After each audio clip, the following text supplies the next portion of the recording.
Oh man, we're back. It is December. It's January the 5th. I saw the comment. Have I recovered from the tears? Yeah, I guess so. Honestly, like, look, after last night, actually, first, before I get into the show for today, my batteries are dying in the thing. Before I get into the show, I just want to say, David Branch, longtime OHL commissioner, passed away today.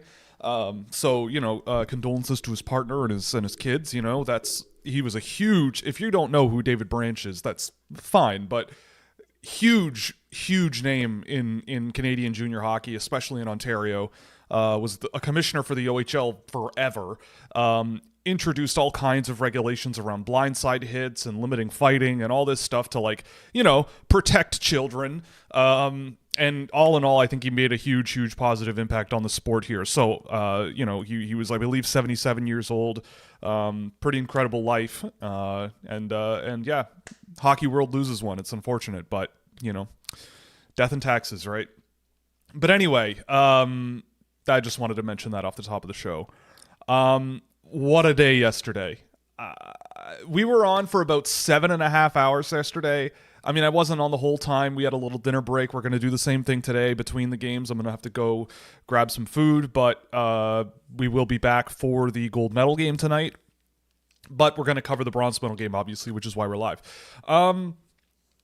Honestly, so to get into this a little bit, one of my favorite, I guess I shouldn't say it's a good thing, but one of my favorite things at World Juniors season is the people who just pop in to watch these guys in this tournament lose their freaking minds and go nuts and throw just people talking, number one, I don't like it from the perspective of the guys on the team. It's probably no fun. I'm sure some of them are maybe reading some of it and seeing it flying around and all that. And that's not ideal. But I mean, for my purposes and for, just a normie like me, it's pretty incredible to see some of the things people just throw out there and just, so that helped, but I will also say I was up almost all night. I was so wired from doing all that show from 4 until 11:30. Actually, it was after midnight, so we were on for like 8 hours. And I just could not really settle down. I think I fell asleep at like 5 in the morning, 6 in the morning. And I woke up, I had to take the garbage out and shovel the driveway today, so I woke up a couple hours later to do that. I actually, I love her very much. I actually woke up as my partner's alarm was going off to get to work. I was like kind of dozing off then. And she woke up and I was already awake and she's like, "Oh, usually you're not awake right now. What's up?" I'm like, "I haven't slept." I have not slept. So that's where I'm at. But luckily, based on the lifestyle I've chosen and this being my job, I gave myself some time to sleep in a little bit. So we're postponing the work on the World Junior Recap written post for maybe a little bit longer because I had to sleep this morning. I really did. So we're feeling good. We're rejuvenated. Someone asked about the fajitas. I ate the last leftovers for lunch today. So tonight we're going, it's not homemade. We're going just the old local pizzeria. We're going to get a pizza for tonight and back to normal life tomorrow for me. But man, what a night. What an afternoon into the evening, man. I mean, that first semifinal game, Sweden-Finland, absolutely unbelievable, absolutely outstanding. That Canada-Czechia game, arguably, it might have been the best back-to-back games I've seen in a really, really, really long time. I mean, what can you really say? I mean, I was reading also a lot about what people were talking about, all the Reddit post game threads and all of that stuff. James Duthie tweeting about Comas Galvis. It's always very, very fascinating seeing things from because I've seen almost all of these guys play a lot, right? Ethan McKenzie, for example, I haven't really seen that much, but by and large, I've seen all of these guys a lot. And so to see the discussions sort of evolve and shift and grow and whatever from people who were popping in on this, it's always very interesting to me. And, to I guess preview this game that's about to occur here, Canada-Finland, I mean, this is going to, I think, be a little similar to yesterday. I think Finland is a team that Canada can very easily beat. I think it's probably a game that they have the upper hand on Finland, but you never count out the Finns. The Finns are a team, especially this year. All they need to do is just keep you on your heels. They just need to keep battling, keep fighting, keep working to the net. And Canada, I mean, look, if there's anything about Canada last night that became a little bit apparent that I would be certainly leveraging is attacking their defense. Just keep hounding their defense, keep attacking them. If you want to beat them, that's how you're going to have to do it. Because last night when Canada had the puck and possession up the offensive zone and all that stuff, it was really, really tough. And luckily for Finland, I think they have a couple of guys who can do that to Canada. But I mean, you got to think that you got to hope that Canada comes out flying tonight. You got to hope, and I think they will. I think it's this is the last chance to sort of, the last thing they want is to make Canada a 3-year straight team with no medals at this tournament, right? We'll see. I mean, we'll see what happens. It's going to be a pretty darn good game, though, I think. I think Finland, unless Canada blows this one wide open, which they have the skill to do, Finland is going to be an interesting team to get over and get through. But it is very, very doable. I noticed they're not playing Ivan Kovic today. I mean, I guess that makes sense. He faced a lot of shots last night. He did a big, big workload, and it's less than 24 hours later. I think Carter George has been better in this tournament than advertised. We got a Danish referee today. Interesting. Or a linesman, I should say, a Danish linesman. How does AJ feel about the game? I'm not sure, actually. I haven't heard much from him. I have a Google Meet meeting open. I do have it open, so if people want to join up, they can definitely do so if people are watching, but I imagine he's working. Why not give Ravensburgen a chance? I would definitely not be throwing an ice-cold goaltender into a bronze medal game. I don't think there's a reason for that. All right, the game's about to get going, so we're gonna do this. I did watch a bit of the stream back last night, and I didn't do as much commentary. There was a little too much silence for my liking, so I'll try to follow the play a little bit closer to make it more interesting for the audience. But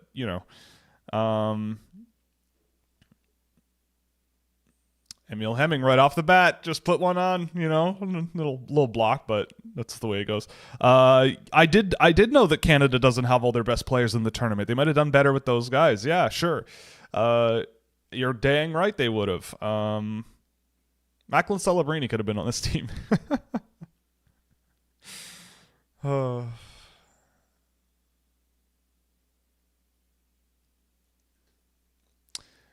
Yeah, Denoyer on the breakout. Ooh. Baudouin got it on the little sloppy pass. He caught up and got there. Oh no!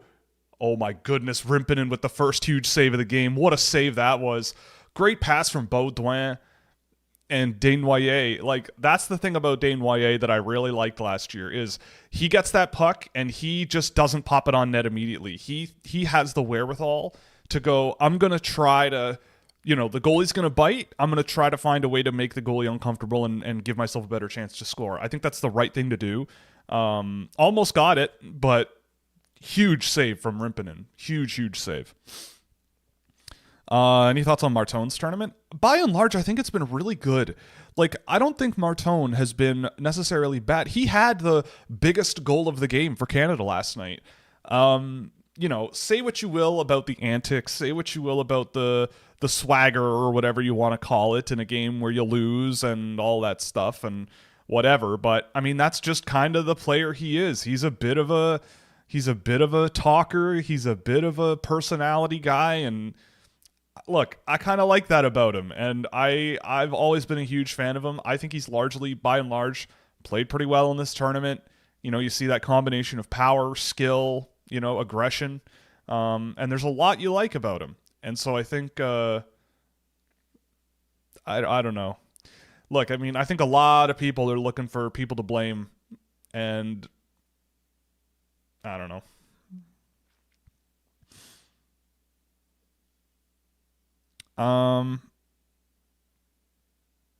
Any predictions for the gold medal game? It's going to be, I think it's going to be like a 4-3 Sweden. Maybe. It might just come down to who takes more penalties, honestly. I don't know. It's going to be a banger, though. I know for sure. And yeah, Philadelphia fans will love him. Oh, my God.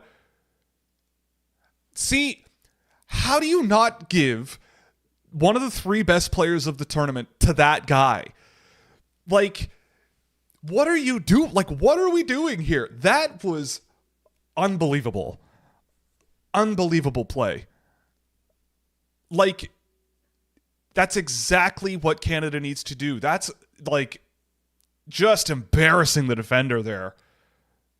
Yeah, tap in. And again, O'Reilly again, that smart move to not just put it on net like that, kick it back across the crease. Yeah, really nice play from O'Reilly. But man, Michael Hage is just... No, he hasn't... Nah.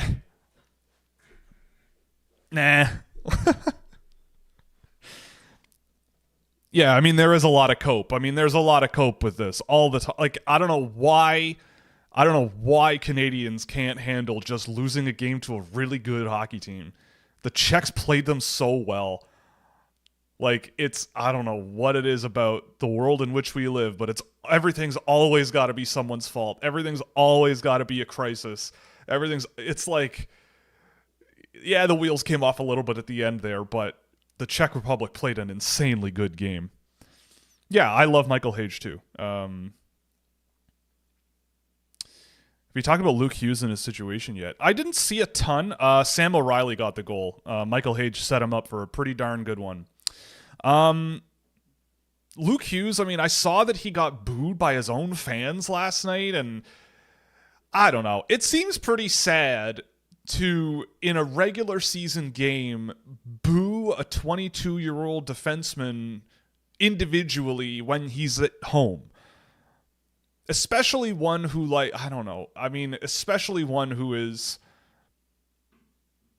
a really highly rated player. But I will say, like, this happened with William Nylander, right? He missed a bunch of training camp, if not all of it, because of his contract.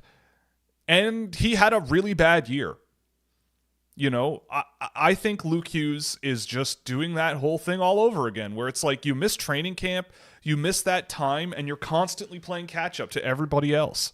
You know, like I think it's just really, like, what are you trying to accomplish, right? Like, what are you trying to do? If you're a fan of the Devils and you're booing Luke Hughes at his own game. Like, he scored a couple of goals on his own net. I remember a time where Brian McCabe did that in Toronto and the Leafs traded him, and then the Leafs had no offensive defenseman that could score for like a decade. Caberlet was a great power play quarterback, but McCabe was a really good offensive defenseman, and he scored on his own net. It was in the Toronto Sun front page, and he got run out of town like 3 months later. Like, you gotta relax. Yeah, like booing your own player. Like, if like I understand Leaf fans booing the Leafs when they get blown out by the Panthers in both home games before getting eliminated last year. That is unacceptable. That is absolutely ridiculous. But Luke Hughes being the individual target during a regular season game, look, I think the lesson is for agents. I don't really agree with the RFA system in the first place, but for an agent, you're doing your client a real disservice by not getting him to training camp. I think there's way more evidence for that being problem. Okay, we got a game. We got a game. Yeah, like targeting your own young high-end player in a regular season game that he might just, like, I don't know. Maybe he's hungover, you know? I don't know. We all have bad days at work. I don't know. I think it's just ridiculous. Oh boy. What happened there? Was that a little screen? Deflected off Parek's stick right into the net. So Valala got embarrassed on the first goal by Hage, and then he comes right back to the other end and scores. Well, that's one way to do it. New Jersey fans wouldn't boo you then, right? Yeah, like there are times where I think it's okay for fans to voice their displeasure with their team. Like, you pay hundreds of dollars for a ticket in a playoff game, at least I would say, and if you lose 10-0, it's like, well, what the hell, man? Like, the hell was that? And yeah, Canadians do definitely view themselves as the greatest gift to hockey. I mean, we did invent the sport. But look, I mean, I've said this a lot on the show over the years, and if you don't know, we do shows Monday night at 8 Eastern time, and Thursday afternoons at 2 p.m. Eastern. I have said, oh boy, I've said many, many times that Canada is only as good at this sport as they are these days because of the love that kids have for the sport. Like, it's also, I think, very clear by how they play the game. Like, it's very individual oriented a lot of the time. It's very offensively oriented. Like, it's very skill oriented, which I think is fine. But I do think that there is a level of, like, complacency based on how much these kids, like, there are kids in Canada where all they want to do is play hockey all day long, every single day. And I love that. That's great. That's a thing I love about this country. But the other thing, too, is, like, hockey has become a sport for the privileged. It always kind of was. It always was kind of expensive. Oh, nice pass from Keaton Verhoff into the middle there. Braden Coots scores a goal, and it's 2-1. There it is. So yeah, I mean, I think that there's a lot of that kind of thing going on. And yeah, Canada, it makes it really, really hard when playing high-level hockey in Canada is literally, like, more than the average salary of a Canadian, right? Like, that automatically filters out so many great athletes. And that's unfortunate. I don't know what you do about that, because it is an expensive sport to operate. I don't know what the answer is there. Nobody pays me money to think about that anyway, so whatever. If you want a plan, pay me to make one. But I don't know what to do. I don't know. But other countries, man, I really do think that a big thing about the European model that I really like is that the local pro clubs have their own academy programs. They have their own local, teams that have junior teams, and they grow up together. They play together. They play in the same league every year. They can play against older competition if they need to. They can play against their own age group if they need to. Like, there's so much more flexibility. There's so much more, like, all the ads all over the jerseys in Europe. It's kind of funny. It's kind of funny, but they're there for a reason, because it's expensive to run a hockey team, and the way that they do it is different and requires a lot more capital investment. You have multiple rinks to maintain. You have a ton of players to keep an eye on and employ coaches for, and all of this stuff, all the way down to the youth level group. Whereas, Canada, it's very, very different. But anyway, what a pass. Was that Desnoyers on that? What a pass. Desnoyers with a great lob pass there. Aitchison corrals it, turns it over in the neutral zone. There's Arttu Valila doing his thing.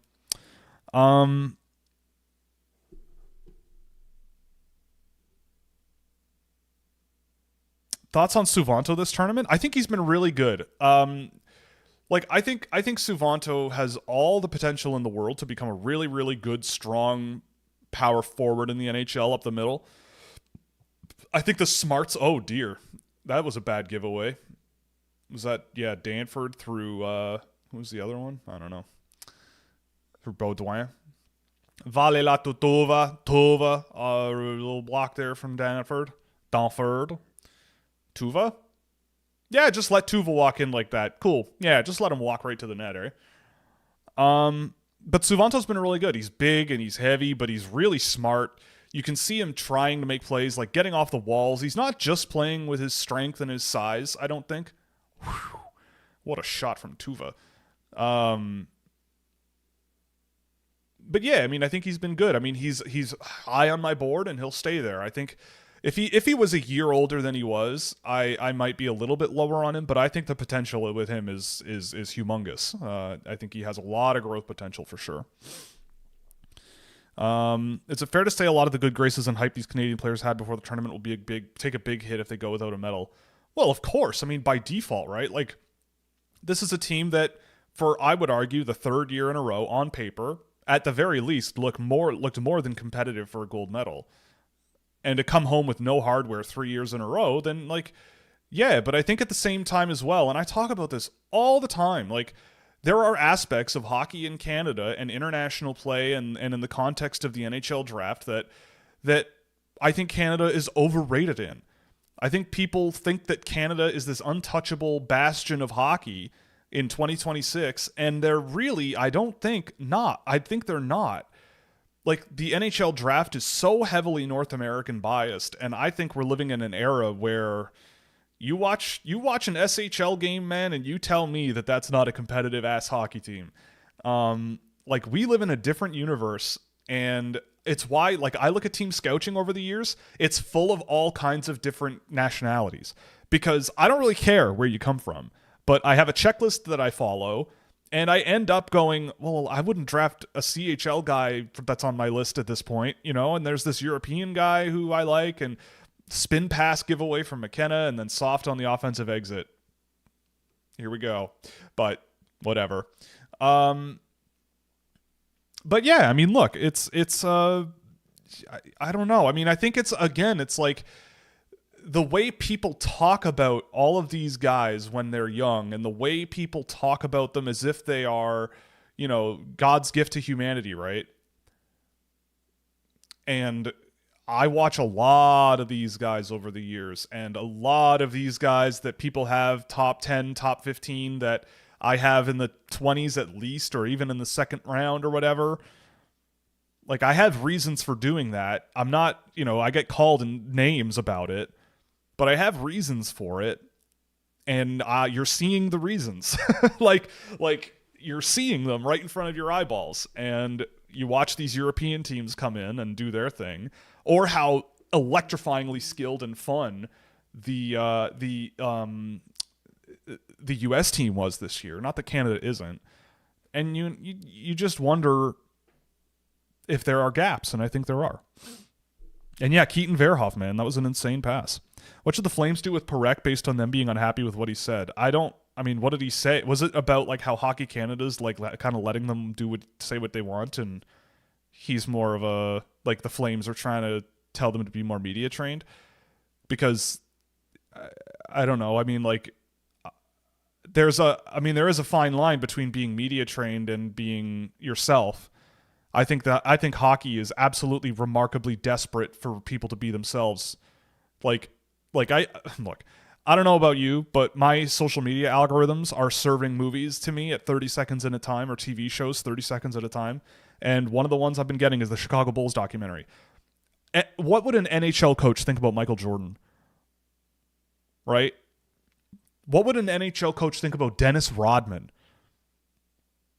Do you think an NHL coach would, in a million years, be like how Phil Jackson was with Dennis Rodman?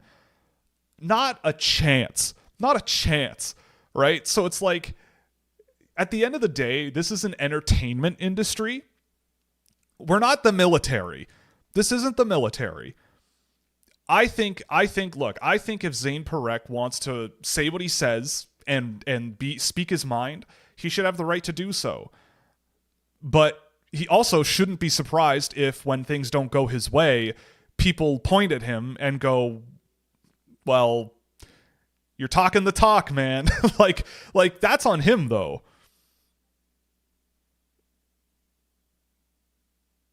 So yeah, I don't know. I think if the Flames think that they're in an era of still controlling everything someone says, and doing all that stuff, I think they're kidding themselves, right? Like you're only limiting your own talent, I think, when you do that.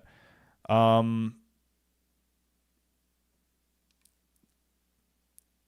don't know what you mean by character guys, but like, look, the NHL is full of people who people say are character guys, and then you find out they're just as much a jackass as anybody else.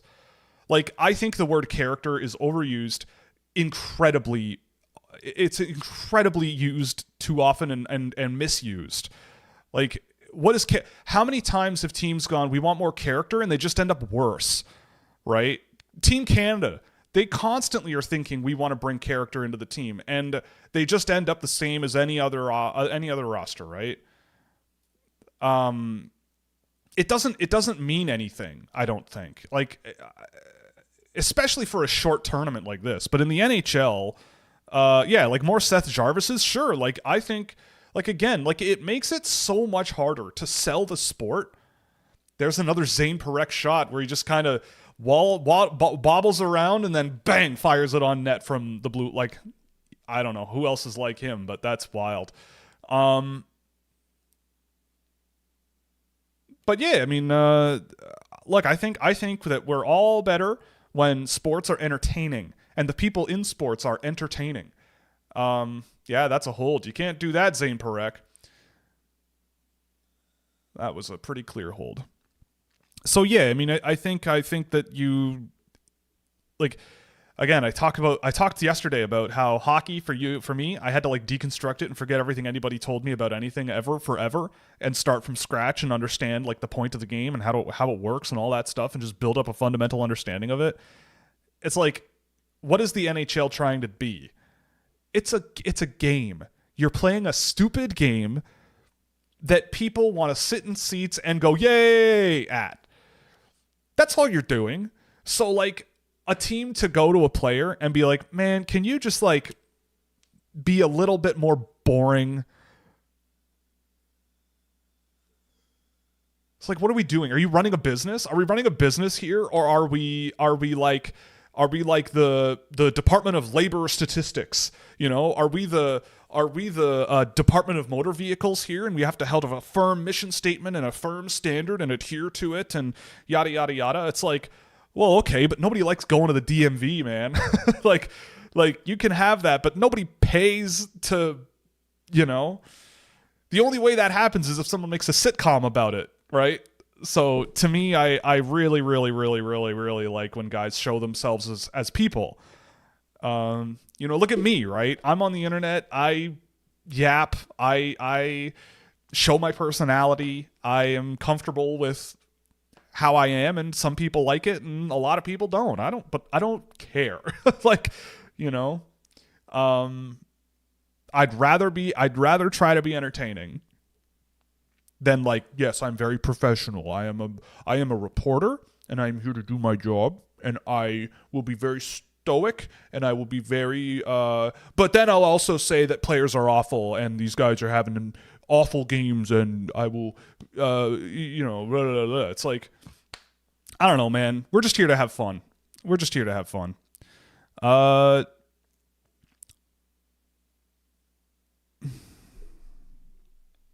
Well, yeah, I mean, someone mentioned that Canada's a little unstructured, and I agree. They are. I mean, but again, like, I think a big thing is that they have guys, they play a lot into pressure. Like, I rewatched that goal where Ethan McKenzie had a giveaway. He had a chasm of empty space on his left wing, or on his left side, I should say. Oh, big save, Carter George. He had a huge chasm of empty space, and he passed it right back into the pressure that he just escaped from. You know, and like that, automatically, you just nullified your entire. You might have had a nice little 1-on-0, like a nice breakaway, or a 2-on-1 going there, or a 1-on-1. But instead you turned it over, and it turned into a goal coming the other way, and you're already over the center line or whatever, right? So it is a little bit of a lack of structure, but I do think that that there is this focus in Canada on up the ice, up the ice, up the ice, up the ice, and other teams go, well, if we can just push them in the offensive zone, they're gonna try to push it up the ice, and if we guard the blue line, we'll be able to knock that puck down, turn it around, and get moving. And it's a pretty simple game plan, but it seems to work. Hey, we got a goal, 2-2. All right. Taxes for people in the high 5% to fund hockey gear and ice time. I mean, look, I do believe, personally, if I were running for prime minister in Canada, I looked at the amount of money that the federal government spends on recreation programs in Canada. It's like $150 million. I would, like, triple that. like that's nothing to the federal government of Canada, right? Like, I would instantly be like, after school programs, if you want a free after school program for your kid to go play volleyball, I'll pay for that.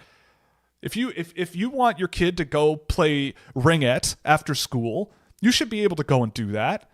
You know, you don't have to have the best equipment. You know, if you want to go play hockey and you can, you know, you got $100 and you play 15 games as a kid because once a week you just want something to do in the winter, and the federal government pays for a large portion of that because the amount of money they spend on recreational programs is like nothing. Okay. You know, like, I don't know. Like, if anything, that's what the government should be for. But no, apparently, like, even playing House League nowadays is really expensive, and equipment is crazy.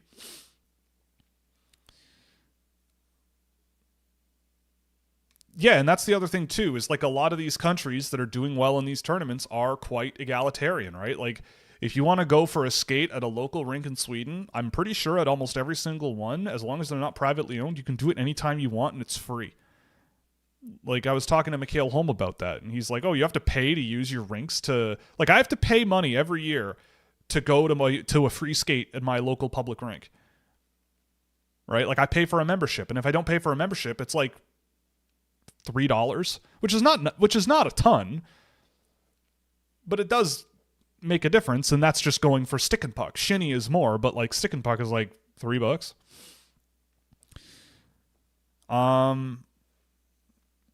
So yeah, class also definitely factors into it. I mean, just by default, if you exclude 70% of Canadian children from high-level hockey because they can't afford it, then yeah, you're selecting for whatever. But if you have a professional organization like in Europe that has junior programs, and if a kid's good enough to play for them, that's cool. They can negotiate deals with equipment dealers. Like CCM, I would imagine, would feel perfectly fine going to a club team in Finland and being like, oh, you want us to outfit your kids' teams? Like, we can work out a deal around that. The Toronto Titans don't have the same real pull to like do a deal like that with CCM and like give the equipment to the kids. Maybe I'm wrong, but I feel like in a place like Jönköping in Sweden, HV71 can get something going from CCM in Sweden to outfit their kids and make some sort of deal, and they're a professional organization, and then that's why all the ads are on the jersey.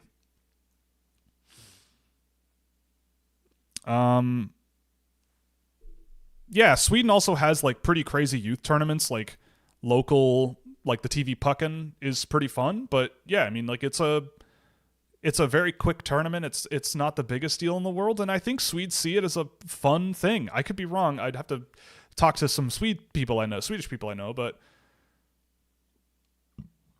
nice block from Baudouin in front. But yeah, I mean, it's interesting. How can Canada avoid Czechia in the playoffs in the under-20 next year? Because it seems like Canada's main weakness. I don't know. I don't know. It's hard because at some point the best teams are the ones that are left. So the chance that Canada is going to play Czech again next year is not low.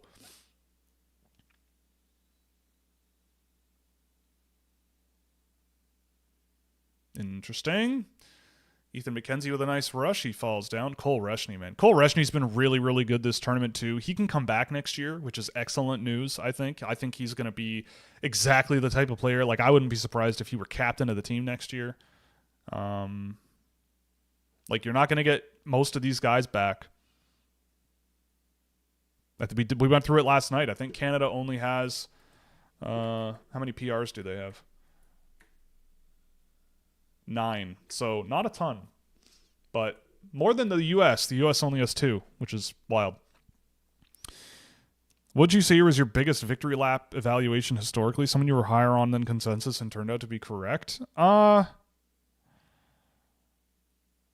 mean, way back in 2017, I was a huge Jason Robertson fan. I think on my last list, he was at 17. That was a pretty good one. But in like the tracking era, I mean, Marco Rossi, I was really high on, and he's turned out to be a really, really good NHL player. And getting him in the back of the top 10 for Minnesota was pretty nuts. But I think a lot of what I do, like the calls that I make are way more valuable like later on in the draft. Like I look at a lot of the, like you look at the data for the guys that I would have drafted over the last few years, and it's like, I don't have anyone really blowing the doors off. Like Kieran Walton is really having a great year again, and I'm really happy about that. He's a great player. He's on my team Scouching roster. Here comes Canada again. Michael Hage with another. Whoa. Greentree throws it into the field goal posts. But yeah, I mean, for me, it's more about like, well, this guy is probably a much better bet in the 7th round than whoever NHL's guys are focused on. And you just do that over and over and over again. And you turn out with, in my data, like a very low distribution of NHL scores, like the prospect scores I give. Like they end up with very, very low or very low standard deviations. So there's a very tight distribution of them. But you don't draft very high. And I still am, I think, 14th in the league. Like I'll pull it up here. And I know people love when I share this because they take it as gospel, but I have to say that this is really basic math and not very complicated and very straightforward. Oh, I gotta fix it. One sec. Why is that happening? I don't know. Whatever. I'll fix it later, but I'm just trying to make a point here, so I'm just going to do this.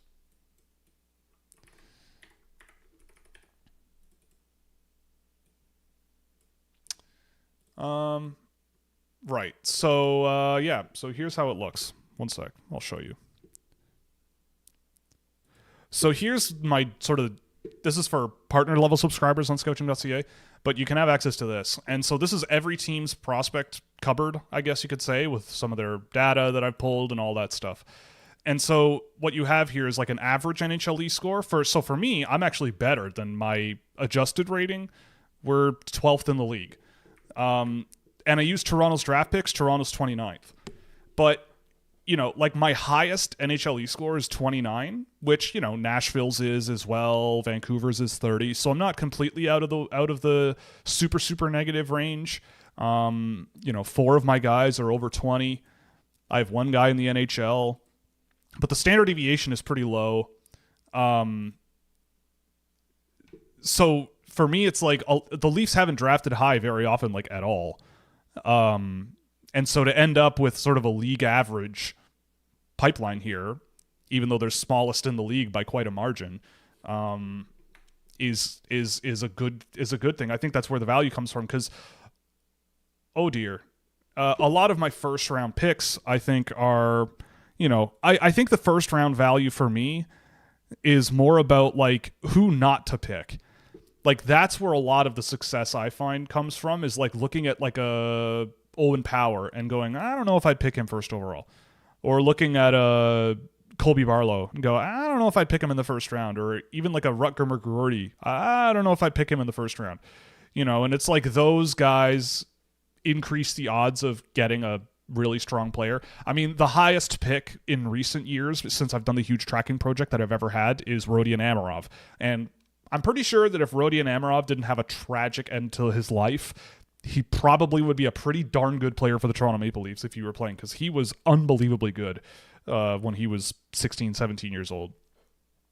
So, yeah. So a lot of the success comes from, like, not necessarily especially high in the draft going, I know for a fact that this guy's the guy that I want, but more about, like, process of elimination, and then outside of the first round going, well, it's the second round. You get 4 second-round picks. I will find 3 pretty good options at least, because there's always good players available pretty much everywhere, which is why I always think it's a little nutty that people, I hear NHL teams in like the 4th round of an NHL draft go, does anybody want anybody? And everybody just goes, I don't know, no. Whereas I'm sitting here in the 7th round of 2024 and I go, I'll take Thomas Galvis 200th overall. I'll take Ludwig Johnson 225th overall. It's like, sure.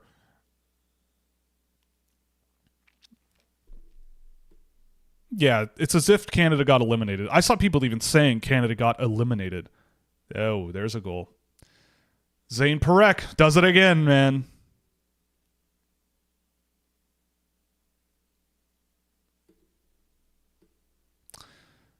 Yeah, Mitch Marner spoke his mind sometimes and people didn't like it. Is it fun? Do you have MVPs for Sweden and Czechia if they win? I mean, for Czechia, it might be Galvis. I would probably go Galvis.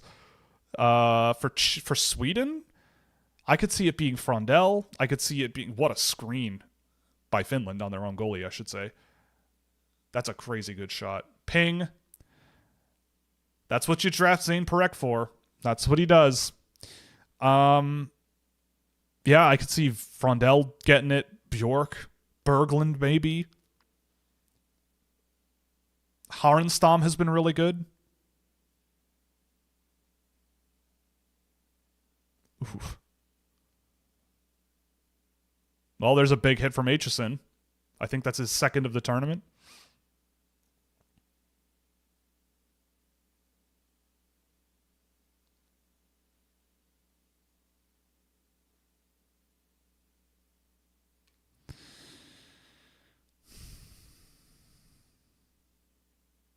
Ooh, yeah.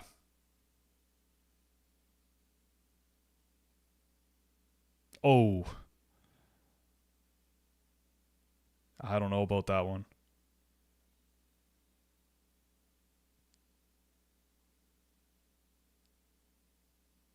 He kind of hit him head first. I mean, he led with his head.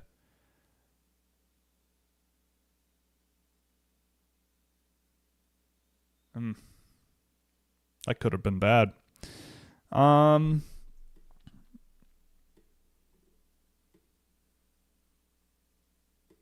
Yeah, I saw Mathis Preston traded the Vancouver Giants. That's a pretty interesting pickup. I was told he was not very happy. In Spokane, I should say. You have to pay for a rink in Slovakia. You should protest about that.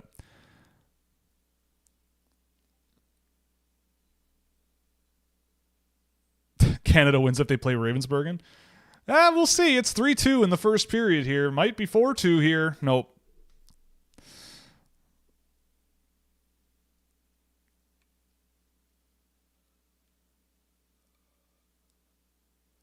I would say Rossi has been a lot better in the NHL than raw numbers would indicate. Like, you go look at his possession numbers and everything, and for the fact that most of his career he's been playing with like Brandon Duhaime until like last season, I think he's been really good. I think the Vancouver Canucks stole him from Minnesota. I mean, the fact that they wanted him to get out of there is pretty weird. But I mean, look, I mean, I think the thing with Marco Rossi is that he's the type of player that you win with. Like, he's the player that I look for, because like you play him against Canada in this World Junior. If he weren't Austrian, if he were American, everybody would be like, "Wow, Canada doesn't have a guy like that." Like, I don't know. I think he's one of these guys that makes everyone better around him and makes life miserable for the opponent. And we just watched Canada incapable of doing that. Yeah, what is that? You know, we just watched them incapable of doing that, right? And they lost. And yes, getting COVID and nearly dying probably didn't help. The fact that he has a career of any kind is pretty incredible.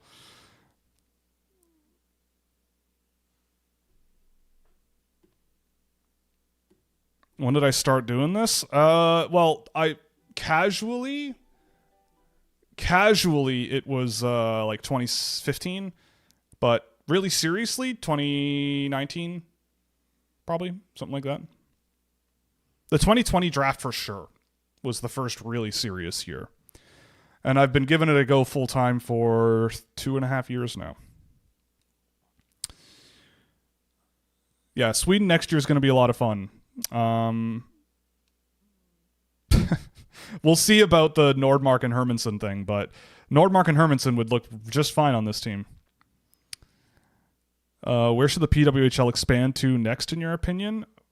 Well, they just expanded to Seattle and Vancouver. LA? I don't know.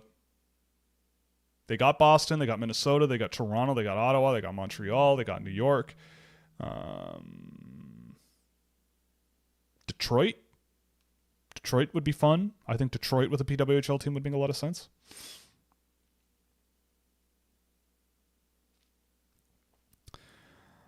Yeah, Rodi and Amarov, the Leafs not getting a first round pick compensatory for Amarov. I mean, whatever. It is what it is.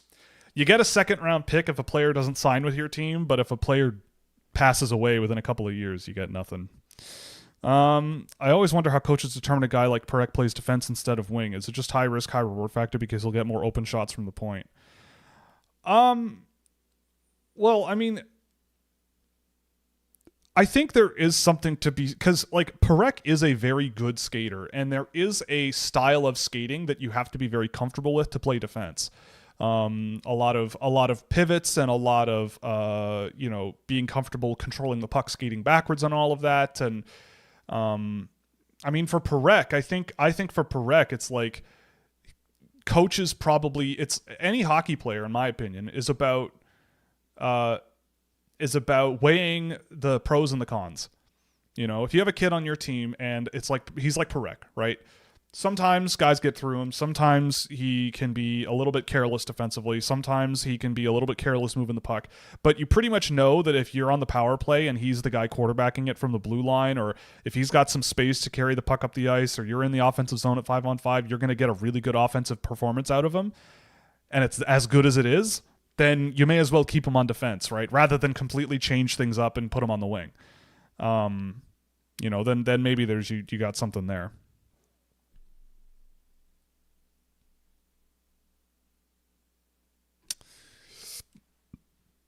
And yeah, I mean, like the shot, the deceptive shot that he's got is way more useful from the point, I would think, than if he were just sort of more stationary on the wing or working down low. Like Parekh's physical game is not really what I would write home about with him. So putting him on the wing, there is a bit of an expectation that, at least as a forechecker, he's going to need to be a little bit more engaging. Whereas if he has more open ice playing defense and can sort of have a little bit more room to play around with and be a little bit more rangy, then I think that's where he fits really comfortably. Oh, Linus Karlsson has been good. Another team Scouching member, believe it or not. Yes, Linus Karlsson is on that roster.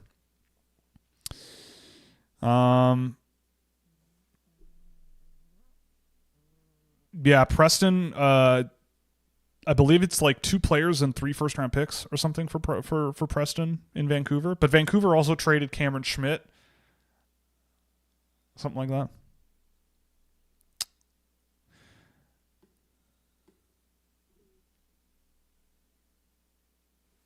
Thoughts on the Celine Wallenius tournament? He's been really good. I've really liked him.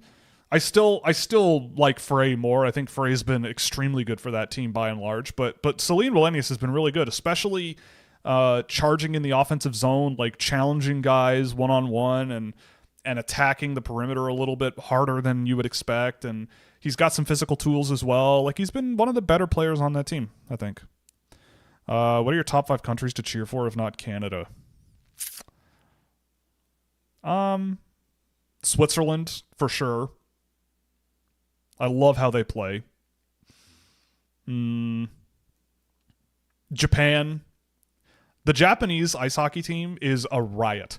I hope we get to see them one day because they are small and fast and skilled and fun, and they're always a really exciting team to watch.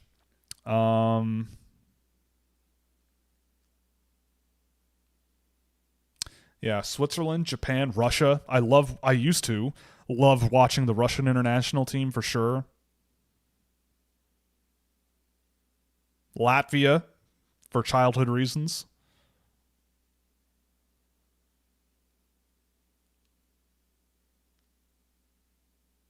And Finland, I would say. Finland. Yeah.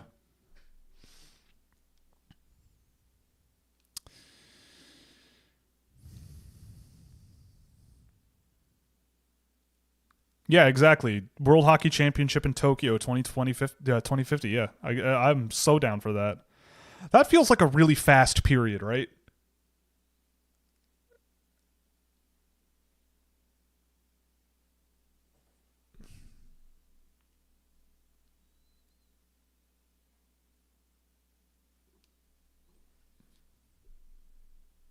Yeah, like Japan's women's hockey team is really fun to watch as well. They're really really good, and they also like they just play a way where you're just like I can't not cheer for these people. I just love them so much. Um, I mean, I don't know. It's easy to say a team like the Czechs. I loved watching them play last night. They are exactly what you want to see out of a team like that. But I like to think outside the box a little bit from my experience watching teams, and I love watching the Japanese teams, and um, they're always a lot of fun. And Switzerland and all that stuff. Although I think Switzerland's a 1A team for the under 18s this year for the first time in a long time. See how that goes.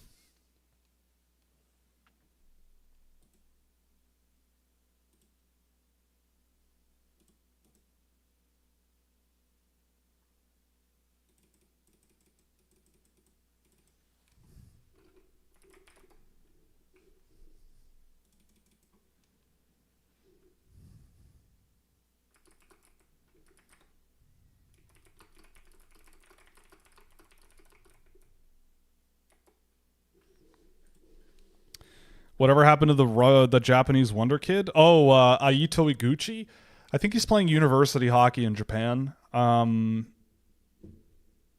He was definitely a lot of fun, but I remember watching him at an international tournament, and he was not very good. He just was too small. Like I think he was listed at like 5'3", and if you're gonna be, the smaller you are, the quicker you gotta be, man. And I don't care how skilled you are. Like think about it, right? If you're tiny like that, 5'3", you don't take up much space. Bigger guys don't need to move as much to cover you. You need to move more to get away from them. Um,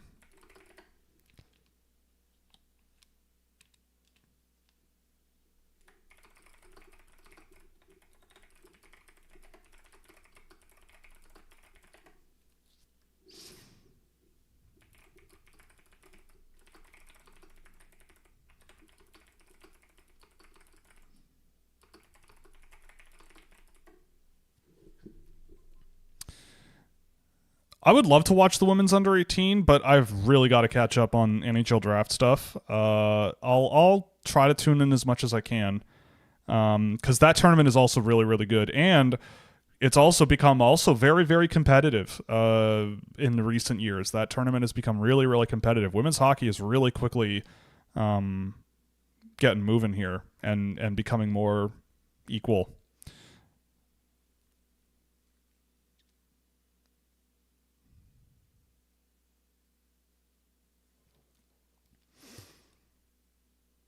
Your classmate was Iguchi's billet. That's sick. Um, is speed or elusiveness? Well, I mean, it's kind of like whichever whichever one you find out works. I mean, I think if you're elusive and you can't go anywhere, then what's the point, right? Like if we're fighting and I have my hands up and I go and dodge and I just stay here, I'm gonna die. you know, but I could also take a punch, but then quickly come back and, you know, get you with a different one, right? Like there's different ways of fighting and there's different ways of, you know, whatever. And it's about your capabilities and all that stuff. But with Iguchi, it was like, he would be like, but his head was going nowhere. He'd be like, you can't hit me. You can't hit me. And then the person would just be like, bam, you know, in hockey terms, or in fighting terms, but hockey.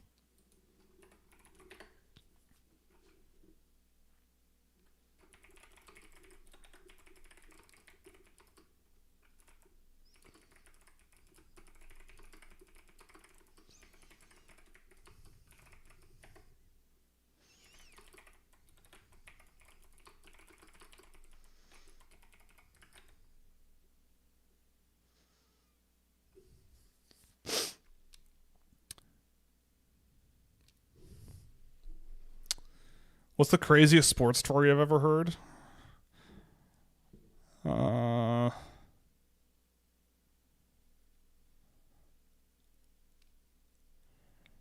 the craziest sports story I've ever heard. I don't know.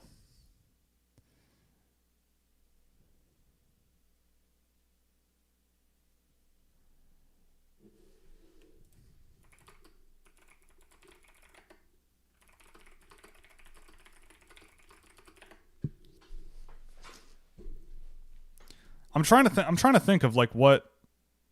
And yeah, I would say that Connor Garland is very, very elusive. And like I wouldn't say fast, but quick. Like he can step around guys really effectively and really quick, and I love him. He's great. I think he's fun. Yeah, the craziest sports story. I keep going back to the Dennis Rodman going on a gambling trip for a weekend and just never coming back. And then he comes back and they go on like some massive winning streak and win a championship. Like something like that. Like that's a crazy story. But that's front of mind. If you had the money and could bill it any OHL player in the league currently, who would you pick and why? Ooh, really good question.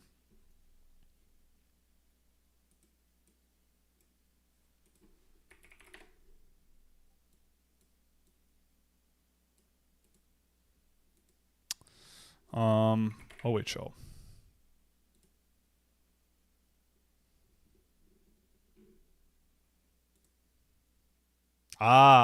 TSN is now doing a segment with Craig Button about how other players have worked their way into the conversation about first overall. How far we've come since when people screamed at me nonstop for days and days and days in September. We're getting there, one day at a time.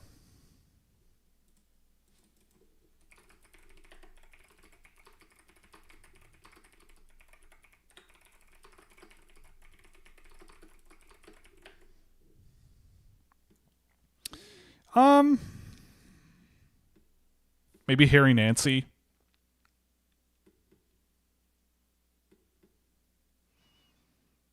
Maybe Harry Nancy. I feel like I also would have a lot of fun with an import, like Bek Sultan Makish, because I'm legitimately just very fascinated by stuff like that. Like I would love to know what it's like playing hockey in Kazakhstan growing up, what it's like, you know, for a person from Kazakhstan in Canada. Like I'd love to just like, you know, be that annoying uncle and just like be like, tell me about your day, son, you know? How's school? I don't know. But at the same time, just like, you know, that would be a lot of fun.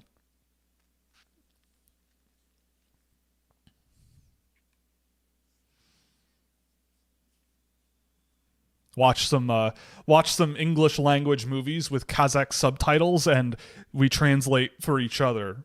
That would be a very fun experience. That would be a good time. Oh, they're talking about Cale Makar. Makar went fourth. If McKenna goes fourth, you know.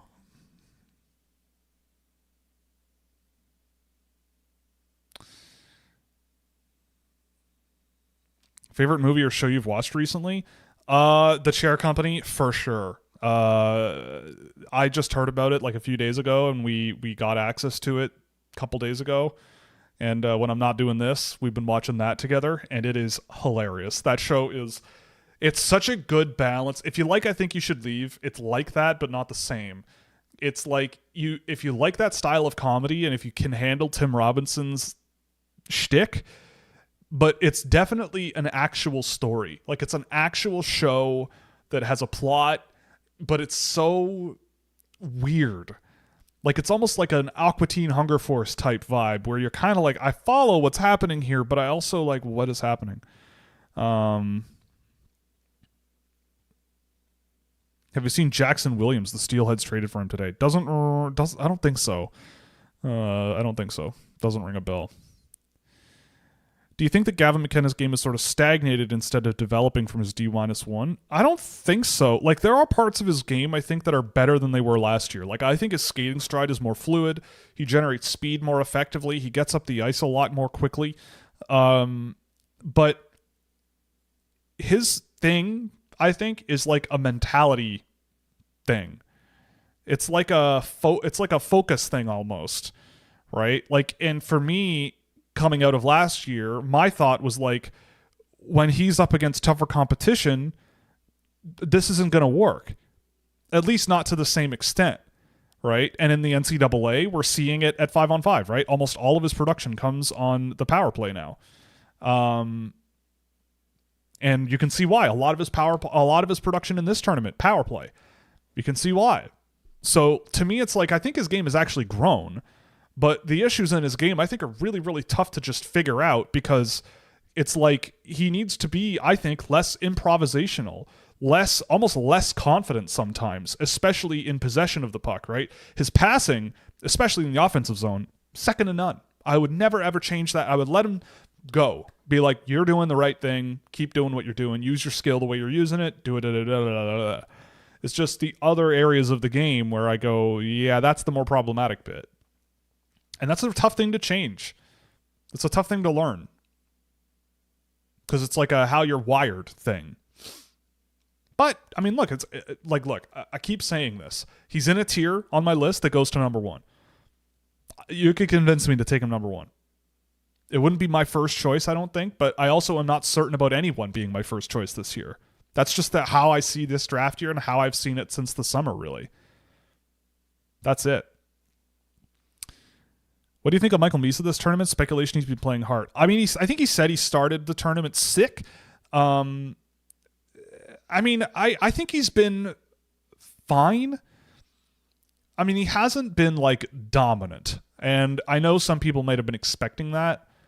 You know, he's a guy who, like, I said this all the time about him last year, but he plays a style of play where you can easily forget he's there. Like, he isn't the most physical guy. He's not a burner, but it's more about how he's just, like, always in the right spots and always making good plays and always stitching play together really, really well. And so I think in that sense, he's been decent here for Canada. I don't know if he's been banged up or anything. I don't really care at all, but I think he's fine. I think he's been fine. Have you ever watched Friends? Oh yeah, dude. Friends when I was a kid, that was family entertainment, man. We would all watch it together on TV, and we followed the storyline almost the whole time. I don't think the last season we saw much of it, but definitely like the second, third, fourth, fifth, sixth, seventh season. All of those I've got, sometimes when I'm doing my work and I just need stupid background noise, I'll put on Friends compilations that the official channel on YouTube puts up, because those bits and some of those bits never get old, and the characters are phenomenal. So yeah, I'm a friend. I grew up on Friends, but in my adulthood I picked up on Seinfeld, and I've loved Seinfeld. Wow, look at the attendance for this game. Oh my God. Oh no. I hope everyone's at the bar. Justin Williams' kid played for the U.S. at the Holinka. Yeah. What was his name? Anyway, we're back to the game here.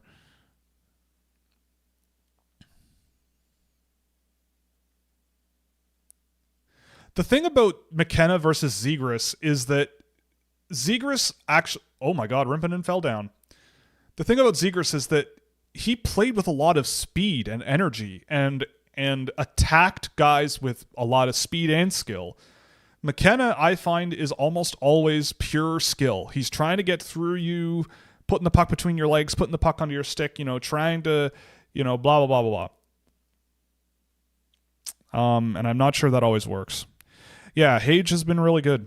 I had Hage around where he went. Yeah.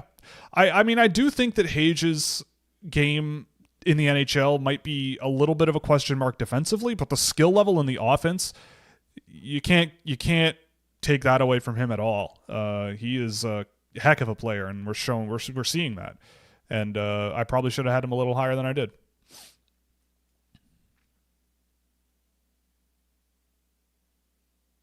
Parekh at the blue line. Nice pass from Parekh. That one went off and almost off of Iginla there. Iginla. Oh, nice play. Martin scores 4-2. Yeah, I mean, you can just kind of tell this is going a certain direction already here.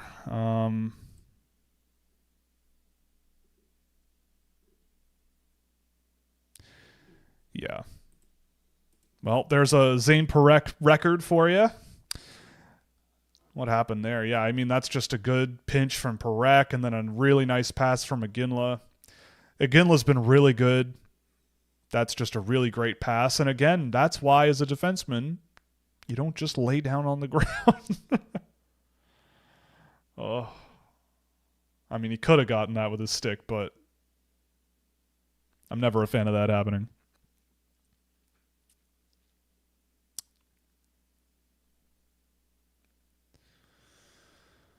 Six goals for Porter Martone in this tournament. Yeah, he's also been pretty darn good. You can never count out the Finns, but they're tempting fate here.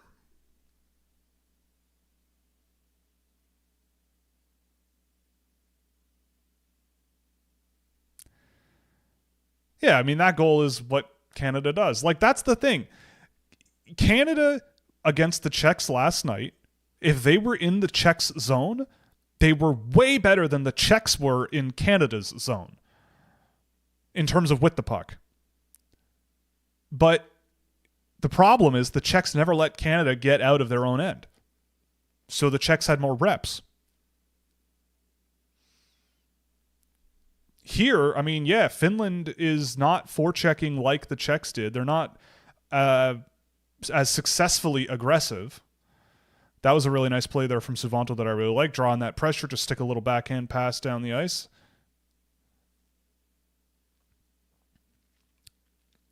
Suvanto down low. Keeps Verhoff off of him and turns it over to McKenna. McKenna skies it. Stopped by Kiviharju. Nice stop there from Kiviharju into the middle from Alto. Was it Alto?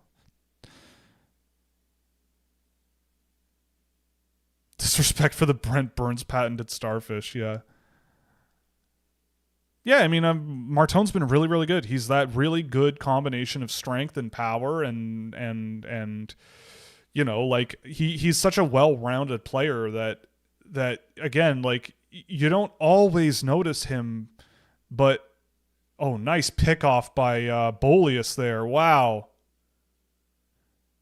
Fair enough. Take that shot. McKenzie was covering that pretty well. McKenzie's got the puck behind the net now. Do you think Finland put all the what do you mean? Do you think Finland tried as hard as they could? Because yeah, I don't know what you mean there, but that game, if Finland wasn't trying as much as they could in that game, then I don't know what they would look like if they were. Väisänen below the back to the net to Valila. Greentree forechecking Valila. Reverses. See? There you go. That little pass there from Vannanen. And then right back. Moving the puck across the ice like these Europeans are doing a lot. It drags pressure away. You're dragging the play laterally, right? Not saying Canada doesn't do that, but it is what happens. Finland went all out and have nothing left. I mean, maybe. But I also think Canada is just Canada's coming into this game going this is a game we got to win. I don't know how you don't come into this game with a bad mindset. I don't know how it's even physically possible. Like, they just are like, no, we're closing this out. We know we're better than this.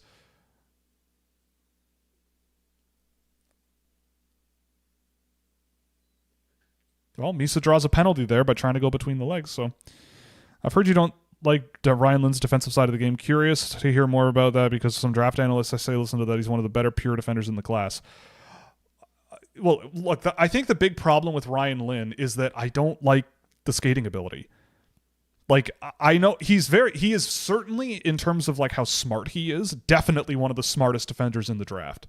I think the way he positions himself, the way he makes reads, the way how he sees passing lanes and all that, it's really, really, really, really good. And he's a first round pick alone because of that. The thing for me, though, is it's the same thing as a lot of other Canadian defensemen who have a lot of skill. You push him around. He's not very big. He doesn't play very big. He is not very strong on his feet, I don't think. He doesn't really have a pass from McKenna there on the power play. You don't really have that, like a lot of people I talk to, they're like, well, he might be Adam Fox because Adam Fox wasn't a great skater and he's a great defender. And it's like, well, sure, but he's one. Like, he's almost like the exception, right? And there's been a lot of defensemen who score a lot and have really big problems skating, and they don't make it. And with Ryan Lynn, like, I think that if he's in his comfort zone, there's a goal. All right, yeah, this is getting out of control. If you challenge him in close quarters, if you really try to push through him and you really challenge his positioning, then you can get through it, I think. And like I have no doubts about about his ability to score. But I do think that defensively his positioning is very good. But I personally, I think it depends on where you're drafting him, right? Like, is he a top 20 guy in this draft? I could see it, sure. But like, people are talking about like top 5. And I think if all you think about is how he sees the ice and like, how he's able to like fake a pass and go a different direction, you're like, that's what I want, then I guess. And you're like, well, the skating will figure itself out. He'll get stronger. He'll grow. He'll do this. This will happen. This will happen. This will happen. It's fine. But I'm never a fan of doing that with a top 5 draft pick. I don't like giving the charity like that to a top 5 draft pick going, well, this has to happen and this has to happen and this has to happen, but then it'll be worth it. And yes, McKenna sure can pass the puck on the power play. That's what I mean. Like, in the offensive zone, you're on the power play, it's automatic. Like,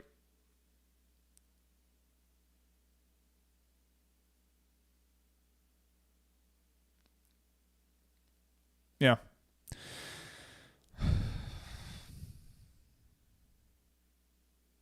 Well, Finland better get in this one pretty quick here because the odds of them scoring more than 5 goals on this Canadian team might be tricky.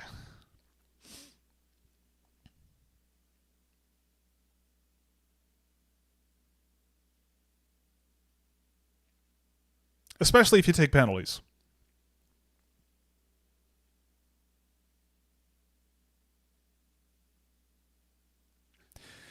Yep.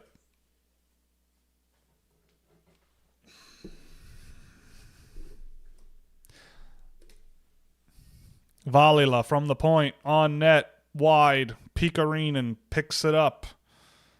Pikarinen to Valila. Valila dancing around, shifting around. Off the post.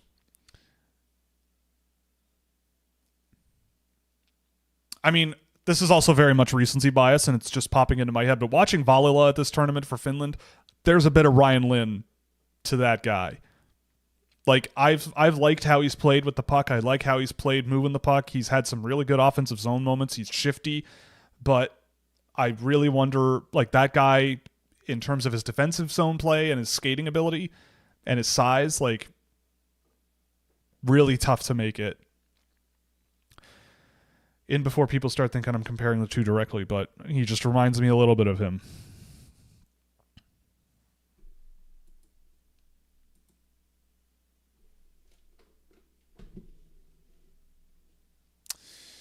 Well,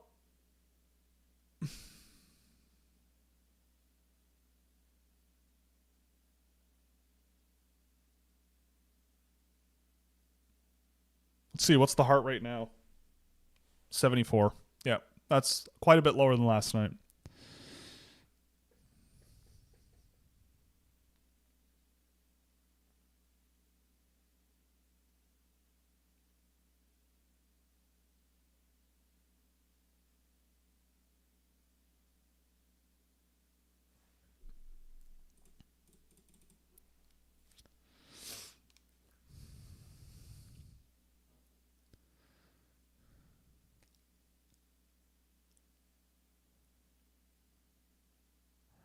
Who jumps to the first overall spot after the gold medal tonight?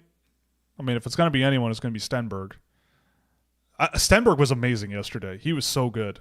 Took a couple of dumb penalties, but by and large, he was really, really good.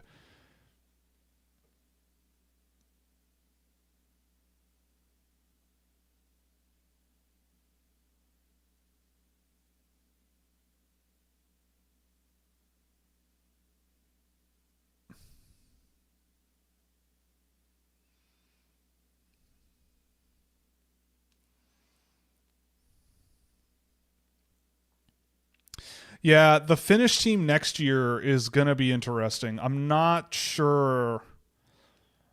I mean, they're going to have some really good players back, like Suvanto, Piparinen.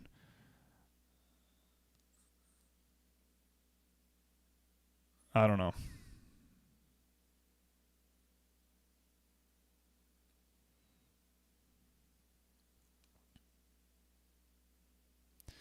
Suvanto getting that caboose in the way, as he usually does.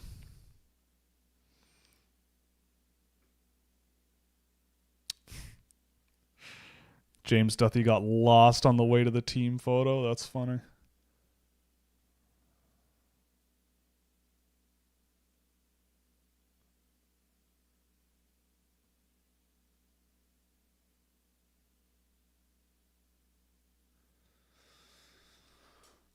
Hell yeah, Suvanto's been good.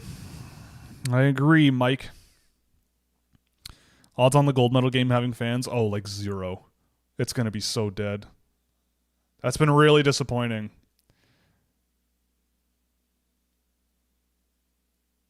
Has this World Junior been good, bad, neutral for Verhoeven in his draft stock? I mean, there are areas in his game where I think he's been better. I think he's been better than I expected. Like his passing game, his little offensive zone stuff has been so good. He's had some of the highest end passing moments for a defenseman, I think, in this tournament, for Canada at least. So I think it's been about neutral. Like he's a guy I would consider at first. I think he's played a pretty good game. And yeah, I've liked him. I don't think he's been like blowing me away. He hasn't played enough, honestly, for that, but I've liked what I've seen, and the offensive game there from him has been really, really good. What were the fans there for the Ottawa at the medal games? I wasn't at the medal games, but the semifinal with Canada in it was still really good. Like there were quite a few people there, making it all the way out to the Canadian Tire Center. If you want to see something fun, go look where the Canadian Tire Center is on a map.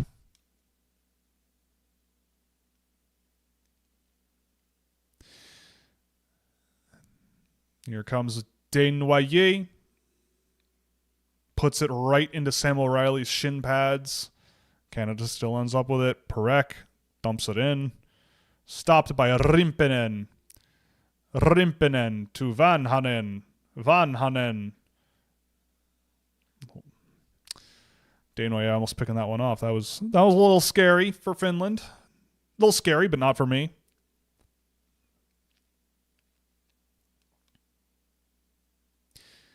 Yeah, it looks like Finland just doesn't really have the legs. Like, at least not right now. Yeah, Perek knocks that down pretty quickly, and then they come again. Yeah. Oh, what a move from Perek.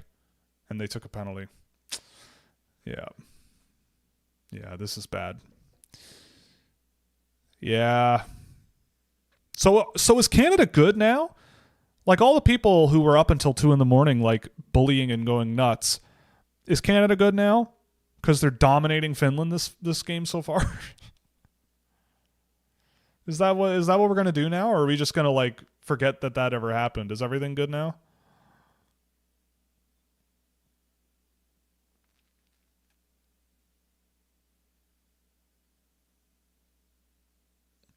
Las Cebollas. Oh man, it's almost like I barely slept last night. Yeah. You can't take penalties against this frickin' team. Here comes another goal, I bet.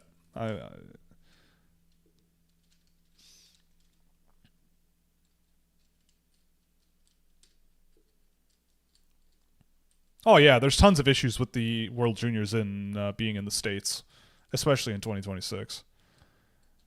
Yeah, maybe suddenly Finland is bad. I don't know. Whatever makes you sleep at night. Whatever helps, you know?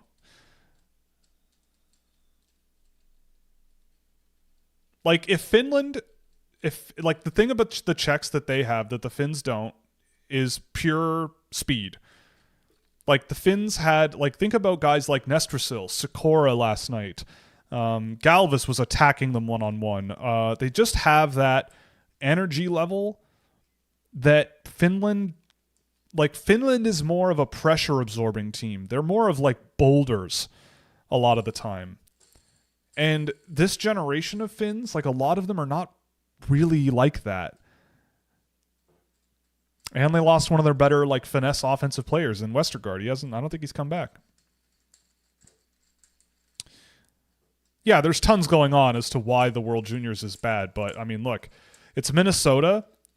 I'm sure that Canadians would have traveled en masse to this and sold out this game, but Canadians are not particularly happy with the United States. In a pretty visceral way, mind you.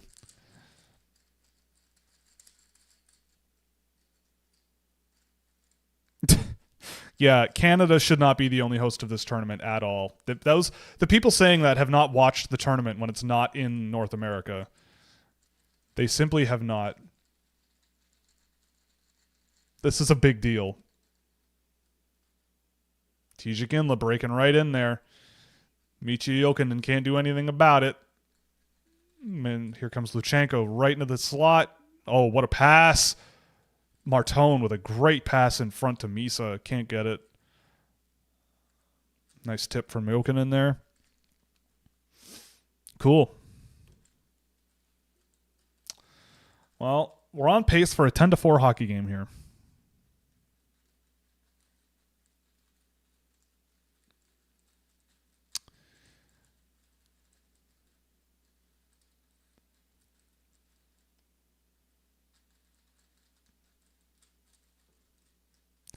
Is Chase Reed a possibility for the Mammoth, or is he too short at 6'2"? Oh, he's a possibility for sure. I could see it. Have the Swiss ever hosted it? Yeah, I'm pretty sure. Brunick off the post. McKenzie down low to Desnoyers. Desnoyers back to McKenzie. Ah, they killed the penalty. All right. Small victory. There you go. That's one. And then a guy loses his stick. Brunick on net. Desnoyers rebound. Big save by Rimpinen. Baudouin. Nice. Just working off of 27 there. Miettinen. That's another big boy. Vidi Miettinen. Hemming right through McKenzie.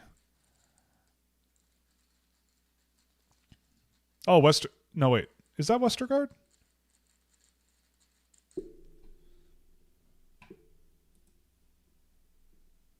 Uh-oh. Ooh. Finland, Westergaard? Is that... Oh, Vesturinen.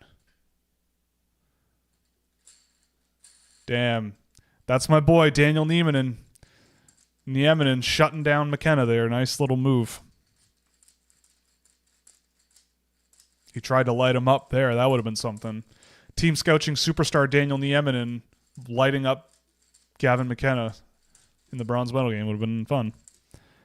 The Mammoth had to get all the French last names to make my life difficult. Well, sure, yeah. I mean, Desnoyers, Caleb Desnoyers, Maverick Lamoureux,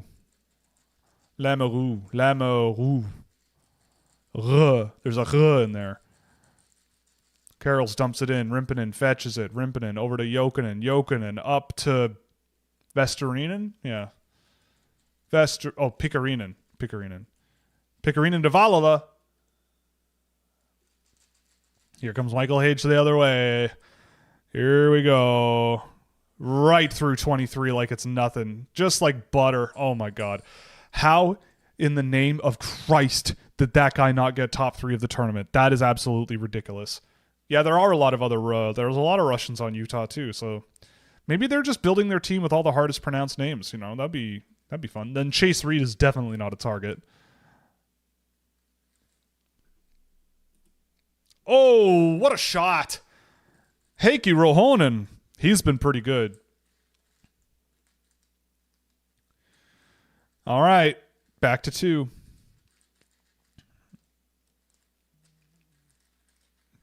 Yeah, Hage, if Hage has been the best player on the Canadian team, I think it is worthy of, Aitchison gets just walked. See, like I said this last night, but the number of times that he gave up control of the puck across blue lines was greater than the percentage of offensive transitions he controlled last year.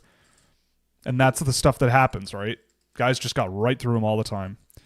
I'm at the stoppage after they scored the goal, so 14-something. Yeah, 14-28.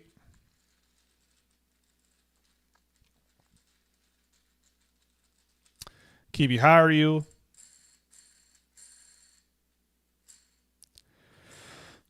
Yeah, like, that's how you can kind of beat these Canadian defensemen. I saw it happen with Ethan McKenzie a couple shifts before, Aitchison right there, but if you just catch them with their feet flat and you just chip and chase around them, you can often win that race.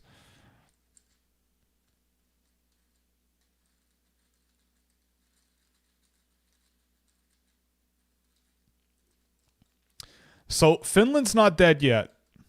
They're still breathing. They might be getting some CPR, but they're still breathing.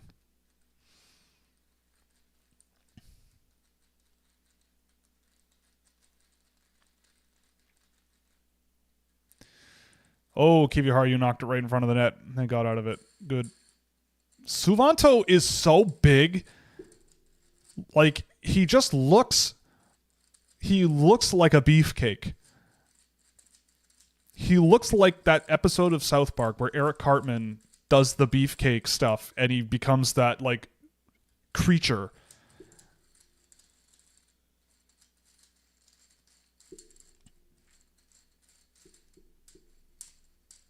Oh! Suvanto in front, but was that Martone blocking him there in front? Nice play. Oh! Martone almost had another one there. This line's been good this game, too. The Misa, Martone, Iginla, their whole top 6. Michael Hage, for sure. All right. Is Tige or Desnoyers more ready for the NHL next year? Oh, I'd say Tige or Iginla, for sure. For sure. I did not really like Desnoyers that much last year, and I think we're seeing a lot of reasons why, but... You know, I think he needs another year of junior, especially because he missed quite a bit of time with injury this year.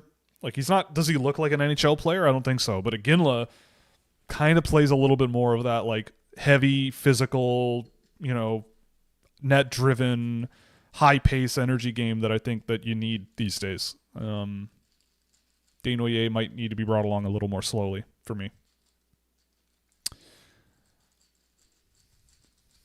They are the real ones. Sleeman Brewery. Speaking of brewery, I've got my gigantic glass of water here for the game.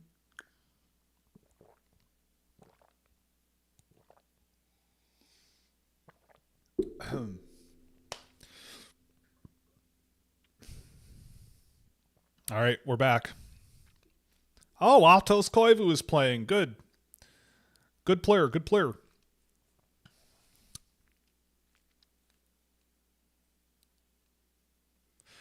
Man, Mikko Koivu leads the Minnesota Wild in points. That's pretty wild.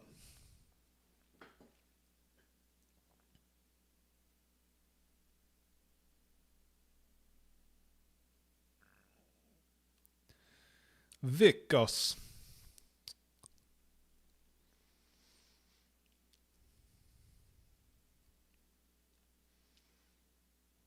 Will Demidov take the first rookie? I mean, maybe.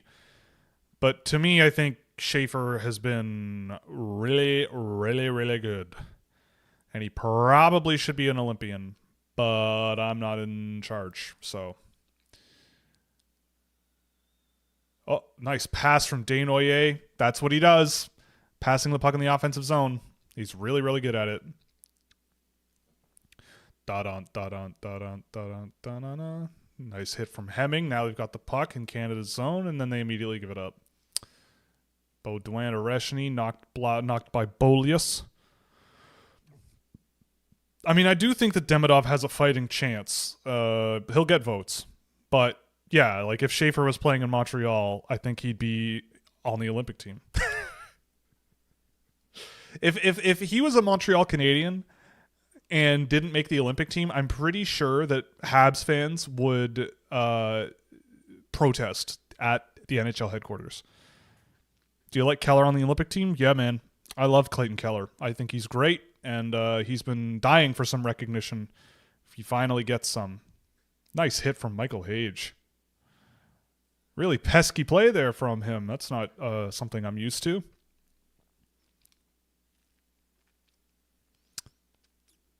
Oh, and he banged himself up. Oh, boy. Nice knockdown from Misa. There you go. And a nice pass through traffic. Verhoff, nice pass down low to McKenna. McKenna looking for something here. Cross ice. McKenzie.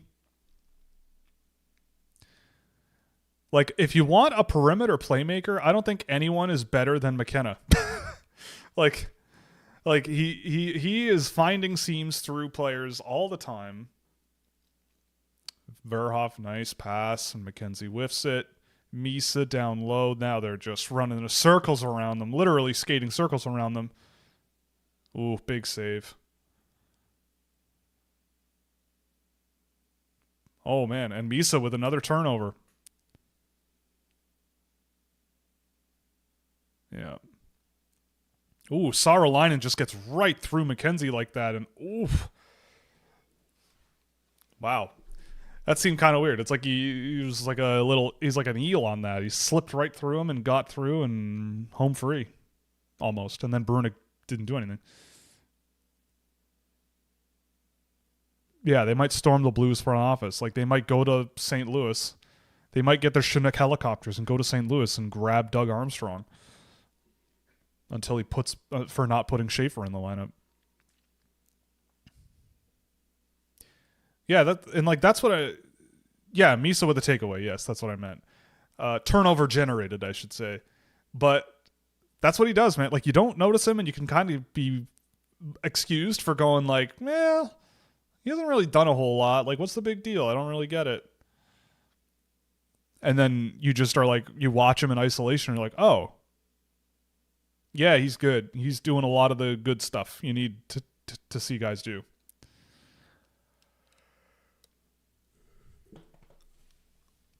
Oh, boy. Well, my EU4 Atatuya campaign continues, trying to take the Mandate of Heaven from the Ming Dynasty in China, and so far so good, working our way towards that. Ooh, yeah, that was an awkward fall. I have set my lineup. Okay, relax.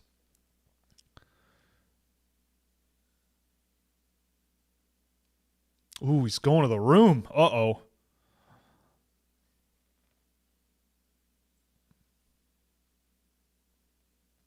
Oh, Ivan Kovic is hurt.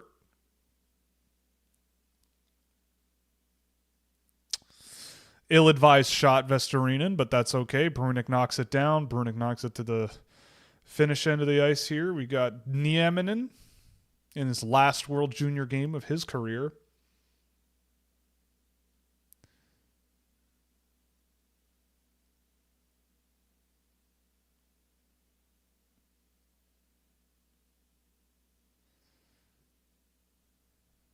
Oh, Michael Hage will be in Montreal, I think, at the end of the year. If he plays like this for the rest of the season, he's going to be there. Kiwi Haru on the retrieval. Deals with Misa pretty well there. Gets it up to Vestorinen. Vestorinen knocked power play. Oh, Misa took a penalty on that. All right. Yeah, maybe a little bit of a hook on that. Minor penalty for trying too hard. Minor penalty for loving his country too much. That's what I say. Oh, yeah, you can't do that. Yeah, Kiwi Haru, you kind of played into that. Why is Crosby so strong? Is he a Superman? Yeah, he's definitely like... We have this thing. Not many people know about this, but because I know Mark Carney, he sent me a postcard. I found out that there's this secret laboratory underground in Cole Harbour, Nova Scotia, where nobody would think to look. Right? It's Cole Harbour. You know, nobody's thinking about Cole Harbour. No offense to Cole Harbour residents, but it's not a premier destination. And that's where we breed our superhumans. We only get to breed like a couple superhumans a decade. And Sidney Crosby was one of them.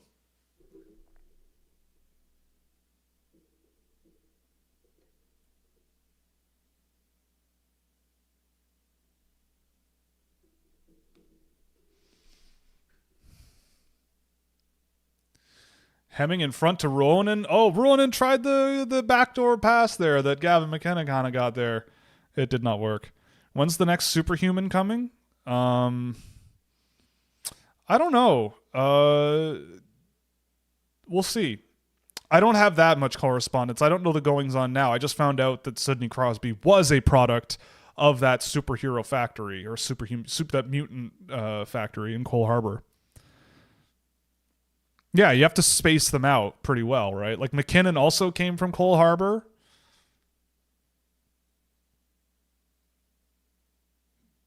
They transported Connor Bedard after he was grown in a tube. They had to move him out west to knock people off the scent. They might go, wow, there's too many superhumans coming out of Cole Harbour, Nova Scotia here. What's going on? Yeah, McKinnon, exactly. Oof. Man, I thought there would have been someone there on Finland at the far side of the net, but Vananen was at the boards. All right. 5-3 going into the third period. Are we gonna get a clamp down, or are we gonna get a Finland oh no you don't? Curious what you like more about Verhoff versus Chase Reed. Well, Verhoff is playing NCAA hockey right now, and he's a 2008 born than when Chase Reed is an 07, which automatically,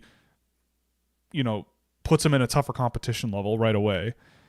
But the thing about Verhoff is I think Verhoff uses his reach really, really well. He's really, really mobile in all directions, and Reed is a really good shooter, really good puck protector. They're very close on my list. But I think with Verhoff, not only is he also got a cannon of a shot, Reed does too, but Verhoff, it's really a weapon. But the other thing with Verhoff, it's he's kind of soft in that spot for me. I see Verhoff with a lot of growth potential. I think he has some physical development to go. I think he gets around the ice really, really well. And if he can finish checks a little bit better than he does, his stick checking is pretty darn good. He knows his positioning really, really well. And I find Chase Reed is a little bit softer in that area, but they're really close.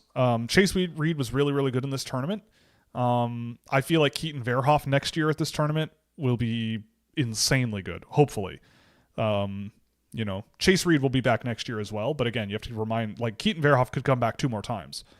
Reed can only come back 1 more time. They're quite a bit of ways away in age. And so for me, it's I'm kind of optimistic on where Verhoff is going to be at the end of the year. But I'd say they've been very comparable in this year so far. He is already huge, but he's still very young. He's a pretty young player.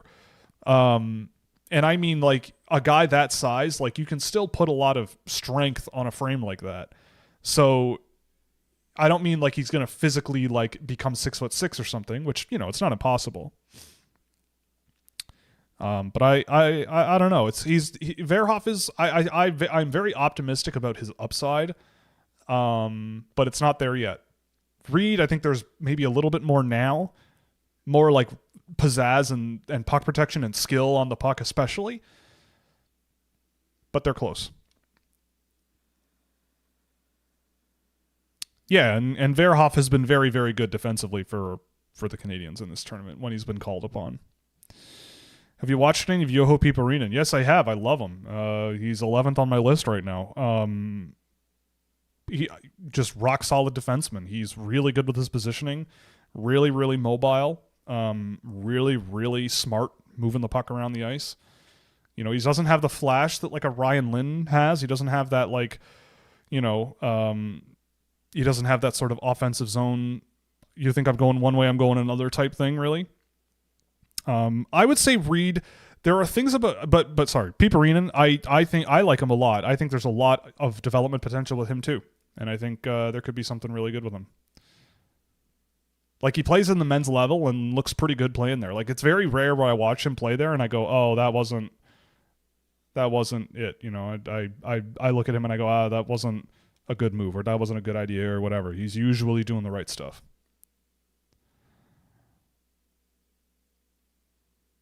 Perek for Norris. Well, we'll see. Is Reed better offensively? In some areas, yes. Like I think Reed in motion with the puck in the offensive zone when he's in control is definitely better. He puts his body in the way of the puck really, really well. He, you know, protects the puck really, really well. Verhoff is more of like a perimeter passer and shooter type guy, which Reed is too, but that's more Verhoff, like that's his bread and butter. And but with Verhoff, there's like getting the puck off the boards in the offensive zone, he really shines. And I haven't really seen that with Reed as much, unless he can use his skating ability. But with Verhoff, it's like his size and his feet and his skill level. It's like there's more to chew on with Reed now, but Verhoff is one of these guys that I feel like just could keep just getting better and better and better and better all the time. And by the time he's like 25, you know, with more and more experience in the NHL, he could be pretty darn good. Does McKenna remind anyone else of Huberdeau? Not at all.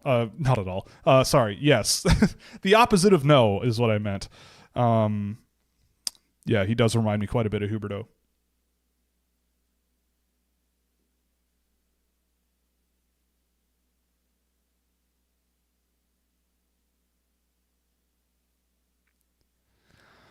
Yes, I would also say Stenberg gets 6 goals, 7 assists. Yeah, I agree. Yep. Can you compare them to current Mammoth defensemen? You might have like it might be like the difference between maybe like Verhoff could be like a Sergachev type maybe, and Chase Reed more of a, I don't know if they have someone like him really.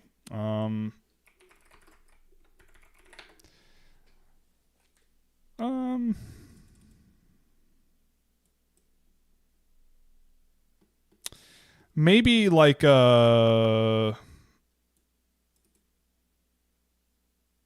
Nate Schmidt, but Nate Schmidt's kind of small.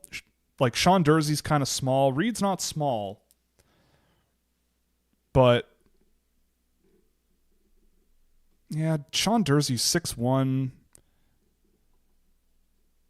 Like you might maybe a Sean Dursey, but like definitely better. Like I don't know. I don't think Utah has a guy like that. But I'd say like a Sergachev maybe for Verhoff.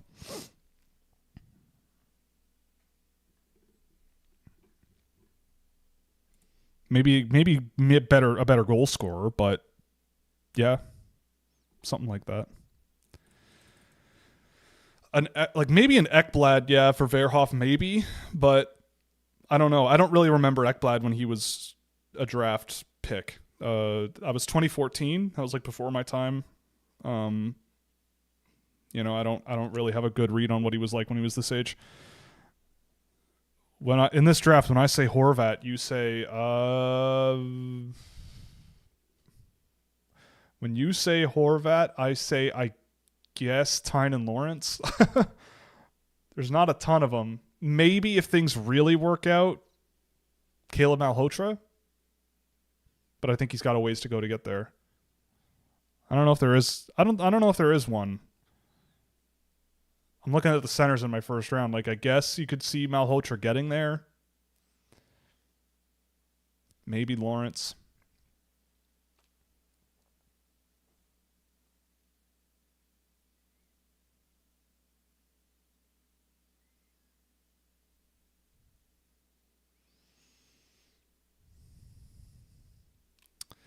I would love to have seen Will or Xavier Villeneuve on this team, but I mean, I would have easily taken Villeneuve instead of Carroll's, but I also look at the roster and I go, you got Parekh, you know, you're probably, I mean, they have been just riding him like a horse on the power play.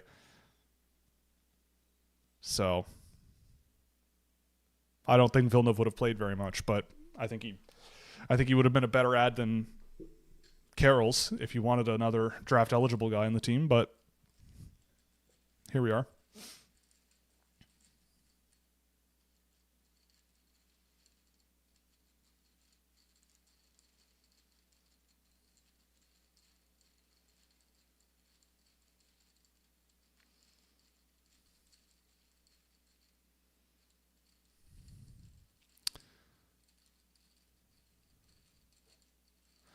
See, Jeff O'Neill, for anyone watching TSN, is talking about Gavin McKenna in the same breath as Patrick Kane and how Patrick Kane may not be a 200-foot guy, but he shows up in big moments in big games.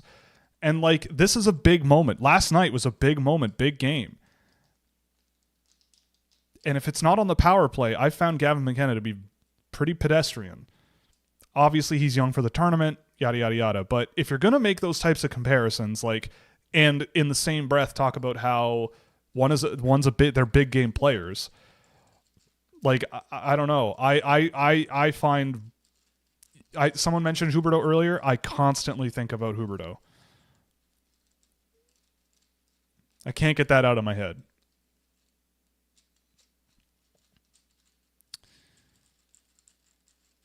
Does Lawrence going first overall become more likely with the two wingers not blowing socks off? Well, I don't like going down that road because Lawrence isn't here. I mean, I've really liked him. I mean, Stenberg has been getting better and better and better. You know, Stenberg has been unbelievable. At least in the last two games since the playoffs started, you know. How did Patrick Kane do with the U20s? That's a good question. Like, I mean, I think you're looking at Patrick Kane as like the top tier projection. But like Patrick Kane, he had a crazy good supporting cast. And I mean, he's still cooking. He's still going crazy, which is pretty amazing. But yeah, he played at the World Junior in 2007. He had 9 points in 7 games. But yeah, I mean, like, I don't know.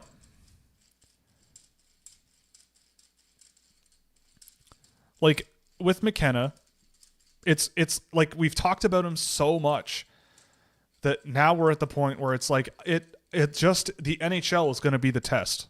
Like unless there's very clear evidence that he's able to drive better results at 5-on-5, it's just going to be this way, and we're just going to have to see how it goes in the NHL, right?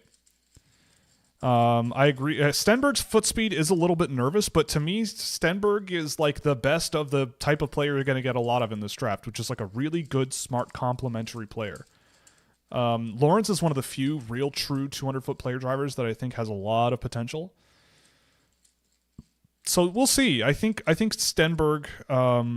I think Stenberg is a guy who might not be the sexiest first overall pick in history, but he'll be a very valuable player. And you need to put him in the right scenario, but I think he'll be a good player.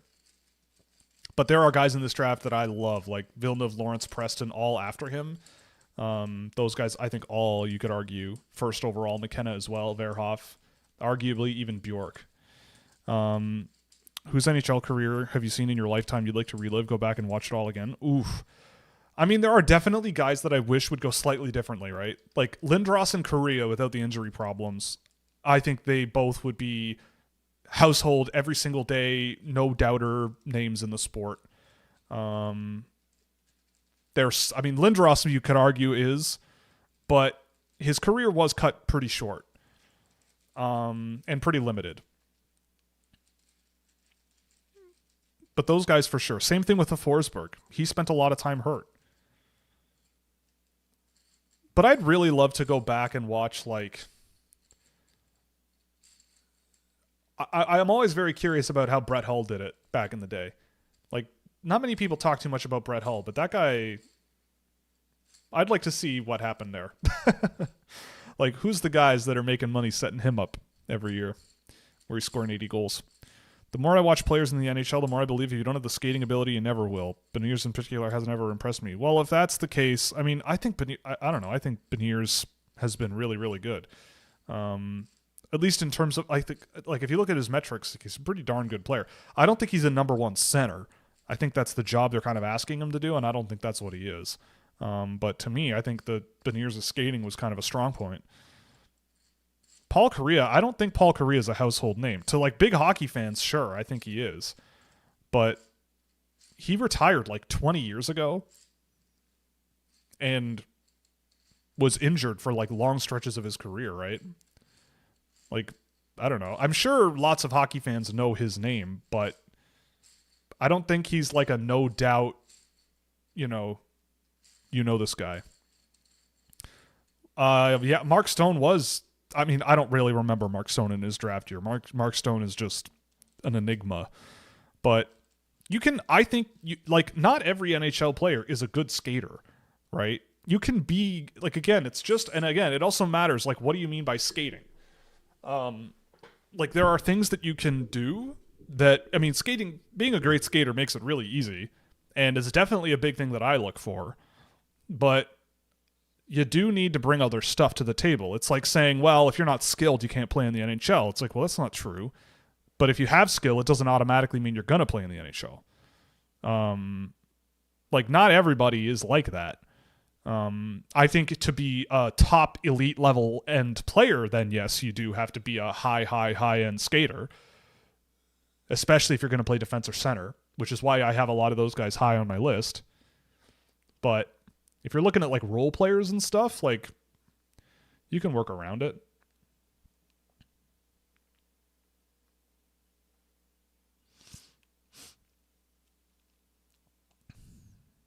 Yeah, there's not a lot of longevity in Korea's career there. But yeah, I mean, like if you're strong on your feet, yeah, like small, like that's the thing. Like everybody says, if you're small, you are on my list. You know, everyone's like, oh, Will Scouch loves the small guys. It's all about small, and it's not. If you're small and you can't skate, I don't see it. Like that's a big reason I don't have JP Hurlburt like 10th, right? Like a lot of people have him super high because he's scoring so much, and I look at him and I go, this guy is either lying about his height or standing on his tippy toes when they're measuring him because he's definitely not 6 feet tall, and he is not, I would say, a particularly gifted, evasive skater. He's a very gifted, skilled player. He's like a diet Gavin McKenna, which is fine, but I don't think you can bet on that being an NHL player with the certainty of a first-round pick.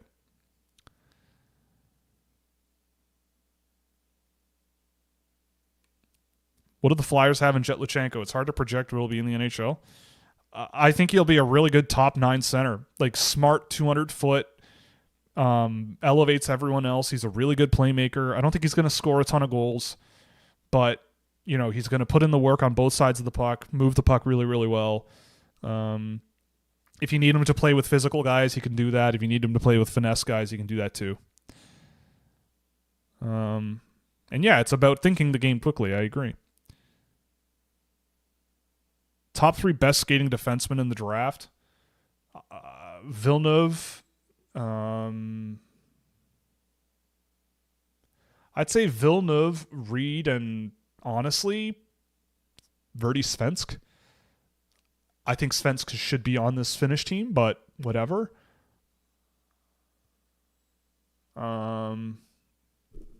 Yeah.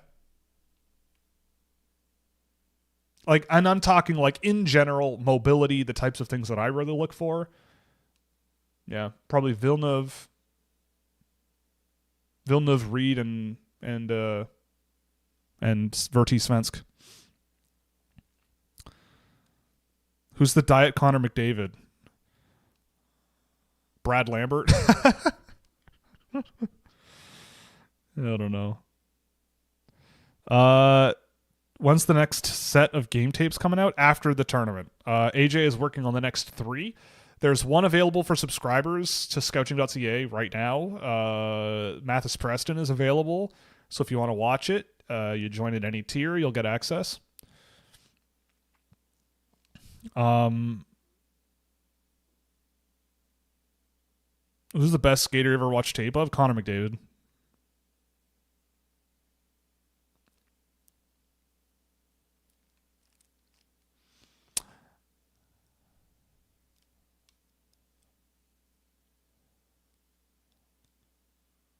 I didn't see a ton of Connor McDavid in his draft year, really, but what I did see, yeah, he was the best skater for his age, for sure.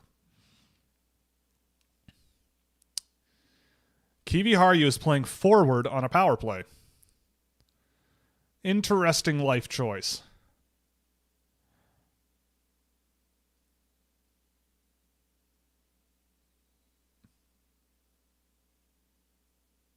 All right, 5-on-5 we go.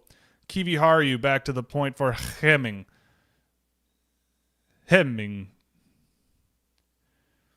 Who's the best skater I've ever seen at Disney on Ice? I did go to Disney on Ice when I was a kid, and I think Elvis Stoico was there, and he was really good. He's an Olympic gold medalist.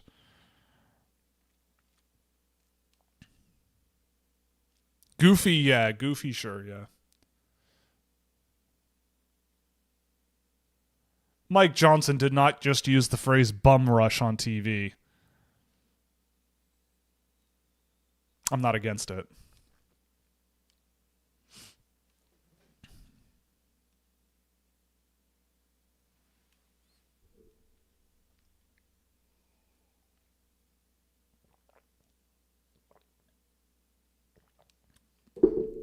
All right, couple decent chances for Canada here.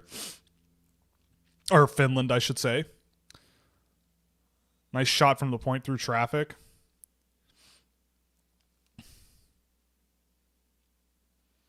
It does seem like Finland's trying to do that. Like, it seems like Finland's trying a little more from distance and trying to get traffic, like work off of Canada's own traffic in front or something and try to catch them sleeping, something like that.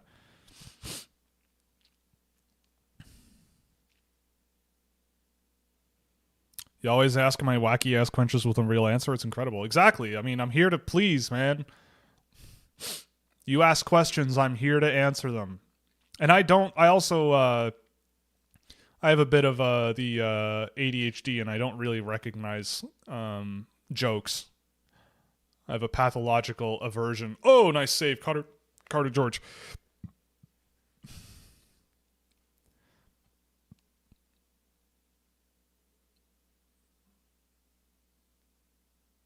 Cole Reshny.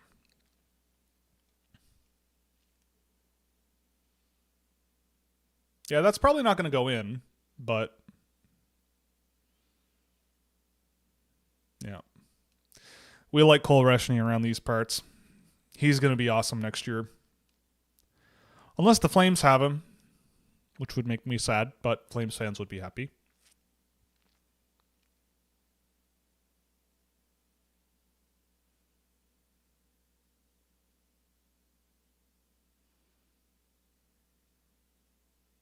Is that Kuta? Jasper Kuta, Pikarinen. Valila can't knock it down. Oh. Valila. Oh, bad pass from Valila. Hage in front to McKenna, and McKenna can't get it off and gives it up.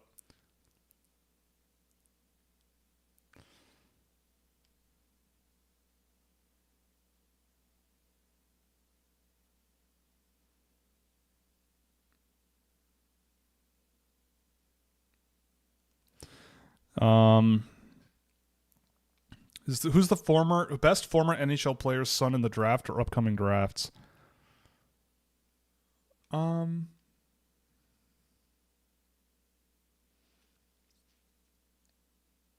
isn't Tynan Lawrence's dad an NHL player? I could be wrong. No. Oh, his brother is Josh Lawrence. That's what I was thinking.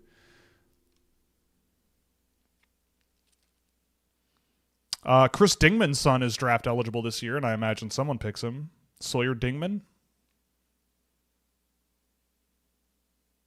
No. Probably Wyatt Cullen. That would be the one I'd throw out there. His dad's Matt Cullen. Do you scout goalies?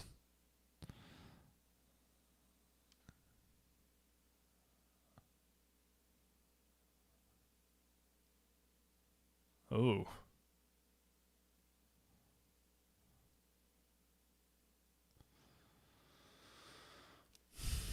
All right, Baudouin back into the offensive zone here. Gets through Vananen, gets through Väisänen right around, and nice shot from Danford. Yeah.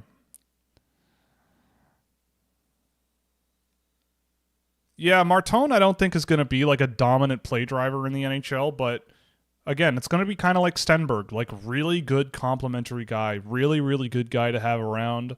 May never be like a superstar, but physical, skilled, finisher, good on both sides of the puck. You know, he can do a lot, but he won't. I don't think he'll be like a superstar, whatever, all timer. But most guys aren't, right? Like most guys in the NHL are not.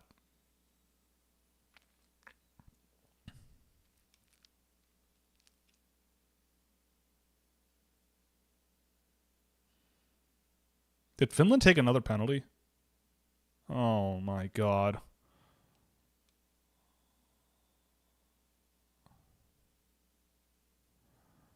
Um, the scout goalies who are the top 3 in the draft. I mean, I dabble. I wouldn't say I know what I'm doing. I usually talk to other people about it. But I think there are some good ones this year. Let's see. Ooh.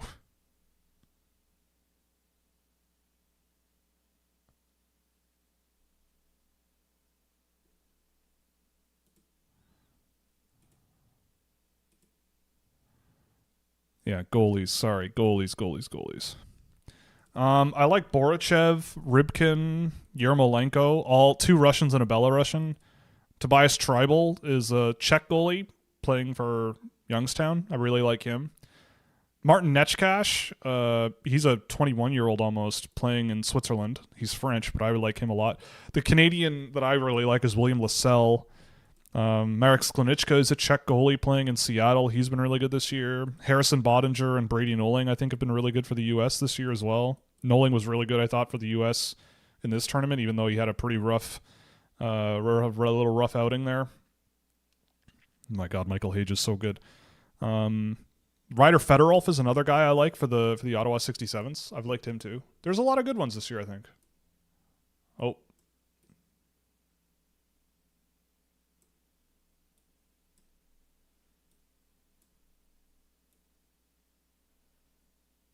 There we go.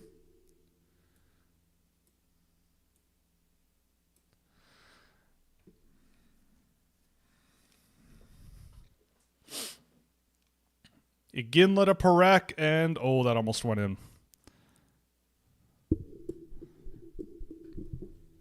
What have I thought about Piparinen's tournament? It's been good. I mean, he's been rock solid. I haven't seen him much in this game.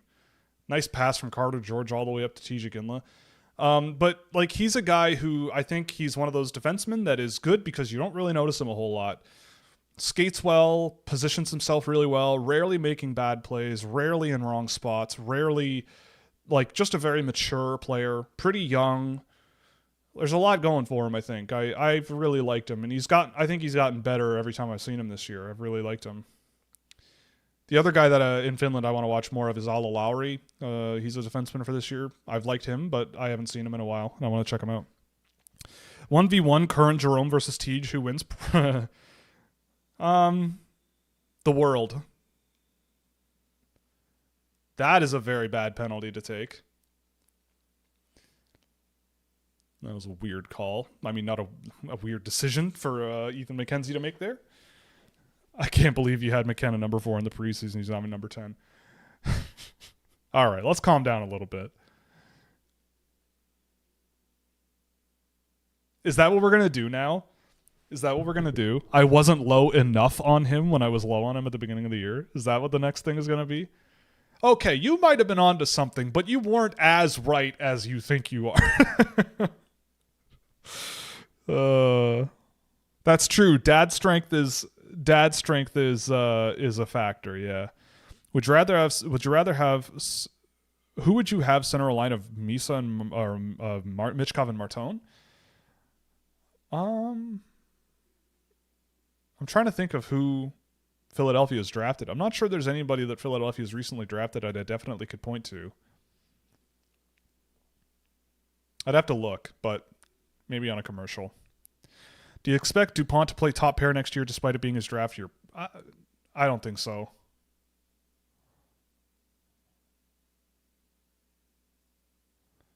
I imagine he'll be like maybe a second pair guy, but if you've got Verhoff and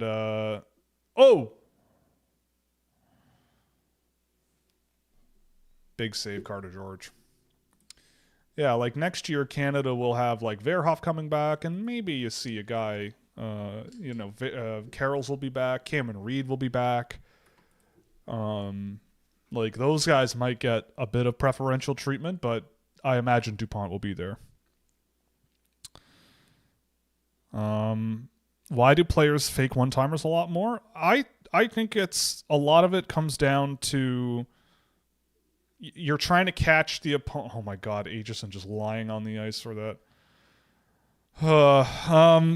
Yeah, I mean, think about it, right? Like faking one-timers, you are trying to trick your opponent. You're trying to get the goalie to bite. You're trying to get the defenseman to bite. You're trying to, you might be able to change angles, get a better look at what's going on the ice. Goalies are anticipating one-timers. One-timers are the expected play. So if you mix in a little bit of fakery, oh my God, what's the frickin' word? Finland's starting to do it. The Finns are starting to slice through Canadian defenses here. I know they're on the power play, but it's happened a few times this period. Whiff by Emil Hemming. Uh-oh. Big save, Rimpinen. Is that a game saver?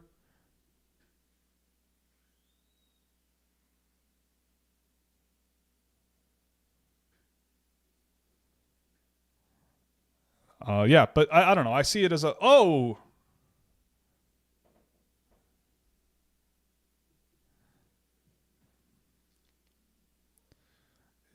Aitchison bobbles it. Bolius coming the other way. Bolius up to Vananen, goes offside.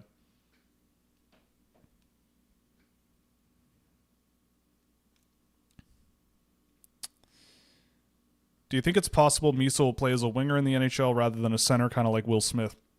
I think that's your last resort.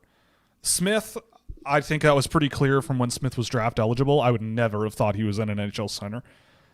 Misa as a winger in his career has been significantly less effective. I think you need Misa in open ice. I think you need Misa playing an off-puck positional two-way game. Again, Misa, if you're looking for Connor Bedard in Michael Misa, you're not going to get it. But Michael Misa got 60 goals last year because he's smarter than everybody. He makes better reads. He puts himself in better positions. And he can tip pucks, he can shoot pucks, he can get rebounds, he can do it all, right? He's not a pure sniper. He's not a pure playmaker. He's just a very well-rounded guy who just doesn't really have that physical or speedy edge pizzazz that people really catch attention to.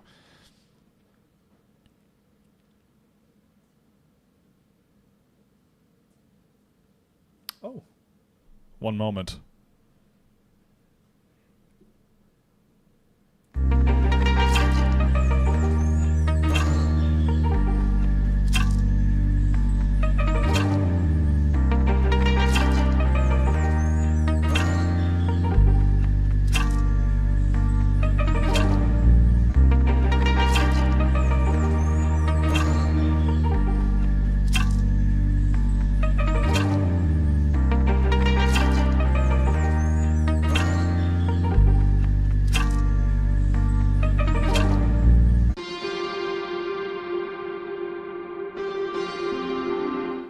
Sorry about that.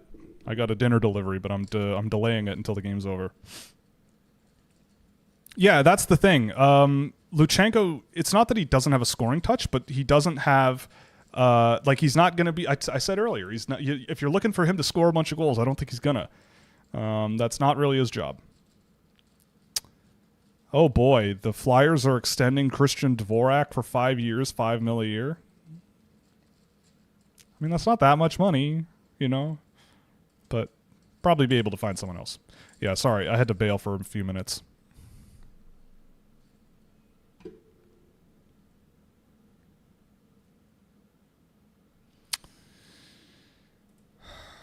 Well, we're getting right down to it.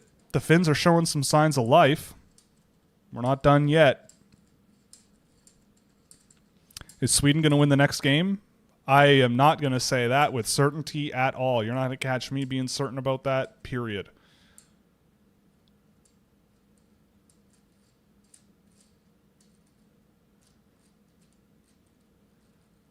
Yeah.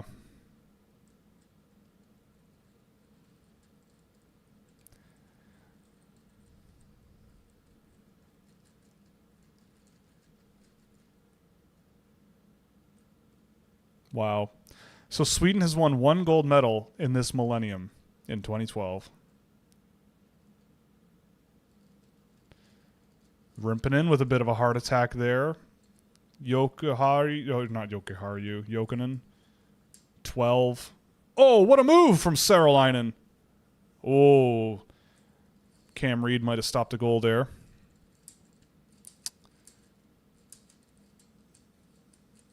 Jokinen. Up to Valala, who kicks it up to Tuva to Sarolainen. Sarolainen drops it for Tuva. And Parek is in there to get it. Oh, and Martone mishandles it.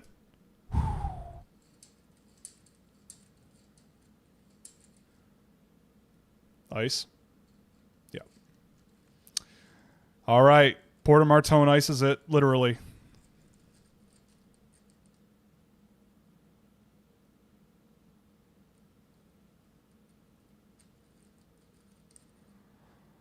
They're showing the goal from last night, the go-ahead goal for the Czechs. That must have been fun back at the hotel last night. They must have had a good night. I hope they had fun.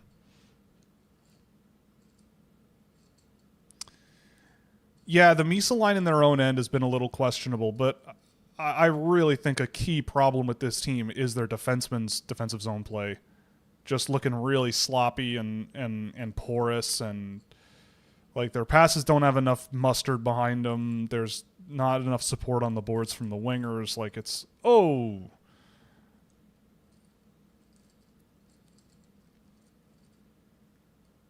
losing Westergaard really sucks for Finland, but fingers crossed.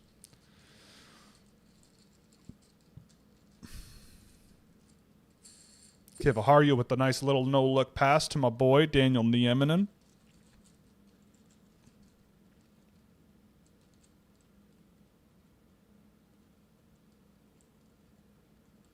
Who are the Utah guys? Is it the Utah guys that the Czechs have? It's Hawk? Yeah, Stepan Hawk. I've liked Hawk. I liked him when they drafted him. I'd never heard of him, but when I looked at him, when I saw him after the draft, I kind of liked him. Chihash is LA, I think. Damn. Nieminen mixing it up a little. I'm not used to that. That's unusual for me, in my experience. Yeah, the Chiefs coach is going back to Spokane, and Mathis Preston's gone. Yeah.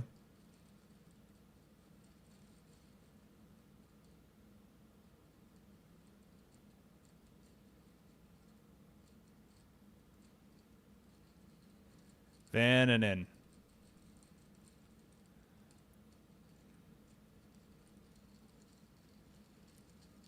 Oh, Sanichka, right. Yeah, the Sanichka, yeah. Max Sanichka, Utah Mammoth. Good player, good player.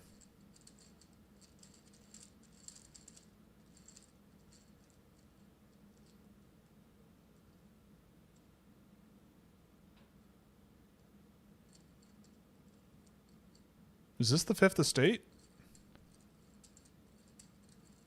It is. Good show. CBC News. Government propaganda. I love it. The Fifth Estate is so good. If you're into the news actually doing journalism that affects daily life for regular people. One of the better shows that Canada makes, I think. It's really good. Yeah. Max Sanichka. It's a weird name. It's a weird name for us uncultured swine in North America.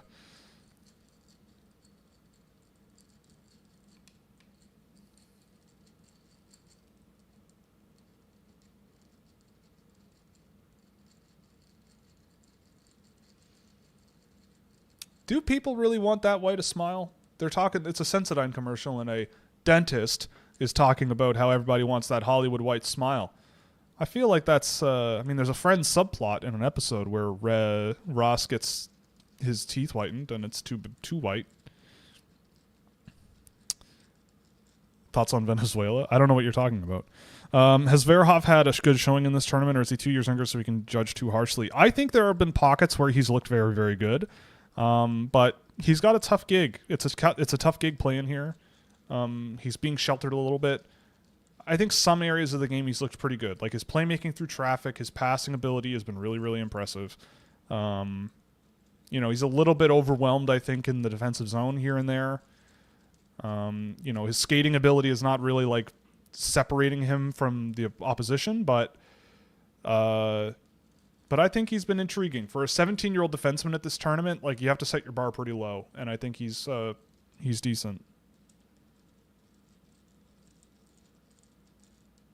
Oh dear, that could have been bad. Oh no, man, Canada might be playing with fire a little bit here. The Finns are not going away. Oh my God, Carter George, big saves. Couple of big saves there.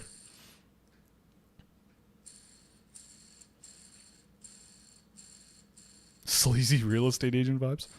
Yeah, I'd say Chase Reed has been really impressive in this tournament for the U.S. I thought he was really one of the better defenders on that team. He looked really, really good.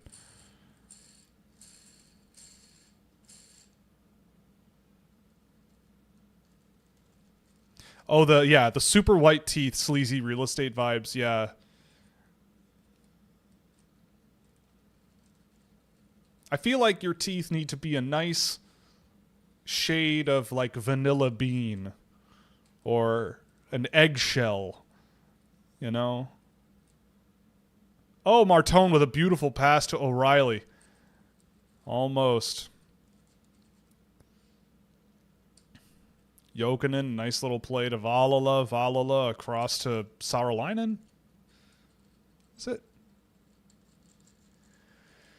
Oh boy.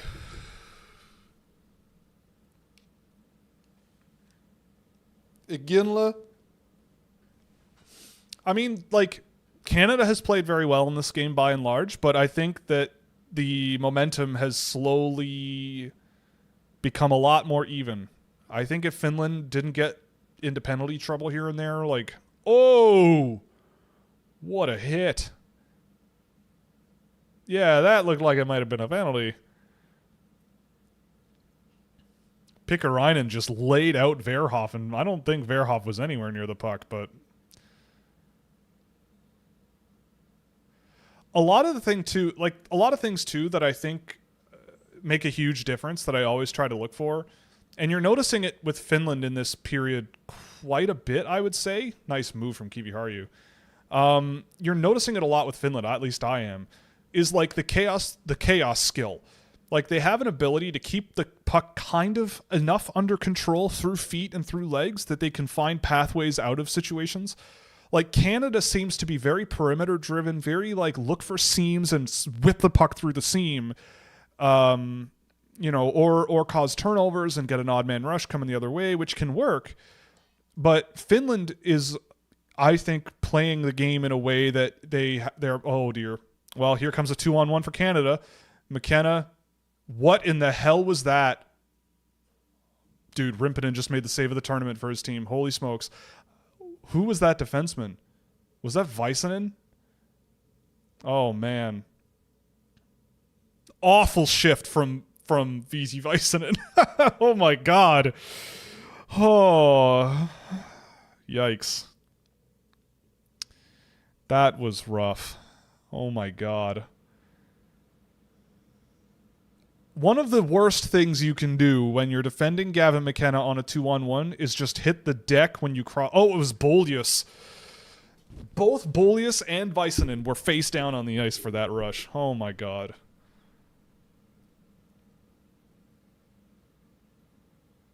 Yeah. VT Väisänen's looking like he's been playing in the CHL. It's funny because he has. Oh, no. Yeah, well, Gavin McKenna got one. Good for him.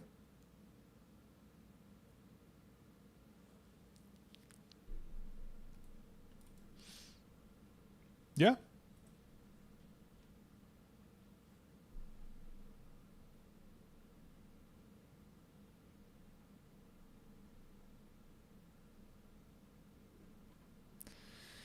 Best team to draft Chicago?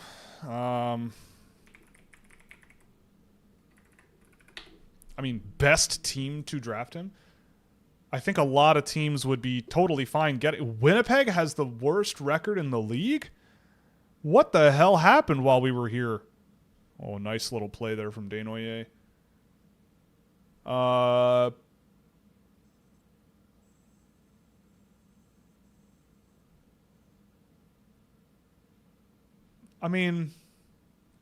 The storyline with Vancouver is hard to ignore.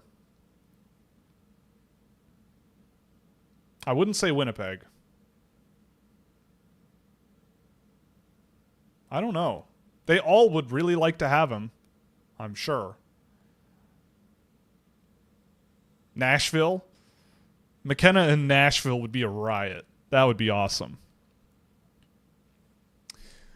Yeah, that goal is kind of a bit of a... Like, Finland's getting some chances, but, like, they have to play... To win this game, they have to play perfect hockey, and they have not. Oh, nice style. Nice block by Väisänen there. Nice little turnover generated. Like, they got to be perfect, and they haven't been. Canada's capitalized on their mistakes. Rimpinen has bailed them out a lot.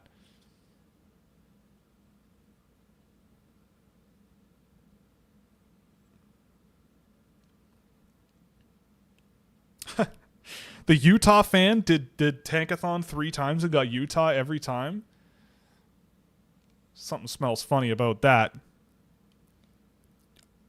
And the Chicago fan thinks the best situation would be McKenna in Chicago. All right. All right.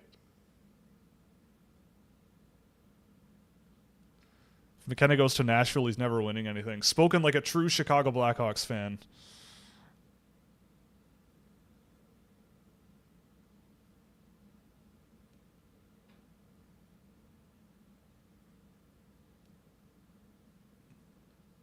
Big game player McKenna. Yeah.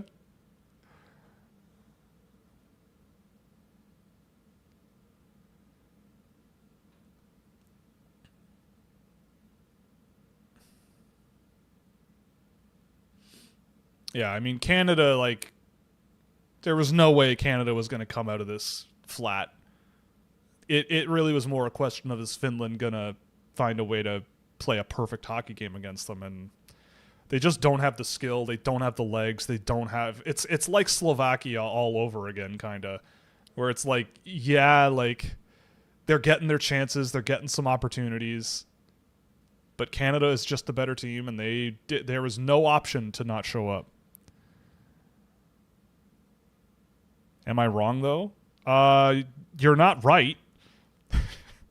You're biased. You're not you don't. Oh my god. Yeah, you can't if you don't bury shots like that, you're not going to win. Like McKenna going to Chicago would be awesome. It would be great. Sure, yeah. Chicago sucks again and picks high again. Like, good for you. You know, like,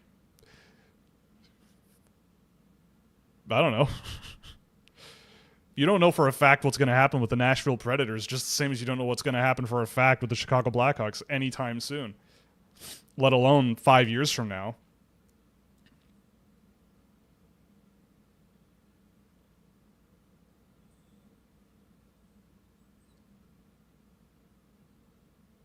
Oh, big hit from Neiman and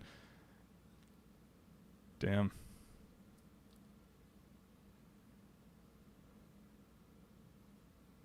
Yeah, no, but I'm saying if Chicago gets McKenna, it's because they suck again, right? Like Chicago getting you're talking about McKenna being a good fit in Chicago. It's like, well, yeah, you've drafted a billion times and you've drafted top 5 like every year for a number of years in a row. Like, obviously you want another top 5 pick on top of it, and obviously McKenna would be a good fit for that. You know? Man, also Carter George has been doing some crazy stuff in this game too. It's like if you get McKenna again and you're Chicago, it's like good for you. You've been bad enough to draft really high again. Awesome. You had another young player again. And yeah, I'm not disagreeing that Chicago wasn't competitive before getting injured. I'm just saying, like, any team, if you are a hockey team and you are drafting Gavin McKenna this year and you're like, nah, he's not a very good fit, you're kidding yourself. Like, every NHL team would be happy to have a guy like that on their team. Nobody is talking about him being a bad hockey player, right? Like, it's like, what team would not want to have him is basically what the question was in the first place. It's like, I don't know. What hockey team is going to look at a player who can make plays like that and pass the puck like he can and be like, meh. The reason I said Nashville is because Nashville seems to historically love their high-skilled guys like that.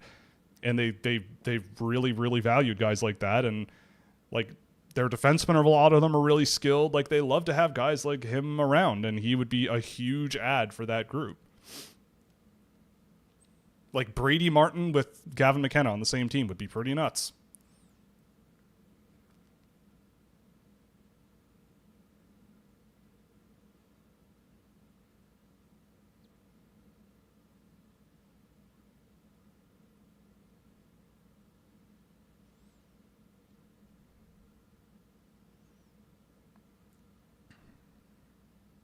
McKenna would be the most talented forward that Nashville ever drafted in their existence. Exactly. That's why he'd be good there. That's my point, is he would be a very good piece to add.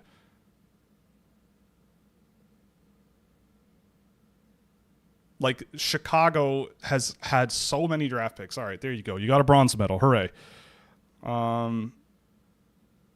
Yeah, like, people just, like, you want a good hockey team. You want a good hockey team. You want good players. Good, cool, great, awesome. Gavin McKenna's a good hockey player. You know? Like, he is a extremely talented, skilled playmaker who will be an automatic playmaker on the power play, who will score a ton. And you give and you take with him on the 5-on-5 play, but you got to have a guy like that somewhere. It would be really nice to have one. You know? You could make that argument for a number of players in this draft.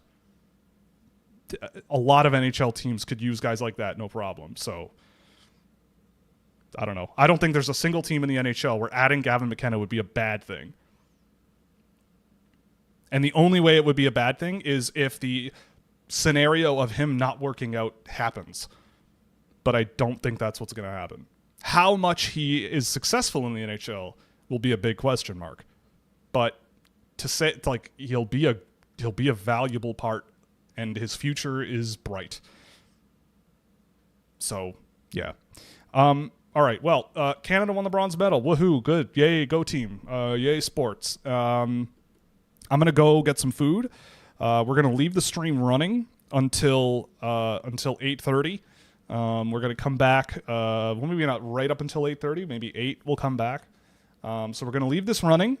So stay tuned. We'll be back at 8 p.m. Eastern time for the gold medal game, between 8 and 8:30, whatever. So we'll see you then. Thanks for coming for the bronze medal. Yay, Canada, winning the medal. Did what they had to do. And we'll be back in an hour to an hour and a half. Okay, BRB.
Well, well, well, we are back again for our last game of the 2026 IIHF World Junior Championships. Welcome back to Scouching Live. Thank you so much to everyone who stuck around waiting for me to come back. I have had my pizza party. I have brushed my teeth. The Sensodyne ads were inspiring me, so I hope I look okay. You know, did a decent job there. Maybe a nice little pearly off-white, maybe an eggshell look. And we're here. We're strapping in for a few more hours until the end of the night when this is going to be all over. All is going to be said and done. It's going to be Czechs and Swedes tonight for all the marbles. Canada, if you didn't see, they came off with a bronze medal victory. And they did a celebration at the end of that game. They did stuff. But nevertheless, let's see. Did I miss anything in the chat here? McKenna probably. I probably would have given player of the game to Michael Hage, but McKenna also deserved it. He did quite well. But anyway, welcome back to the show. It's lovely to be here. We're ready to party. Gold medal night. Last night before the game got going, we had a little bit of fun while the game loaded up here. So let's do this. We got the GeoGuessr going again. We got the GeoGuessr.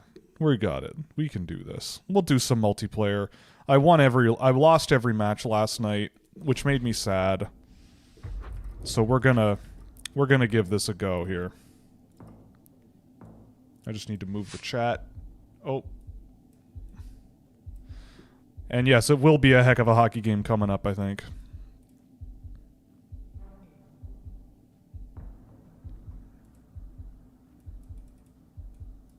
Well, it's North America somewhere.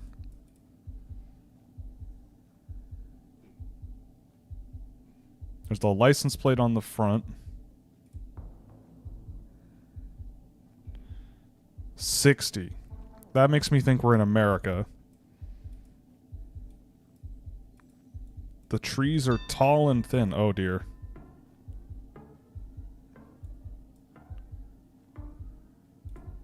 Maybe North Carolina somewhere. Oh, it is Florida. Oh, well. I don't know my Florida very well. We don't like Florida around here.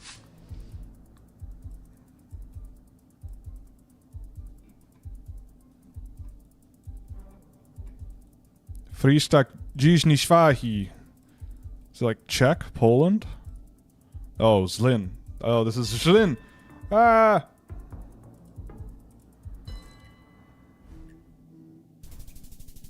Oh. Oh.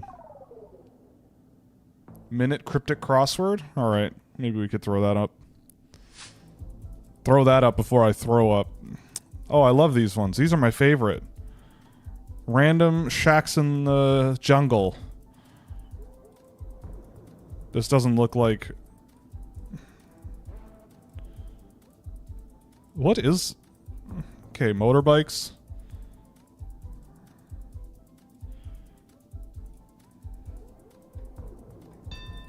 Oh, for crying out loud. This person is... We'll go Thailand, why not? I don't know. How did you know that was Vietnam? How did you know that was Vietnam?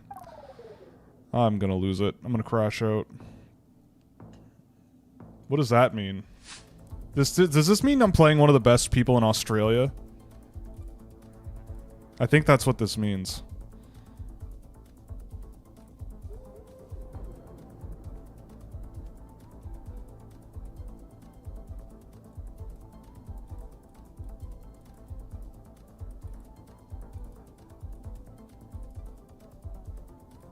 No.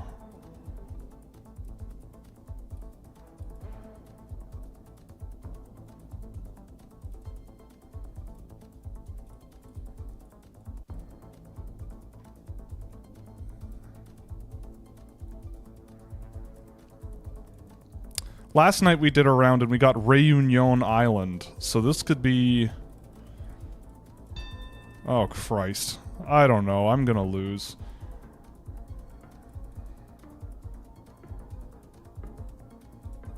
I'm gonna lose.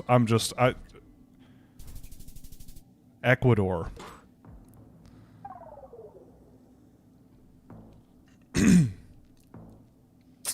Ecuador it is. Oh, this is Britain somewhere.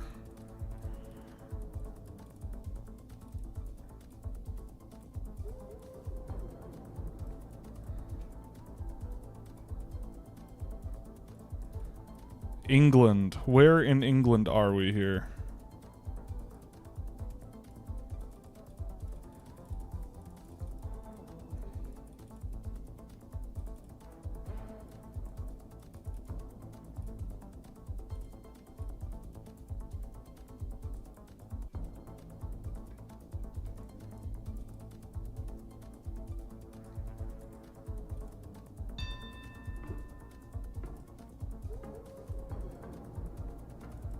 Central England, maybe, where it's a little hillier, perhaps? The Isle of Man. Okay, great, cool. Got it. Love that. Definitely know what that looks like.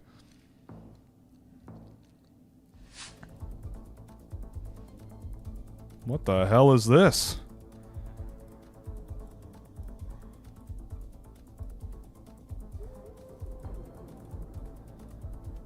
How do... Okay. I'm on the highway now. Where in the hell is this? I'm driving on the right side of the road. This is a desert. Like, this could be, like... Spain. It could be... Oh. Turkey. In the desert of Turkey. I'm gonna say you're on a major highway running what direction? Northeast? We'll go right in the middle of nowhere in Turkey here. Am I gonna pull this off?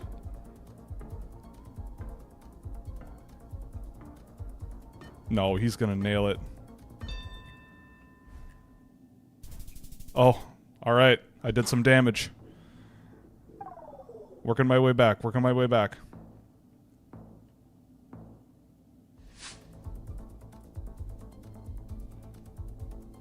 Well, that sign looks awfully familiar.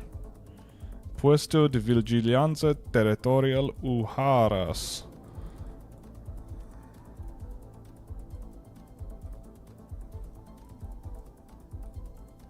Oh, is this Costa Rica? I thought this might be Costa Rica. That looks like a Costa Rican flag.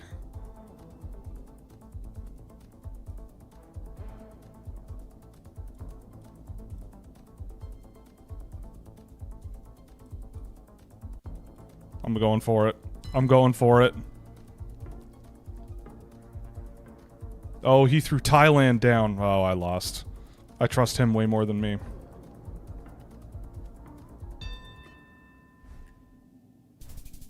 Oh, I did it!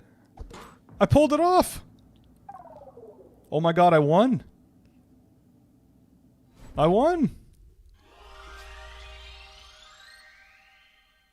Oh my goodness, I can't believe I won. I don't know why he went Thailand. There was definitely Spanish on the board. Alright. Let's keep it going. We're on a streak. That's a one-game win streak.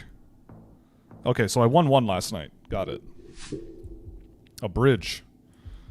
Like a bridge. We're in Japan. No, wait. That's Korean.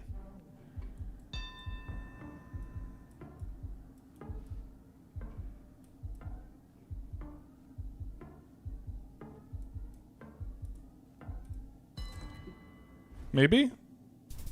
Oh. Alright. I'll take it.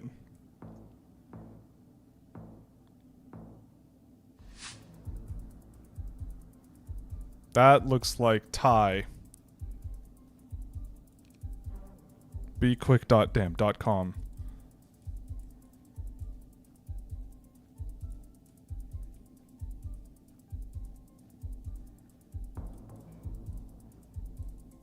I love the power lines in Thailand. It's kind of hilarious.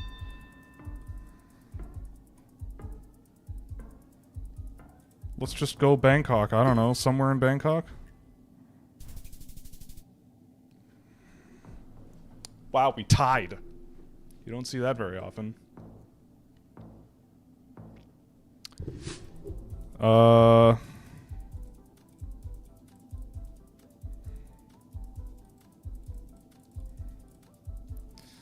British Petroleum. New World. Driving on the right. Coffee shop. Open 24 hours. 24-hour coffee shop, eh?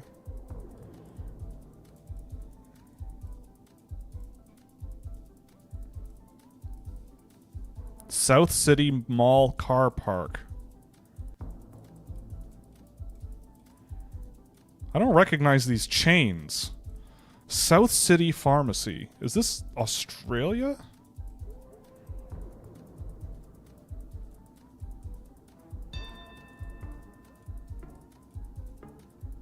This might be Australia. Let's go down here. I don't know. Oh, New Zealand. Where the hell is this? Invercargill. I know that place. Clearly I don't, actually.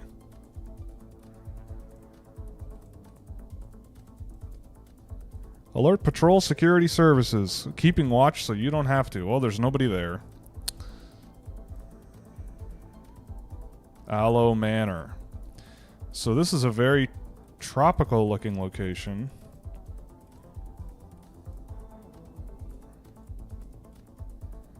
It's in English. English. We're driving on the left. Is this like Australia again? Well, it was New Zealand last time. Or is it South Africa? Maybe this is South Africa. I'm gonna go South Africa.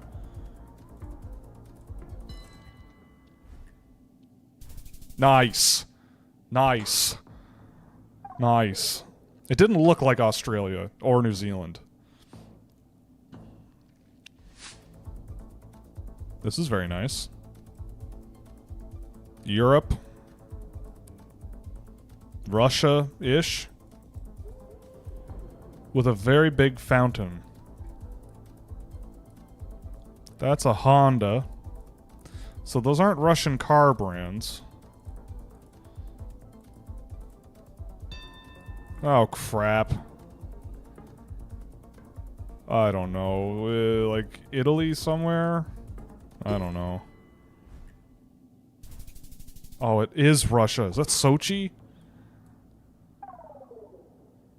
Novorossiysk. Okay. Damn. I did know it was Russia. Why did I guess? Oh, I panicked. Elsat. This is very jungly or foresty.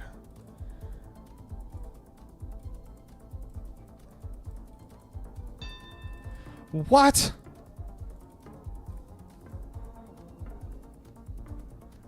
I don't know. Are we like in Zambia? I don't know. South Africa. Oh my god. Alright, I'll take it. I'll take it.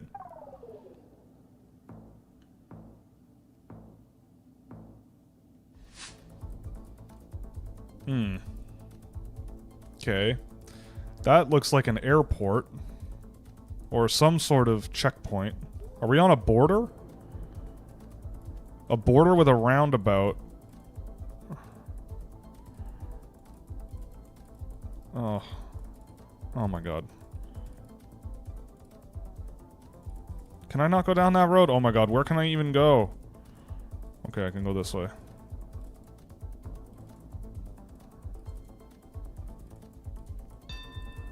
Ah, crap. Alright, I'm gonna guess that we're on a border somewhere in the Middle East. Maybe Syria and Jordan somewhere. Syria and... Oh. Qatar. Oh, I'll take it. I'll take it. We're chipping away here. We'll chipping away. So this person is clearly just first thought, they're just throwing it out there. And putting the pressure on me. which is a risky strat.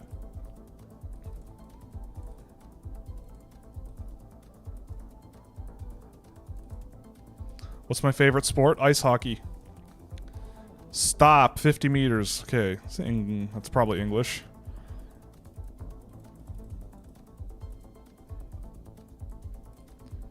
Okay. Now we're getting somewhere. Driving on the right. Oh, man. I don't know. Oh, I'm screwed. I'm cooked. I'm cooked. I have no idea where this is. I thought it was... That was Spain? Oh, they were... Oh my god, I'm a moron. Canada. Yeah, that's Canada. Alright, we might pull this off here. Indonesia somewhere. Okay.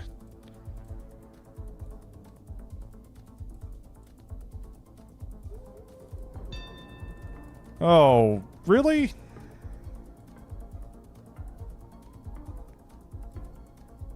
Maybe Surabaya, perhaps? Oh my god, are you kidding me? Is that how I lose? No. Oh my god, it is how I lose.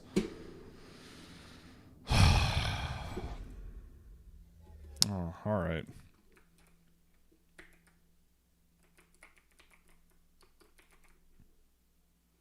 What is this thing?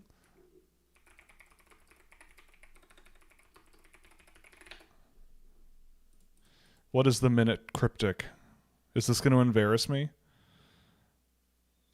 What? String from viola you tuned for composition. What am I doing? Making cryptic calls instead of dumping 30 cryptic. You want a day with hints, video explanation, and opinions. Hang on. Guide walks you through the core tricks you need. A definition, a direct hint at the answer, a wordplay. A clever way to build the answer using some mix of letter play and language tricks.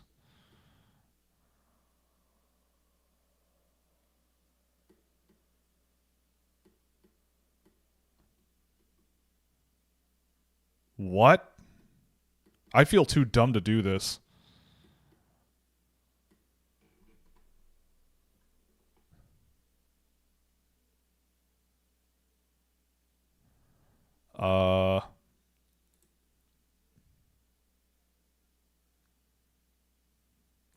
String from viola you tuned for composition.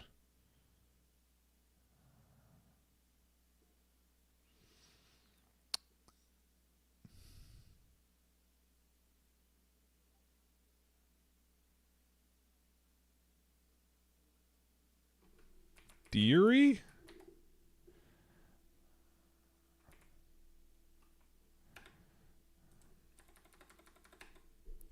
I don't understand.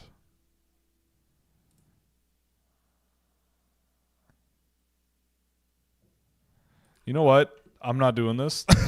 I'm too stupid to do this, especially for the first time live on the internet. I don't understand that game whatsoever. I'm more of a guess the angle type guy. Guess the angle.wtf.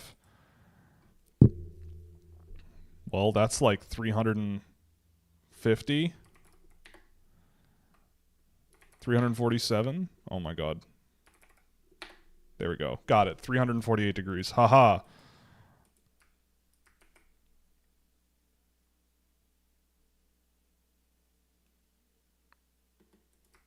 Guess the house. All right, we got this one too. Guess the house. Greer, South Carolina. It's pretty nice. Where is Greer? You're in a small town quite a way out of Charlotte. Let's go $1 million as a start, perhaps? Way less. Oh yeah, that's definitely way less. 550 grand. Whoa, way less than 500. Oh my god. Man, I live in Canada, so this is...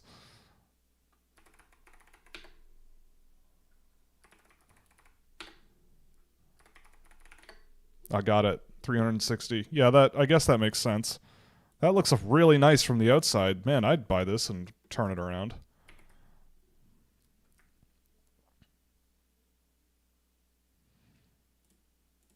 What's the global today? We got Russians in the chat, so we're gonna start with Russia. Russian. I meant Russia. 1,300 kilometers away. Maybe we're looking at Yemen. Cold. Okay. Perhaps South Korea. Cooler. Also cooler. How's that possible? Are you talking like Germany? Oh, okay. Germany is adjacent to the answer? Luxembourg. Oh. Poland. What? Denmark.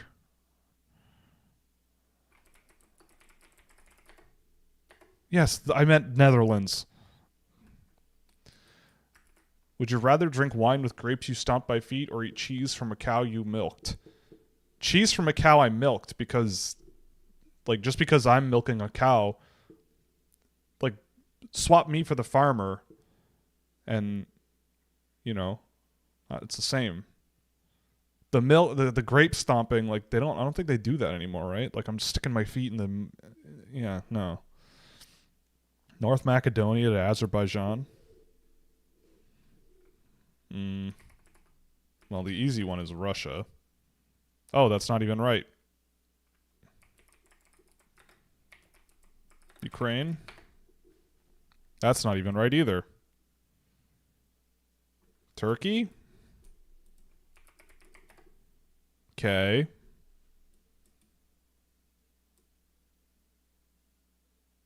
Oh, Armenia. Duh. What?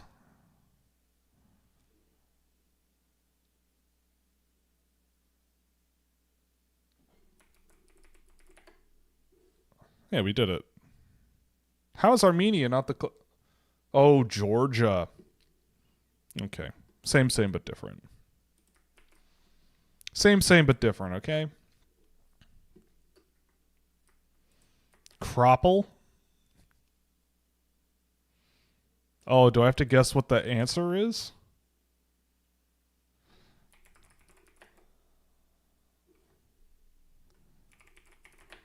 Nice. Easy. That's easy. Aw. TSN is doing best plays of the year, and they just played the George Springer home run against Seattle, and that was... I was on my back porch, and I jumped for joy. I thought I was going to go through my porch. Tradle. I made you out of clay. Let's see. Okay, $400 billion, and they make a lot of cars. Yesterday was the United Kingdom. Petroleum, medication, pig meat, olive oil. Italy? Close. France. Spain? Spain makes... I feel stupid now. Spain makes cars? I didn't know that.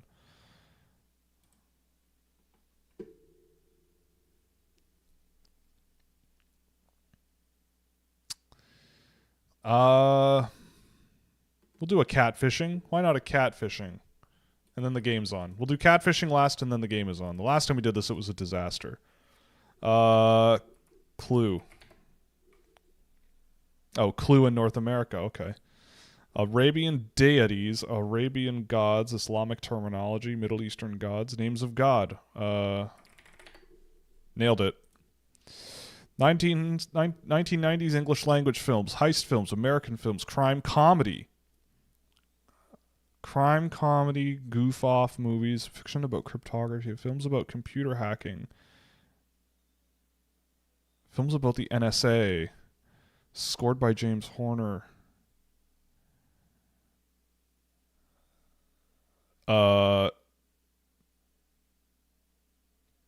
I'm gonna kick myself if I don't get this. I for sure have seen this.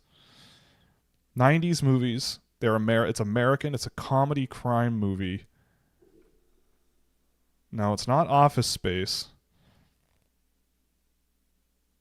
The NSA, scored by James Horner. That's like a legit movie. It's not Hackers. Isn't it? Sneak. Okay, I don't know that movie. Ancient Greek archaeological sites in Greece. Attica, man. Populated places in ancient Greece. Roman sites in Greece. Uh.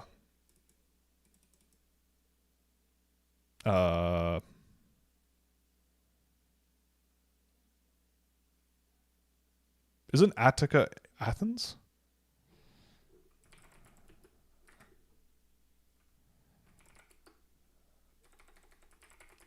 Yeah, okay. That seemed too easy. Establishments in Finland. Companies in the... Oh, is this Nokia? Yeah. 2004 establishments in Taiwan. Oh. High-tech architecture, observation towers. Isn't this Taipei 101? Is that what it's called? Yes. Oh my god, we're on a roll. We're on a roll tonight. Audio to video synchronization, film production, fraud, musical terminology, singing, sound recording.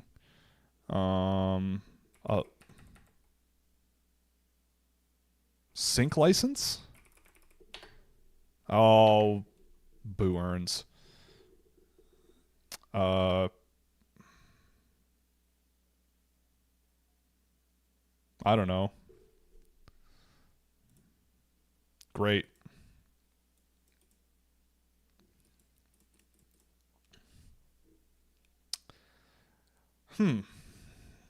21st century. Oh my god. What was that guy's name?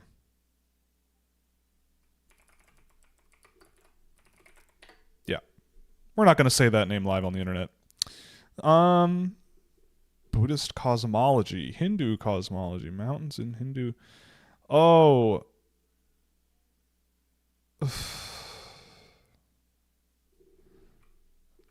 I'm going to out myself as a fool. Mount Meru. Okay, whatever. I'll take 6. I'll take it. Yeah, you know. Top 19% of the world. I'll take it. Lip sync is annoying. All right, well. Hello. We're back. The game is on. Sort of. So, Sweden has not won the gold, I think, since 2012. And the Czechs have not won since 2002.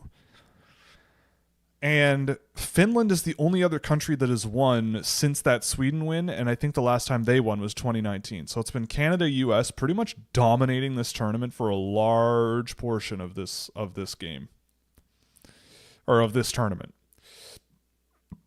How do you think the game will pan out after 10 minutes? Scoreless. That's what I think.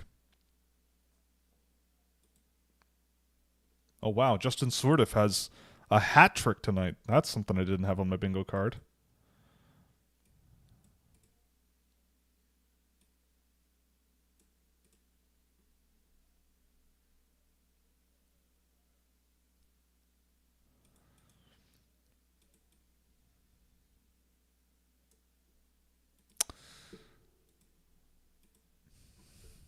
Yeah, I mean, it's going to be a great game. Both of these teams are really, really, really good. Czechs have played great this tournament. The Finns have been tons of fun to watch. They've been absolutely electric. I don't know. Honestly, I don't know who could win this game. Like I think the Swedes have a little bit more like speed and mobility on their team, but the Czechs are just so hard to play against, and they're so the Swedes, I think, have a goaltending advantage. I think Hornstam's been really good this year. Or Shellac, if that's who's playing. He's been okay. Good enough against Canada, but okay. I think pushing Russia out definitely gives more space for other teams to break droughts. Of course it does. There are definitely seasons where Russia would be a threat for a gold medal in this tournament, right? Like, it's a big hole in the tournament to not have Russia here. Obviously, there are extenuating circumstances, but yeah, they definitely would be a threat to win medals no matter what. And the thing about the Russians in this tournament, from what I remember, is like they were never out of it. They were fun to watch because you never knew if you were going to get blown out 7-2 or you were going to be up 5-1 and lose 7-5, or they would just give up and you'd win 8-0. Like there was no real in between. There was always drama. It was always fun to watch, and so, you know. Also, I meant to do this in the earlier show or the earlier segment of our show, but shout out to the South Korean under-20 team. They won their second game in the Division 2A tournament. China beat Spain 5-2, and the Croatians beat the Romanians 6-5 after overtime. So right now we're looking at, after Croatia got blown out 12-2 by South Korea yesterday, Spain now is in last place in the tournament with no points. Croatia with 2, Britain with 3, Romania 3, China 4, and the South Koreans are undefeated with 6 points and 16 goals and 2 goals against through 2 games. Pretty good.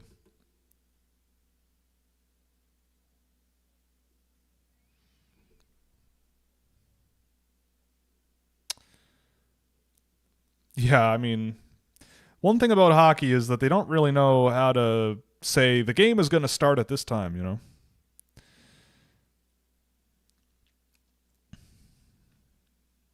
Yeah, Russia is a big hole. And also, like, even Belarus in this tournament. There have been some years in the past where Belarus would have some good teams. Like quarterfinal threats, man.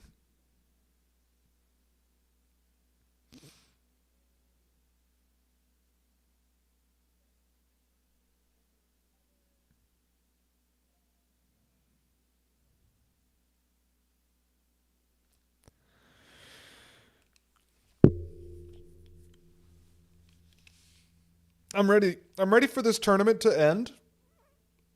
Not gonna lie, but this has been fun. This has been a great tournament, as expected.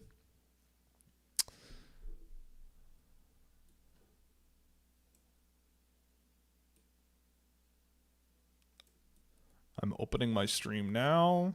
All right, we're ready for puck drop here. Yeah, Belarus had some good teams, and they've had some good players over the years for sure.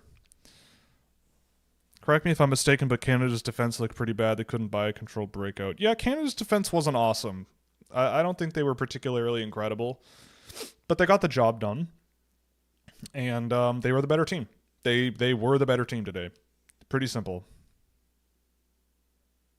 Yeah, I am missing just the regular old thing with the office hours and the regular scheduled programming, but we're going to go hard for the next 6 months, folks. If you want to participate, definitely go check out Scouching.ca. You can get yourself a subscription. We got 25% off until midnight tonight. If you want to join up and hop in the Discord server, see the data tables that we've got, the data visualization tools for drafted prospects, undrafted prospects, whatever you want. If you want to follow along with all your favorite players, you can do it here. Or if you just want to help pay my bills and you think you're just a really nice person and you want to help out, that'd be great, because you all fund my work. I'm like PBS, funded by the public. No corporate sponsorships. Nobody wants to touch me. So, all right, gold medal matchup. We got a colorway match too. Yellow versus red, baby. Let's go.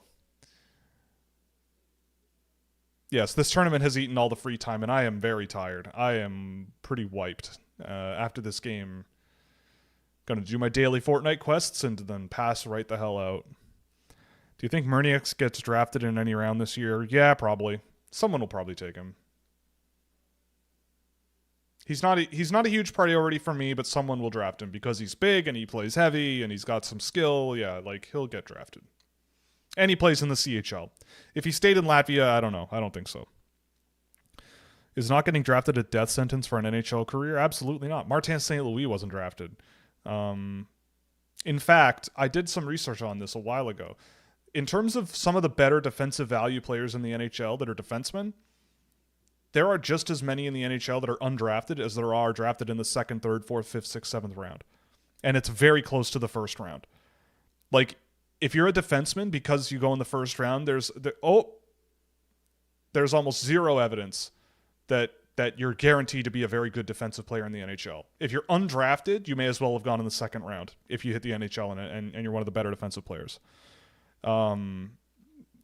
lots of players are undrafted and play in the NHL. Like, you can check it out on Elite Prospects. You can filter for guys who haven't been drafted, and there's lots of them.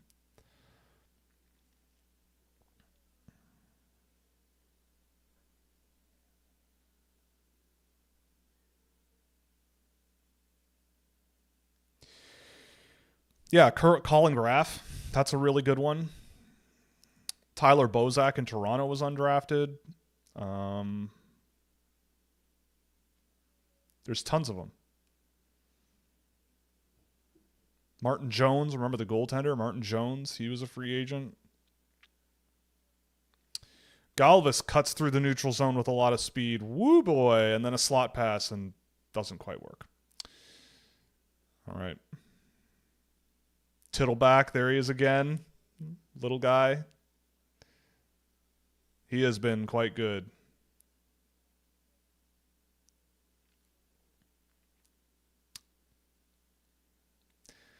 Again, Alphonse Frey on that retrieval, fending off Tittleback like that, like that's the thing that that other teams often do really well in this tournament where Canada really struggles.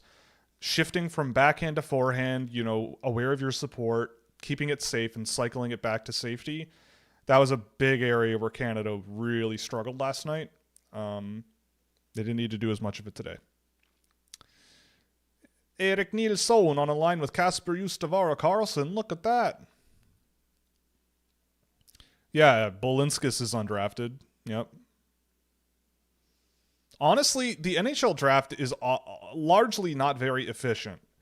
Like, the NHL phones it in really quick and just goes, meh. This guy is big and he skates okay. Oh, this guy's big and he skates okay, so we'll give him a go. Maybe. Ooh, Jiricek. With a little how do you do. Oh my God. All right, the Czechs are pressing here pretty good here. You got Jiricek cooking. Is that Dranchak down low? Yep. They keep it. Comfort along the boards. Love to see that.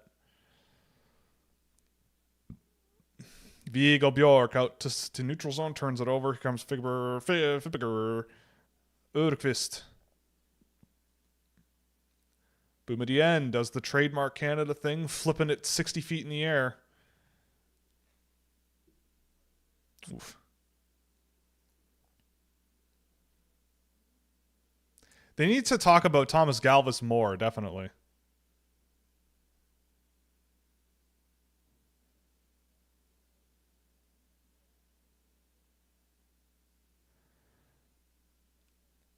Should Canadians expect less goals and medals in the World Juniors moving forward? I mean, they still are, on paper, like, often the best team going to the tournament. Like, Canada is making really good teams, but really good teams know how to play against them. And, like, if you try to fight fire with Canada, you're probably going to get burned. And that's, I think, true with, like, watching, Finland, I don't think they had the answers. Like, this was a really good Canada team. They were a favorite. They were a gold medal favorite, and the team that matched up with them the best was the Czechs, and the Czechs won when it mattered. Yeah, like, I don't know if it's like a guarantee that they'll land. Like, I think the days of 7 in a row gold medals or whatever are gone. Like, that's just over. I think that anybody can see that. Like, nobody is doing that anymore. One day Russia will be back. And when that happens, like, it gets even harder. Because Russia has some really, really good players that are 09s and developing, and they're doing really, really well. Oh, nice pass from Adam Novotny there. Wow, he has looked a lot better down the stretch of this tournament. Yeah, he has looked a lot better. Yeah, maybe Finland, like, wasted too much energy yesterday against Sweden. That's entirely possible.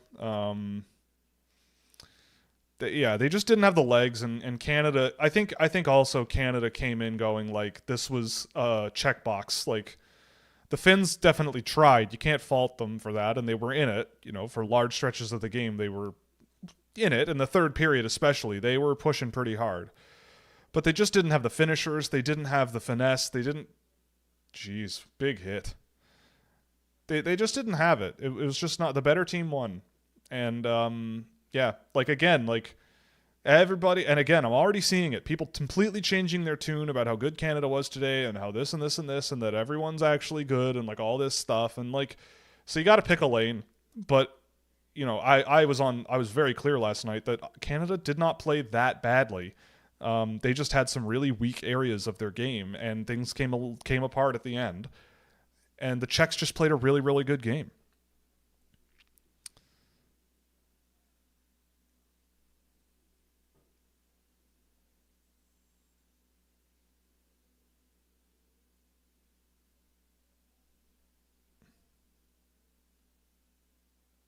Brother.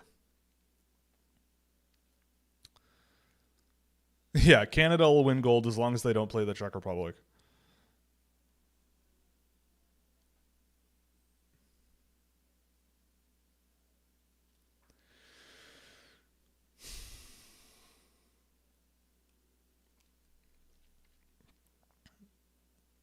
Hockenbaum, yeah. Sanichka back into his own zone, or back into the Sweden zone. Politin on the entry. Nilsson wrestles it free. That's my boy, Eric Nilsson. No, I don't think Canada played that badly. I don't think they just got beat by a really good team. They weren't like amazing, and but they had some really bad areas of the game that were key holes in their game that the Czechs exploited. I don't think they played that poorly. It was just a close game. And it was. Like, it was. If the game was 6-0 Czech Republic, then sure, like, yeah, they would have not shown up, right? The third period, yeah, the wheels kind of came off at the end. But we watched it together. You were there, man.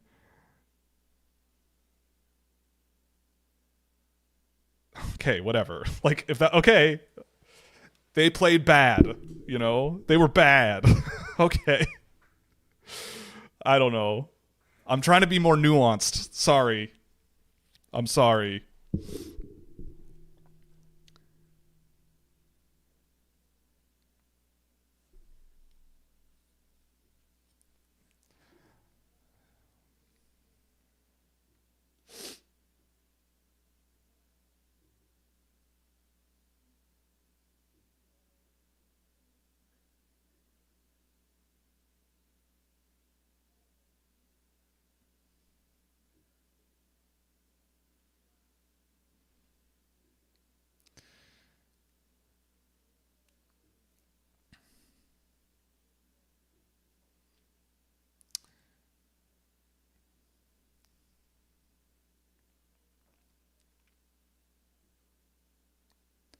Well, it looks like the seats are more full today for this game than the bronze medal game, which is good.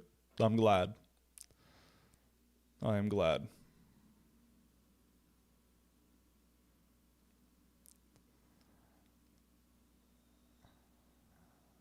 Oh, nice play from Linus Eriksson. Keeping that in, knocking it to Eklund, and setting up a scoring chance. Not bad, not bad. Yeah, like that's the thing. Canada went like we watched it happen. Once the Canada team got into the north half of the ice, the Czechs they had way more trouble. But the Canadians struggled to get the puck out of their own end. That's the biggest thing, is that the Canadians, the Czechs forechecked the crap out of them, and they did it really well. Canada's defensemen didn't know how to handle it because they don't know how to handle that. That's the fundamental problem. And so Canada wasn't able to play to their strength. The Finnish defense today was, by and large, pretty soft, and their forecheck was not nearly as quick and hard as the Czechs, and Canadians could get through them way easier, and they got some good penalties, you know, power plays and all that stuff, and then the game was over.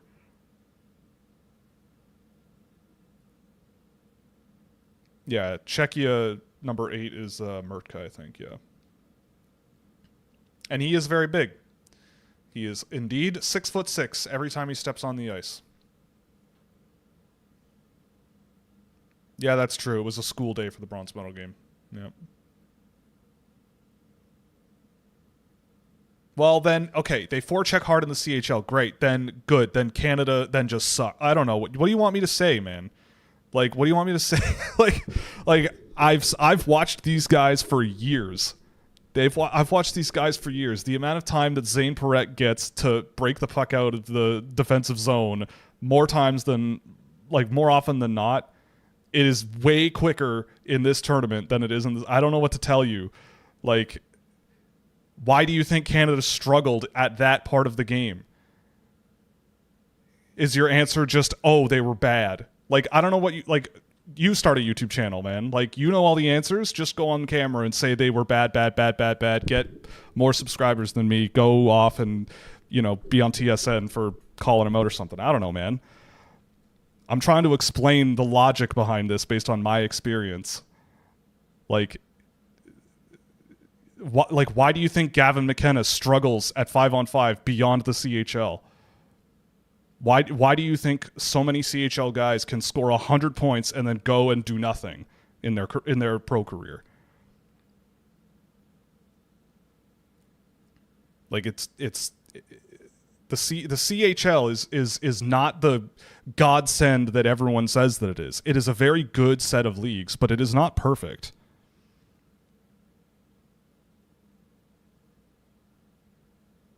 Like, and I don't even know why we're debating this. Like, Canada lost a hockey game, and they've won the bronze medal. Like, what the hell was that? Yeah, I'm pretty sure Stenberg's going to get that one.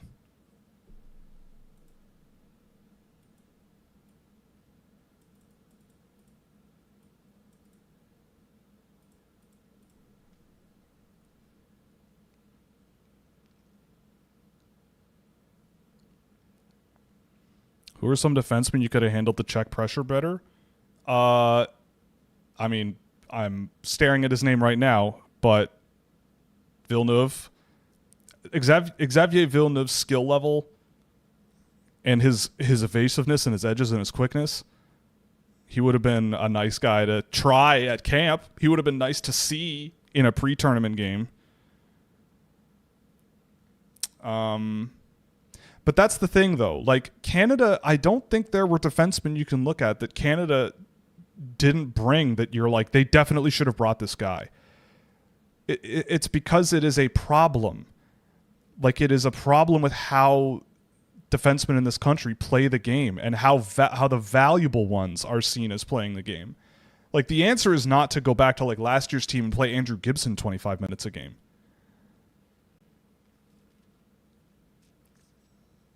Like, do you not take Zane Parekh? Of course you take Zane Parekh.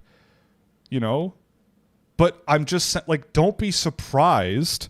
Like, don't be surprised when another team looks at the guys that they draft, watches video of them, and comes to similar conclusions that I have about them and builds a game plan around it. And then they lose. Like, holy shit, imagine that. People research a thing and then go, let's try this to win a game that people might think we might not win. This Zane Parekh guy seems to toss grenades out of his own end 45% of the time, and that's in the OHL. So maybe we can do that in the NHL or in the World Junior by just throwing our big forecheckers at him all game long and giving him zero time to think.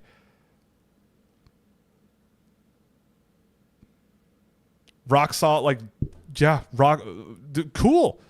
Imagine that.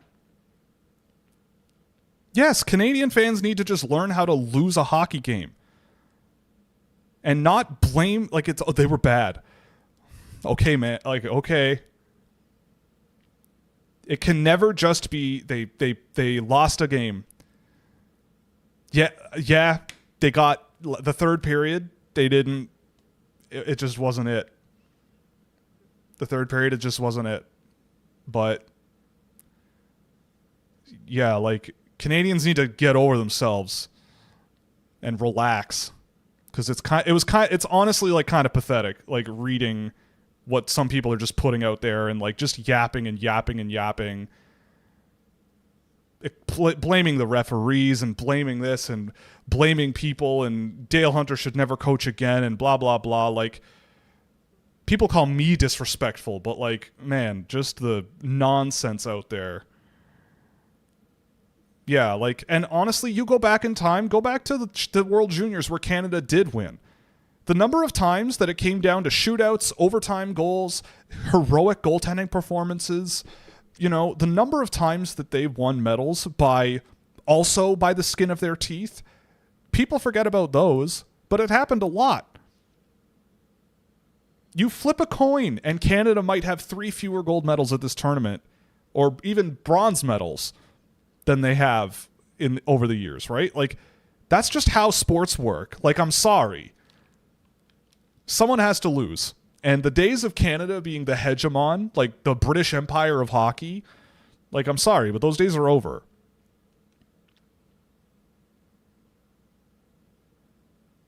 Yes, I've seen people blaming Dale Hunter and blaming the refs and blaming Gavin McKenna, you know?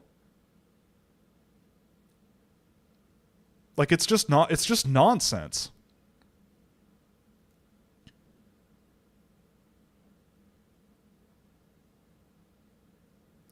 Well, Felix Orkvist just threw a guy into his own goaltender. Interesting.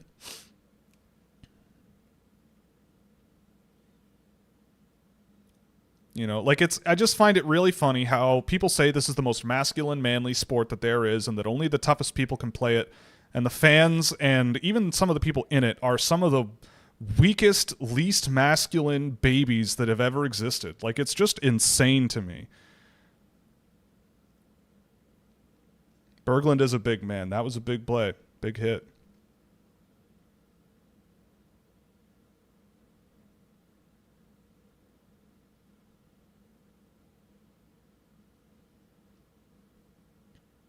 Oh, here comes Stenberg. Nice pass. Viggo Bjork. Bjork tried to get it back to him, and no. Who was it that said the first 10 minutes of the game and I said it would be scoreless? Because it's scoreless, and Stenberg just turned it over.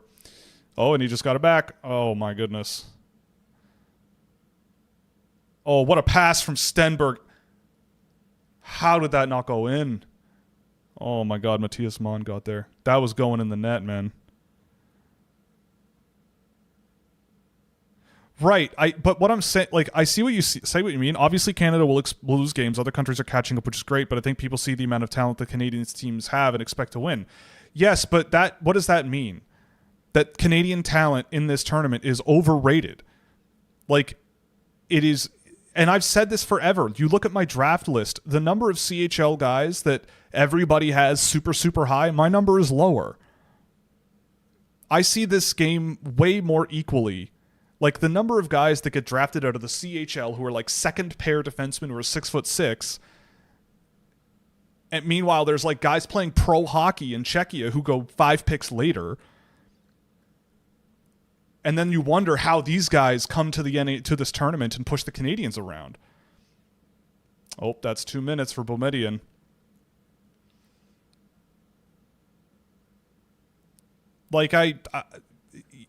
I think people need to get over themselves and realize that Canada, the expectation should never be that Canada will have a walk in the park.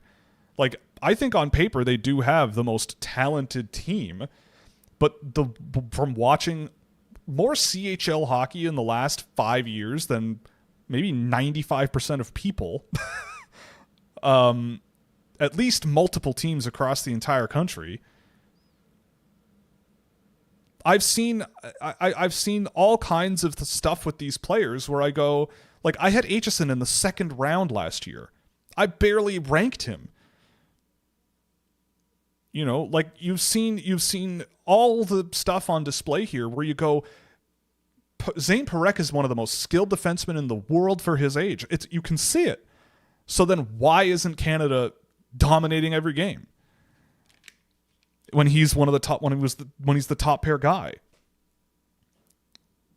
You know, like, there's more to the game than just scoring points. People look at the CHL point totals. They look at this guy went 4th overall, 5th overall. Therefore, we're going to dominate. The whole team is first round picks. They're like, well, maybe we should talk a little more about how the rest of the world deserves a better look in the first round.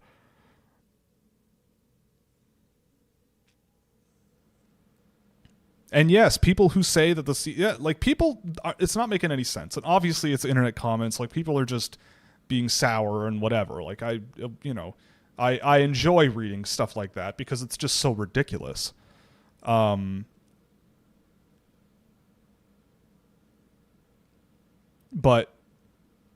look, I don't know. I thought Dale Hunter did a pretty good job with the guys that he had.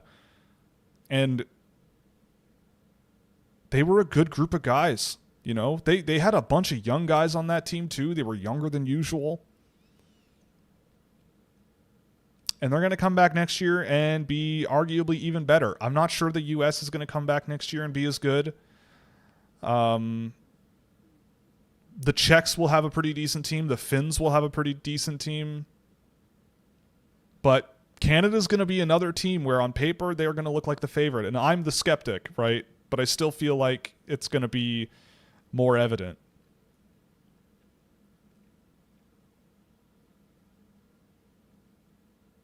Oof.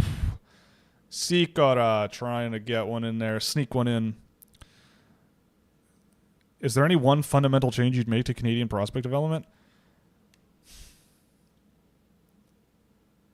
Like, one fundamental thing.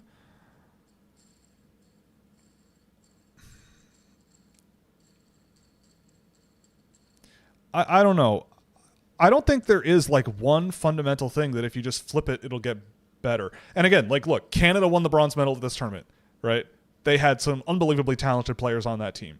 Michael Hage, Potter Martone, Gavin McKenna, Zane Parekh. Like, you cannot deny the talent of the guys on that team. Ooh. Oh, Berglund, what a move. Oh, my boy, Justavar Karlsson. Kasper Justavar Karlsson. See him here? See him? That's called sticking with the play, not whining at the referees and going to the net and scoring a goal. Attaboy. That's his second of the tournament, I'll add, by the way. That's the child. That's the chosen one. I mean, what a play from Jack Berglund on that. I don't know. I mean, I love Adam Jiricek, but that was... He got boofed. Yeah, draws the penalty and then scores the goal. Oh, man. He may be small, but I love that guy. I can't wait for next year when people go, he was undrafted. Why didn't anyone draft this guy when he's back here next year?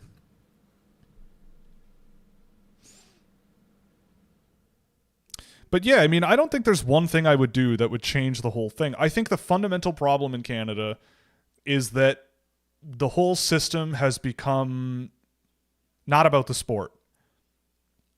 It's about who's frickin' sicker and which AAA team do you play for. And like, I think it is absolutely insane that we take 15, 16-year-old kids and move them thousands of kilometers away in some cases to play hockey with a different family that isn't theirs through like some of the most important years of their life. I think that is, we have a draft for children. We have a literal boy auction in the CHL. To me, that should be abolished. Like, if we want to seriously talk about development, then we can't think about the CHL like it's the NHL, because it isn't. And thinking about it like it's the NHL, I think you're doing a disservice because they're literal children, right?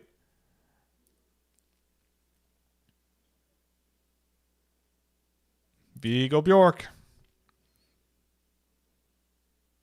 Yeah, he won't get drafted. I know. So yeah.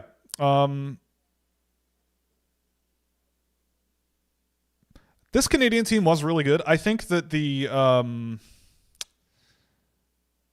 the Canadian team was good because I said it many times during this series. Like, if you took a penalty and you ended up on the penalty kill against Canada, you may as well just give them a goal. Right?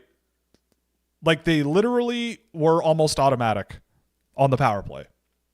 And I know I'm the power play doesn't count guy, but it does say something about that. Oh, that sucks. That's a bad time for your stick to break. Like, that does say a lot about your team if you sit there and you go, if we take penalties against this team, we're going to lose.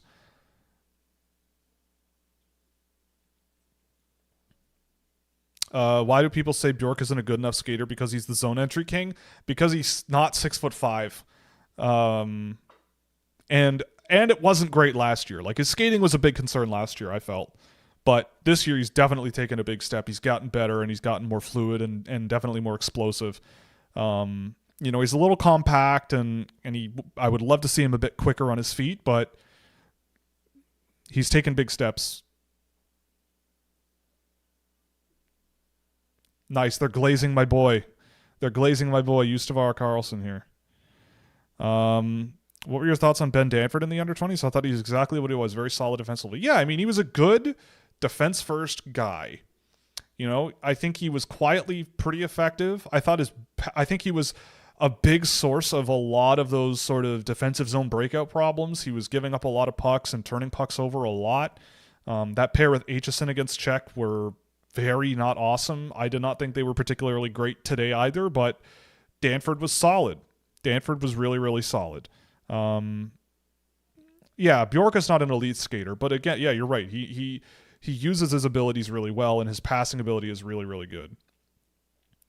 But I thought Danford was good. Is he a guy that I'd want playing 30 minutes on that team? Probably not. I don't think he was. But he was a good player. Like, he was a good part of the team, and for the role that he played, nice play from from Stenberg. No penalty. Interesting. Oh, and that's a penalty? Nope. Just fell down.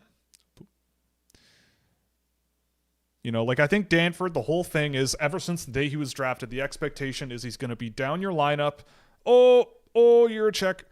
He's going to be down your lineup. He's going to eat some minutes and be fine. And that's fine. Look, if you draft a guy 30th overall and you get anything out of him, if you get games out of him, then you've done a decent job. If you get an everyday NHL player, then that's a fine pick. Statistically speaking, that is.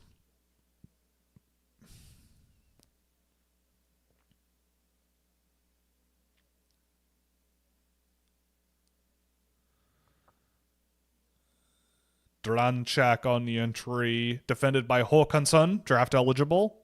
Good player. Frey Hawkinson is an interesting pair, and here he goes. Oh, get up there, big fella.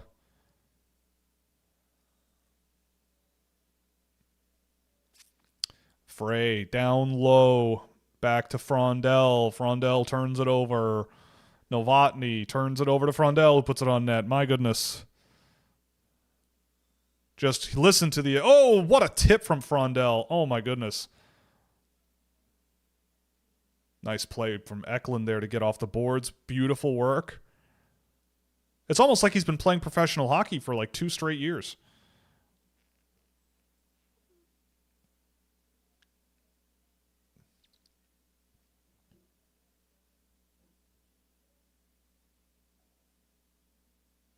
Oof. Yeah, the Swedish team this year is a blast. I agree, man. Like, it's so much fun. This is a good Swedish group. They're really, really good. Next year will be really interesting because the Slovak team, a lot of their best players are going to come back. A lot of their best players were 17 years old this year, 18 years old. They're going to come back. I might think that Stenberg will be back for Sweden, but I don't know. But a lot of Canadians, or a lot of Swedes will be back. Håkansson, Justavar Karlsson. I don't think Bjork is going to be in the NHL next year. I don't know if Stenberg will either. I might put him in Sweden another year. And yeah, imagine Aitchison defending McDavid. Yeah, that, you know.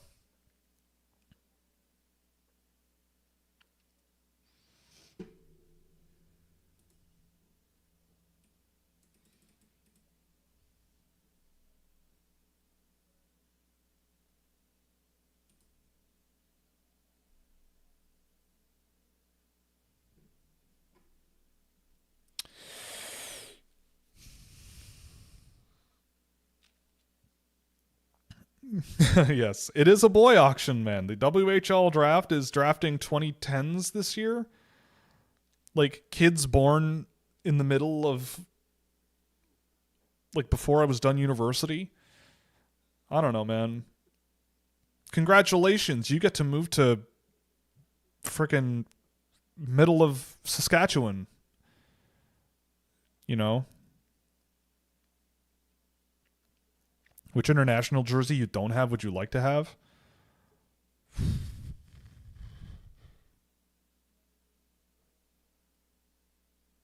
It's a good question. There's a lot of them.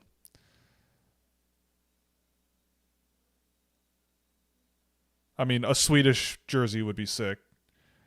Oh, Slovenia. Slovenia is the easy answer for me. Yep, Slovenia. Right, 2010s are in Ontario, 2011s are out west. Right.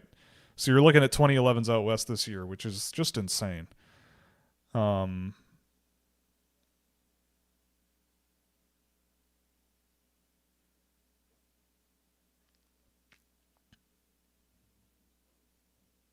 like if I had my way, if I were king of the world, I'm wondering, I'm thinking out loud here, but if I had my way, I would almost as the commissioner of the National Hockey League, part of me would want to just start up a junior super league of teams like sponsored by the NHL but independent of the NHL, and subsidized by the NHL with a global teams in North America where kids around the world can come and play hockey at this level, under 20 and an under 18 league and an under 20 league.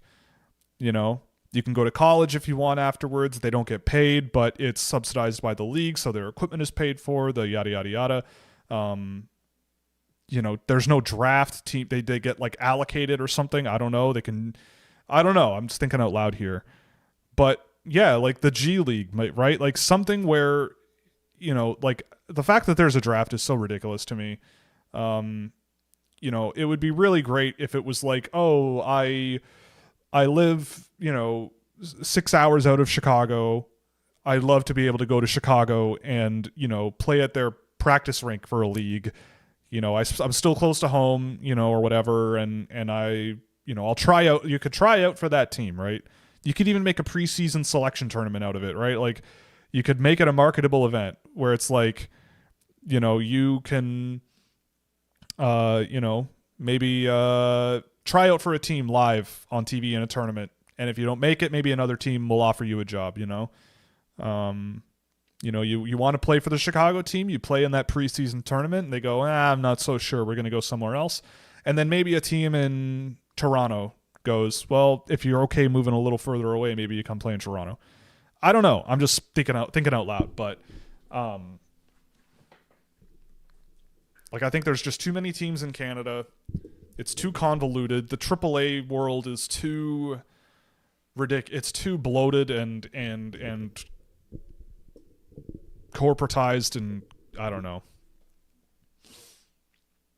Yeah, we're drafting from the year Tim Thomas was goaltender of the year for the WHL. I don't know. I guess the big thing I don't like is the draft for a CHL league. I think that's just insane. Especially with how big Canada is. Like, if we lived in Slovakia, where everything is 3 hours from each other, then that's a little different. But, like, the WHL spans probably more space than, like, almost every country in the world. Ontario is, like, would be one of the largest countries in the world, probably. I'm actually gonna, let's see. I'm gonna ask the internet. Oh. Let's see. I'm going to ask.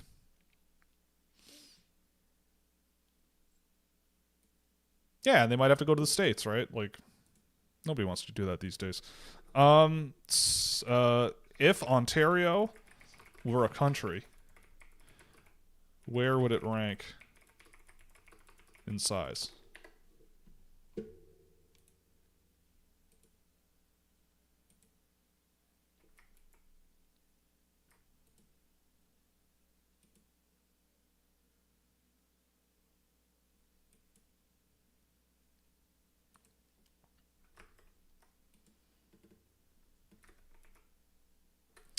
Well, 28th to 30th. Ontario would be comparable in size to Ethiopia and Bolivia. So there you go.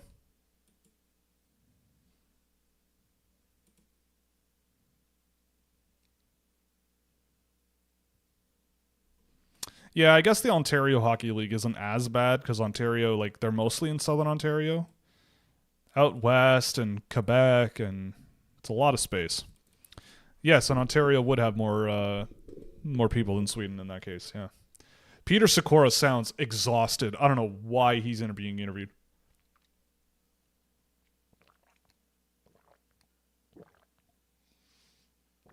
That's how you gotta sound if you're gonna beat Canada, man. The captain of your team has to sound like he's about to die at the first intermission. So there you go.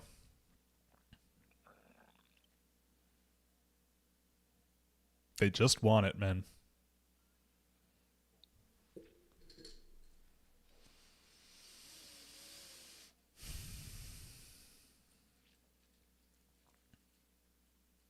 The only other thing I can think of with regards to hockey and changing things, the only other thing I can think of is having a prospects league separate from the NHL where you have a draft when the guys are 21.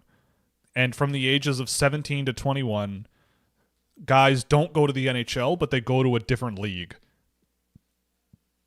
But that's also not the key problem is youth hockey, really.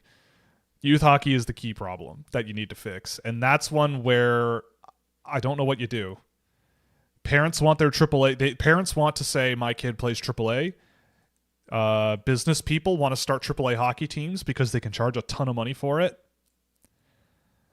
I think last game when we were doing the show, I think the idea of wildly expanding community sports programs and doing deals with brands in hockey to get equipment and they sponsor events and leagues and stuff like that with their equipment is probably a good step. Just take the money out of the equation. Make it a community thing again. Like, every kid played hockey when I was a kid. And it wasn't that expensive, I don't think, compared to now.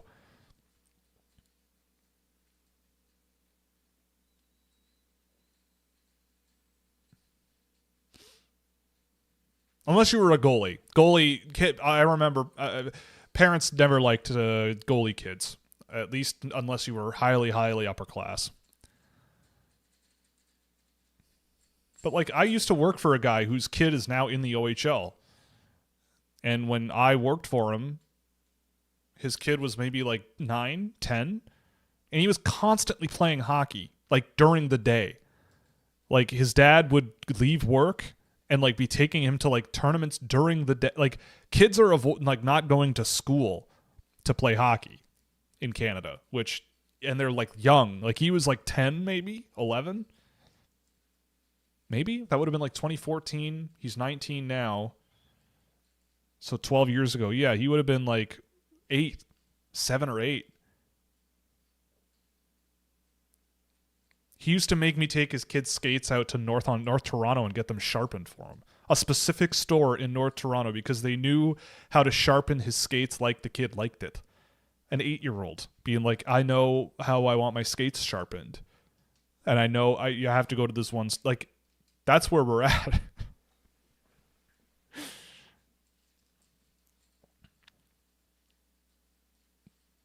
Watch the video about how Swedes are learn more about fundamentals, where in Canada it's more game-heavy systems and game situations. Maybe youth hockey should shift more towards skills and less games. I mean, maybe that's part of it. But again, I don't want to get too deep into this because at the end of the day, were they bad? Like, were they a bad group of hockey players? You know, like when they played Latvia, it was a 2-1 overtime win, but like they made it work. You know, they were pretty good in that game, I thought. Latvia just kind of turtled on them a little.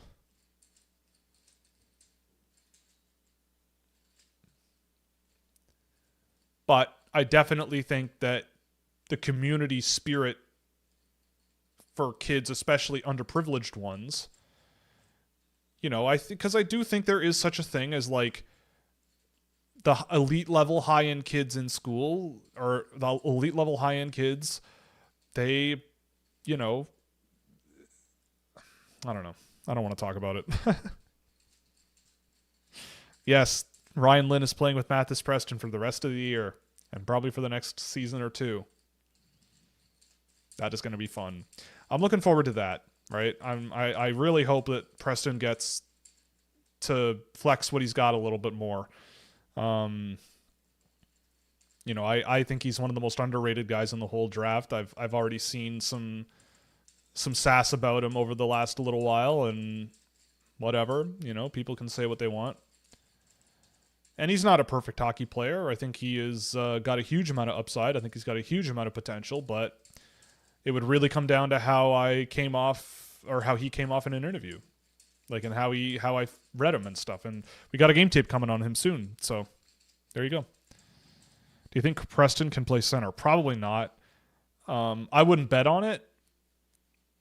I wouldn't bet on Preston being a center. I don't think it's going to happen. I would rather have him as a winger.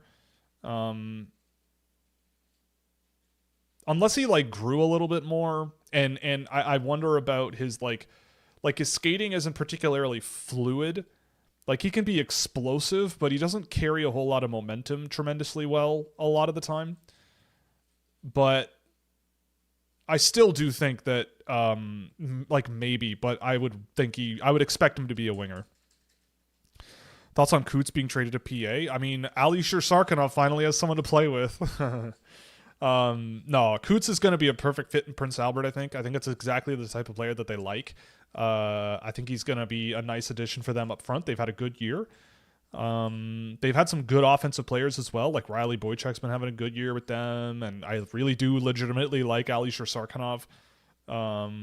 But Coots is going to be a really good two-way presence, and I think he'll be productive with them as well. Yeah, Sweden should be solid tomorrow, or Sweden should be solid in the next ones. They've got some good names on the roster and that can come back, and they've got some good names on the pipe for next year.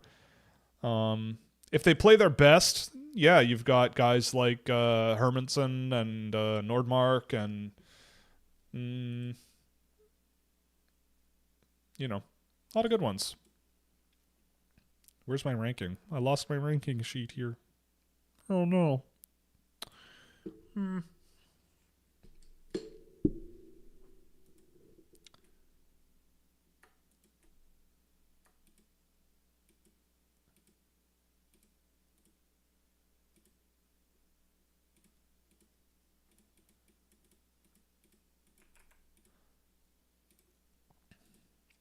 Oh yeah, Morgan Anderberg. Can't forget Morgan Anderberg. Alex Command, yeah. Yeah, Sweden's got some good teams. It's going to be a good time. Next year, I guess I have to wait almost a year for the next one, but knock on wood, I hope I make it. It's going to be a banger. Yeah, Wiggo Sorensen. Yeah, exactly. Do you think for the U18s, for the men's, can sometimes make prospects look better than they are sometimes? Yeah. Sure. I mean, think about it, right? Like, you've got guys who almost all of them aren't playing under 18 level hockey, and then they just go and play under 18 hockey, right? You're punching down, basically. Oh yeah, Vilgot Ledien, right. That's another good one.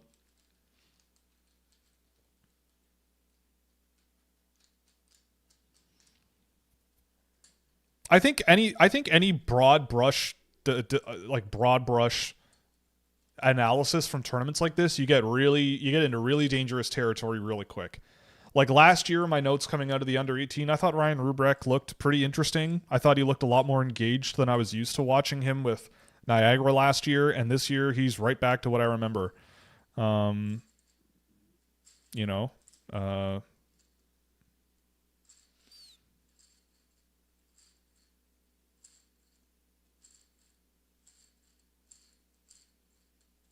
Oh my God, James Duthie's coping so hard. Maybe if they had Ben Kindle or Sam Dickinson, they would have pulled it off. It's like, maybe. But they didn't, dog. Maybe, but they didn't. But that's the thing, right? Like, it's not all bad in Canada. It's not a catastrophe. It's like you need to relax here. You need to calm down. You're being too loud. Like, there are things we could improve about this sport in this country. That's 100% true.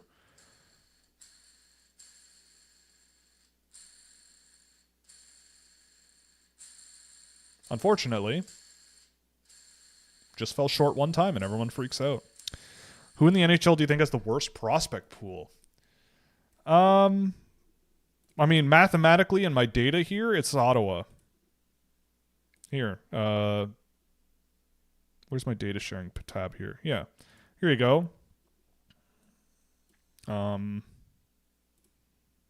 Yeah, here's your system leaders. So on paper, mathematically speaking, it's the Ottawa Senators. Ottawa, Edmonton, Colorado, Devils, Toronto. I'm surprised Philadelphia's down here, but there's got to be a reason for that. What's going on with Philadelphia?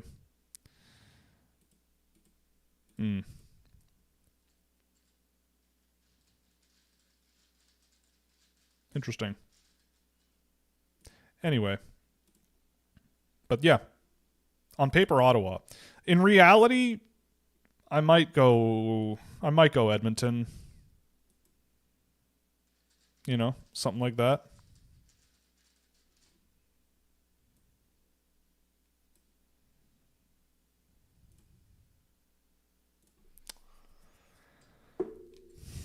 Thoughts on Canada's defensive development? Feels like in a lot of years they struggle to handle speed off the rush. Oh my god, I feel like we've talked about this a billion times. But yeah, I mean, like, no, not to poke at you. I'm just saying, it's a very common question, and a huge part of it, you know, I think a huge part of it, again, like, I think people think about defense as being big and tall and mean and nasty and racing guys along the boards and all that stuff. But that's not the whole picture. You know, to me, defense is a game of skating ability. It's a game of mobility. It's a game of deception. It's a game of skill. Like, watch the Swedish defenders here, you know, especially Frey and at times Salim Balanius or Jiricek or Galvis. Like, these guys, I think, have been the best defensemen at this tournament. But you watch how they use their skill. You watch how they use their feet and angling. You watch how they find ways out of pressure. You see how they keep their head up and look for multiple passing options. They keep it calm and execute. It's not so northbound focused, and their defensive game is a lot more finesse oriented. They're in motion. They're moving their feet. Canada, it seems like, like Kashan Aitchison, right? I keep bringing him up, but he's a really good example. Like, I saw Scott Wheeler tweet. He's like, I've been waiting for Kashan Aitchison to have a big hit. And he had one. And we had Scott on the show last year, and he looked like me. I had lobsters crawling out of my ears when I said that he was one of the less physical defensemen in the draft that I had tracked. And I looked again today. He was 27th out of 46 for high enough sample size where I'm comfortable. Right? Some of the biggest hitters in my data tracking are the smaller guys. You know?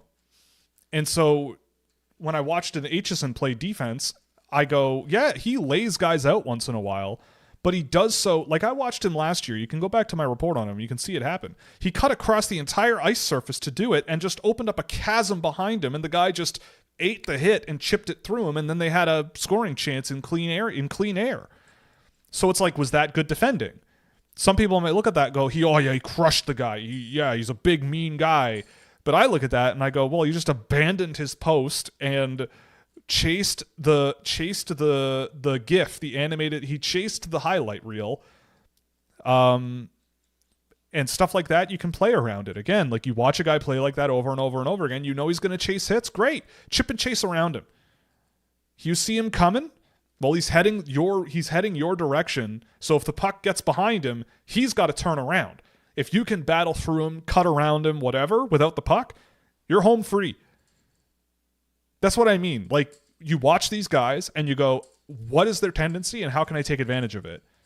Like, that's literally what scouting is if you're a pro scout. Ooh, Anton Frundell, nice shot off the top. Yeah, hitting needs to be with a purpose. Like Caden Gooley was an excellent example of a really good defensive player. He was really mobile. He had a really good sense of positioning. He led with his stick. He defended with his stick primarily. But if it didn't work, he got right in your face and used his feet to close gaps really well, close you out along the boards. I looked back at the highlights that I pulled of him, and he just was rock solid constantly, all the time. And I undervalued that at the time. That's a lesson for me, is when that kind of evidence is there, then it's valuable. And I mean, he's kind of turned out to be what he is, which is just a solid first defenseman in the NHL, and that's cool. So yeah, handling speed off the rush would then I guess the question I would ask is, maybe you should think about that. Like, what is your answer? If you think about the mechanics of the sport and how the sport works, how would you feel like you would, as a coach, give your defenseman the best opportunity to defend on the rush? Oh, what a pass from Stenberg. Man. Stenberg, the last 3 games, has been a different player. He has been really, really good. Have I seen much of Colin Potter? Yeah. I mean, I think he is. Arizona had a rough start to the year. It took a little bit of time to get going, but Colin Potter's looked pretty good. I haven't seen him in a little while, though, to be honest. But, I think he's a guy that,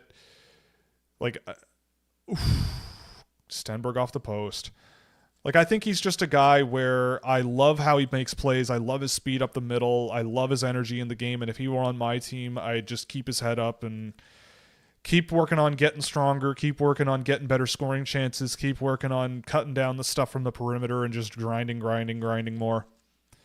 And he'll figure it out. I think he's got all kinds of stuff. I think the Canadian media needs to treat all metal the same. Hear it out. No junior team should be cup or bust. I agree. I mean, the fact that Canada showed up today clearly with the mission of, we're going to win this game. We're good enough. We cannot lose this game. That is just not an option. This is business. On principle, we have to win this game. Right? Were they perfect? I don't think so. But they were certainly better than the Finns. Yeah, people remember the one big hit and not the 8 games without one. Exactly. And that's what matters way more, is the addition, the collection. Hockey is a collection of things that happen.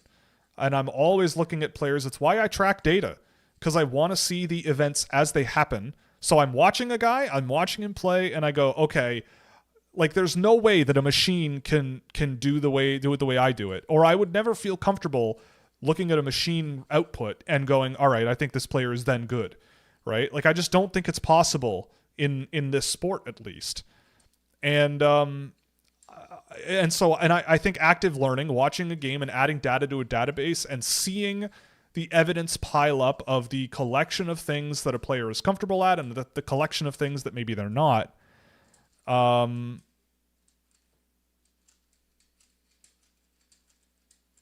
Yeah, I mean, it's just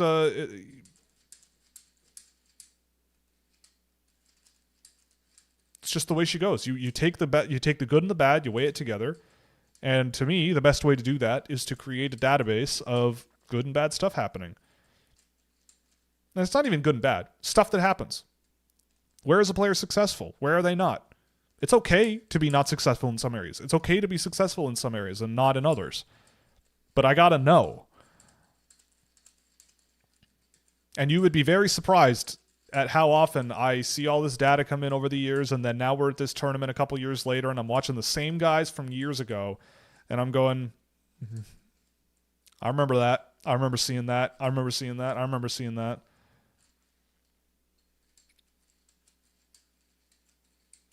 At the end of the day, a lot of the time, this game comes down to just who wants to win more.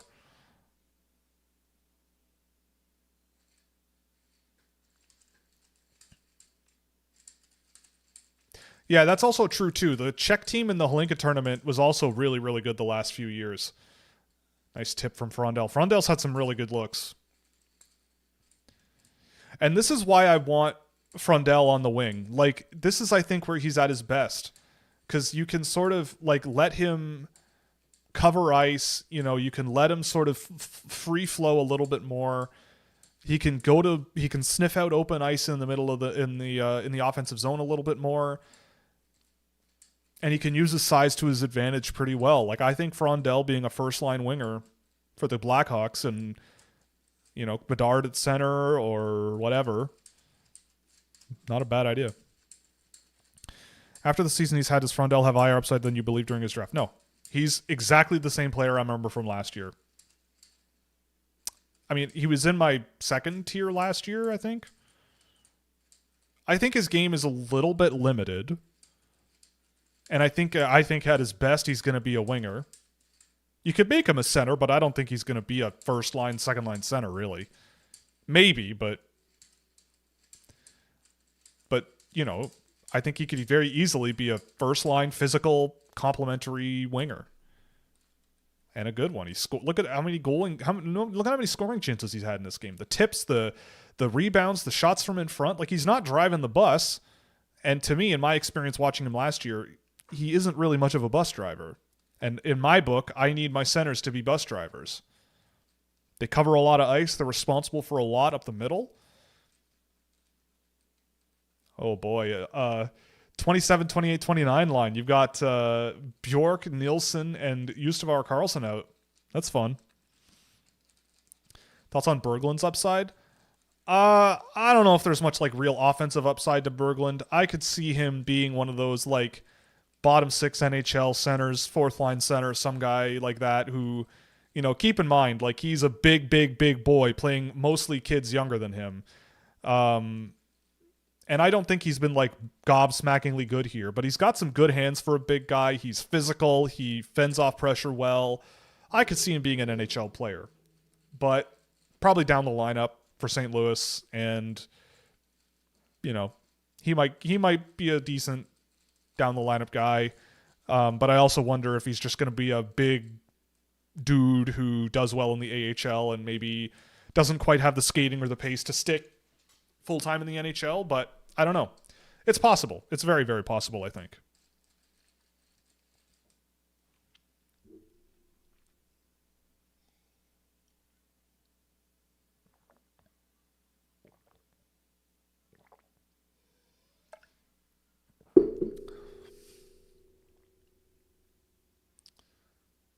That was an ill-advised decision, Mr. Stenberg. A little backhand directly into someone's foot.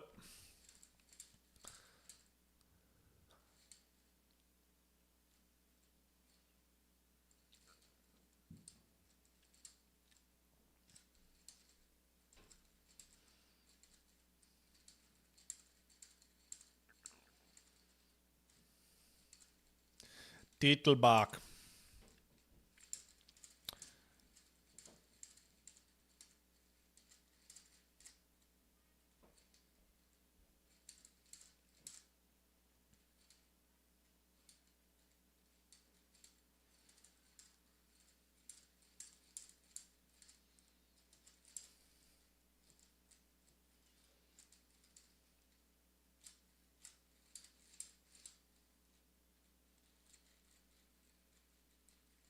We can all agree Bjork ahead of McKenna.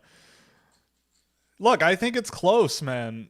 I had the thought earlier this year that Bjork and McKenna are eerily kind of similar. Not like in terms of style of play, I don't think, but like in terms of overall impact on a game. But look, I think the days of Bjork being a second round pick are ideally long gone. I think that's insane. I mean, it was insane at the time, but whatever.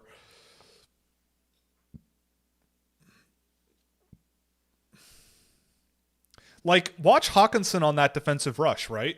He's never chasing the physical play, but he's constantly moving his feet. He's constantly pivoting, constantly crossing over, and the play moved side to side twice on him there, and he always managed to find a way to stay between the skater and the net. And he was always sort of skating backwards, pivoting sideways, moving laterally. Like, just watch these guys defending on the rush and using their footwork very efficiently. Like, it's all very efficient and always very active without being too committed. Like, it's just very smart. Oh, but then that happens, right? Like then Hawkinson right after I say that, weird bounce off his foot, and here we go. Favorite line in junior hockey got to be the Ruck twins with Schaefer Gordon Carroll. Look, if you like, I don't recognize your username. If you like Schaefer Gordon Carroll, you've come to the right place, my friend. That is a guy that I desperately wish were eligible. Oh my goodness, we gave a deer a check with the cutoff. Oh, off the post. Whew. Oh man, that would have been good for the brand. No, I don't think Bjork is a better skater than McKenna is, but he definitely uses his skill and his passing ability a little bit better.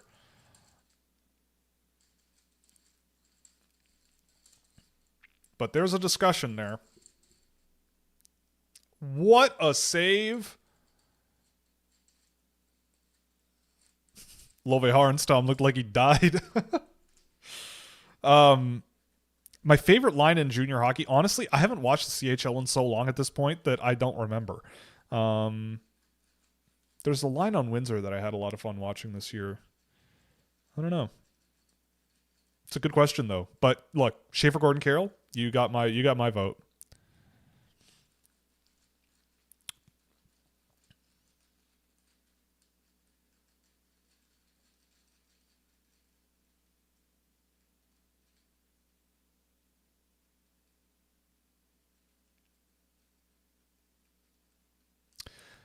A lot of McKenna's thing really just comes down to, but the thing that the issue that I really have is like a mentality thing. Like look at, I mean, you can't, but if you can go back and watch, like look at how many times McKenna will carry the puck into the neutral zone himself, draw in a whole bunch of pressure, and either lose possession or flip it up into the air and then turn away from the possession. He challenges a lot of guys and he doesn't really follow through on a whole lot. A lot of retrievals in his own end. He's turning away from them. He's tapping at the puck and not really committing. And, you know, like there's just this very like, unless I'm in my comfort zone, I am just like anybody else type of play, which is what I have a big problem with.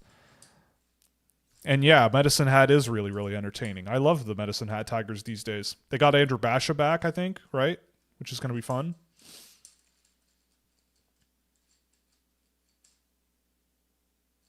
Man, I'm so glad Adam Yurchek has looked so good in this tournament. Like in his draft year, I remember like I had him ranked really high. I had him ranked top 10. And I actually really liked how he played at the World Junior that year, and I watched a bunch of them. I watched every minute he played at that tournament at least twice. I think it was twice, because I really wanted to be sure. That was the last hockey he played of the season, and I really wanted to be sure that I had him where I wanted him. And I'm glad that he's coming back and showing a little bit more of the offense that he kind of had the flashes of when I watched him when he was young. But the big thing is, like, with him, again, he's a really good example of that defender who knows how to defend and do so at a really high level. And we've seen that in this tournament. Ooh, yeah, that's a penalty. Can't do that, Wojtek. Ooh. Right in the head. Right, and that's the thing. With McKenna, they are things that I think are tough to change, you know? But I will say, though, like, McKenna still was a very high scorer in this tournament for the Canadians. Like, it is okay. It is okay, and they do exist in the NHL, but it is okay to have a guy on your team who can score 90 points, even if 50 of them come on the power play, right? 60 of them come on the power play. If you have one of the best power plays in the league and Gavin McKenna is on it for 10 years, that's a pretty good asset to have. So again, like all of this and the way I think about all this stuff, it always comes down to what you believe value means. Is that valuable to you? You know, if you're buying stock, you have to pick one. Which one do you pick? Different people might value different things. It's not, oh, what a save. It's not so simple as just like, well, you take the best one available. It's just not that simple. Nice goal. Victor Eklund. Oh, man. 2-0. You could feel that one coming.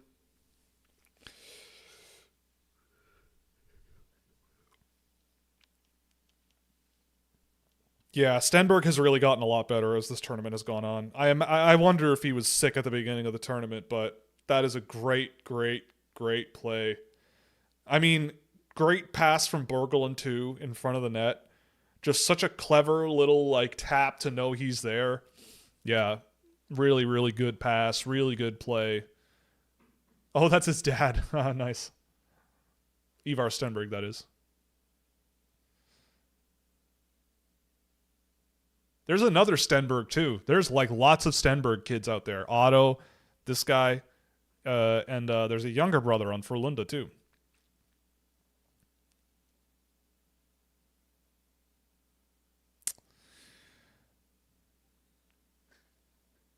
Yeah, I mean, I think look again, but it's not like McKenna can't get better, and his skating is better than it was last year.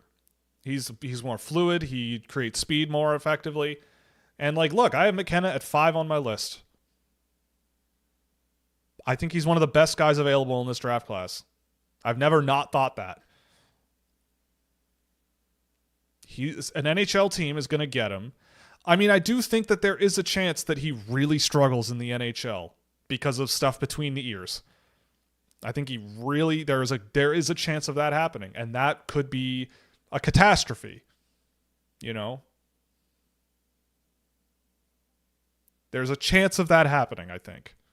And I think you see the signs of that, in this tournament.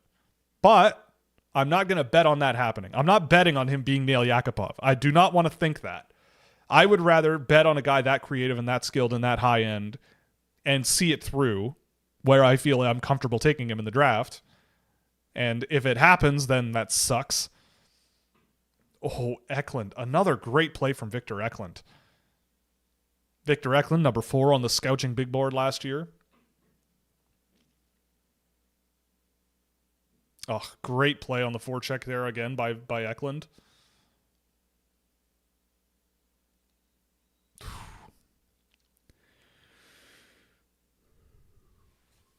But yeah.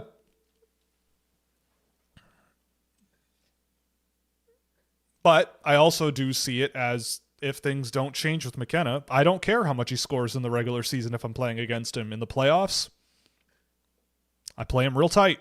At 5-on-5, I try to shut him down and hope that the team doesn't take a what's it called? Hope that the team doesn't take too many penalties against him.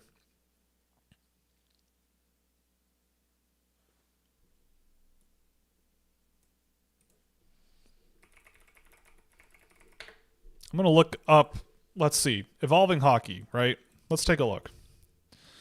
In terms of over the last, say, 5 years. Let's do that. 1, 2, 3, 4, 5. Since the pandemic. There we go. All right.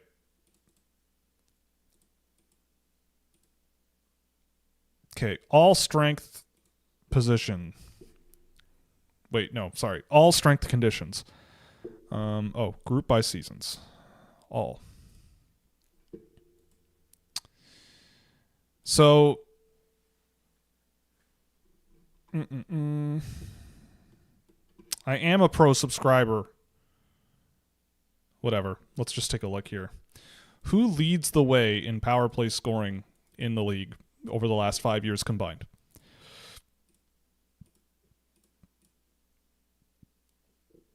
Per 60 minutes, obviously, and we'll filter for, 500 minutes. 500 minutes of power play time over the last 5 years. How many players is that? 227? All right. You got Connor McDavid at 10.66 points per 60.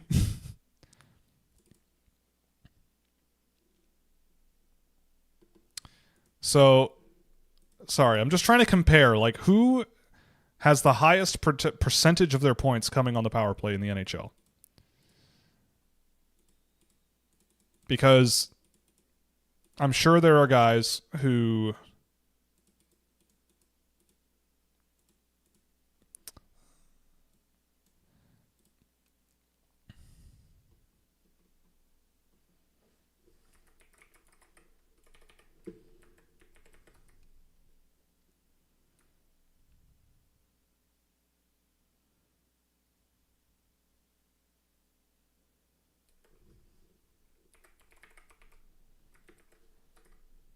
I don't know. I don't have the time to look right now. Maybe someone else can do it during the show.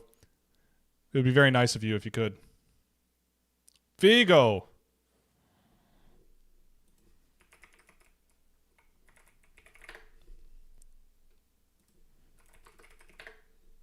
More Stenberg.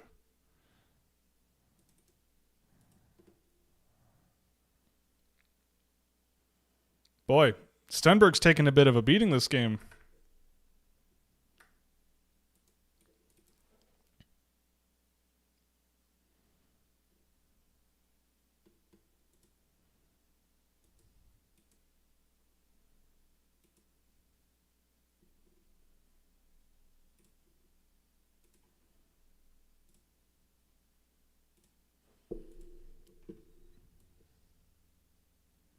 For a while, it was JT Miller. Yeah, like maybe JT Miller. Yeah, that's a bad penalty to take. Yeah, that is such a yeah. I'm gonna figure it out. I got the top 100 power play scorers or total scorers. I'm gonna give it a go. Let's see what we got here. Importing it now into my Google Sheets document.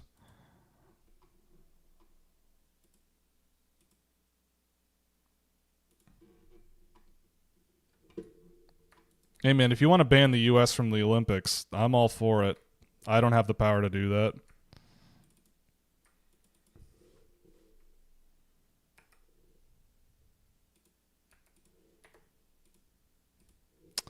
All right, what do we got here? Let's see. So, Nugent Hopkins, 46% of Ryan Nugent Hopkins' points over the last 5 years have come on the power play. And then the next one is Leon Draisaitl at 40. So, Nugent Hopkins is over 10% of the head of the next highest guy in the top 100 of scoring. Drake Batherson, Matt Zuccarello, 39%. Stamkos, 39%. Kucherov, 38%. Take that for what you will.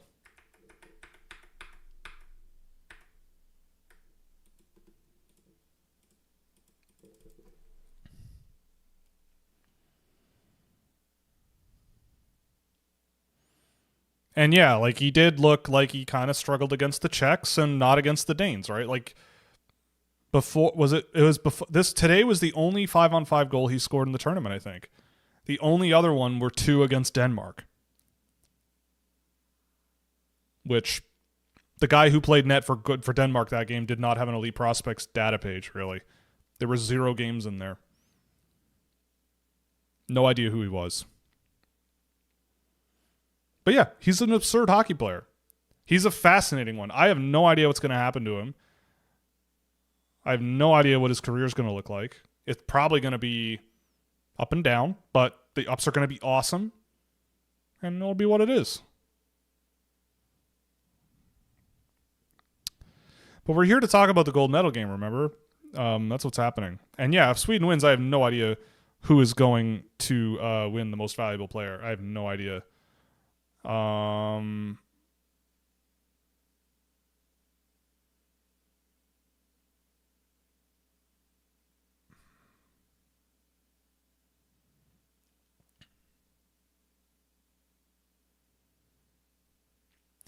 Look, I'm not going to get into the politics of all of this, but I'm just saying I'm really annoyed with America and they need a spanking. So if they want to get thrown out of stuff because they're being stupid and naughty, then, you know, just in general, I'm not going to explain why I feel that way, but it's true. I just think they need a spanking. That's all.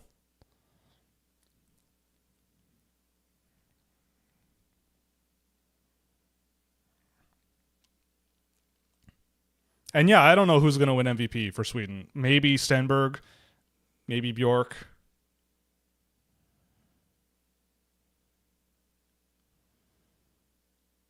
I would, yeah, Hornstam maybe, but I don't know. Attaboy, Hawkinson. Get in there. Hawkinson down low to Carroll. Ooh, big hit. You know, Stenberg, it might be Stenberg for me, honestly. Just the last few games, he's been really, really good.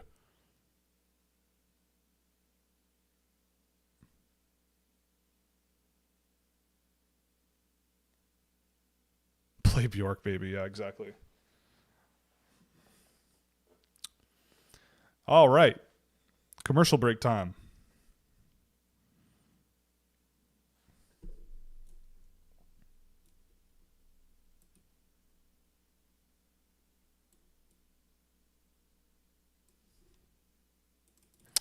Yeah, Bjork has been really good. I mean, it would be really hard to make me feel like they made me feel when they didn't give Michael Hage one of the three best players of the team, with whoever wins the MVP. Yeah, and I think Hawkinson's been playing largely pretty well. It's a good group. Like the international group outside of North America this year is also really good. Like this year, I think has been the most draft eligibles in this tournament. In like, I looked at it earlier, and I think it was in the Discord server I talked about it, but it's been like a long time, like since we've had over. I think it's over 30 guys, first time draft eligibles in this tournament, for years. Let alone high end ones, right? Like it's not just a bunch of guys from Denmark, right? Yeah, Bjork wins best name at least. I mean, I might honestly after this like. I got to do my daily Fortnite quests, but I might throw on some Bjork. If Swedes win this and Bjork wins MVP, I might have to put on some human behavior or Vespertine or Volta. You know, any of those will do. Is Sweden gonna choke? Oh, the net is off. I do not think Sweden's going to be choking this one away. They're dialed, I think. They're looking pretty dialed. And the Czechs, they're not fooling around. Like, the Czechs are trying. It's possible that this game... I don't think that the Swedes are, like, going to collapse. But this game's not over, I don't think. I think Sweden is winning this right now. Obviously, they are. But I think the Czechs could find their way back into this one.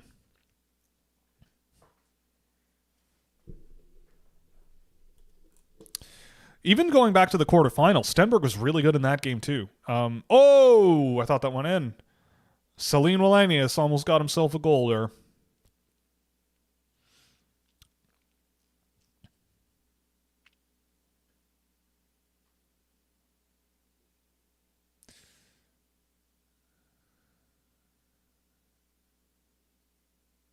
Oh, the Raptors beat the Hawks tonight. Yay! Are the Raptors good? Can someone tell me how to feel about the Raptors? Do we like Scotty Barnes still?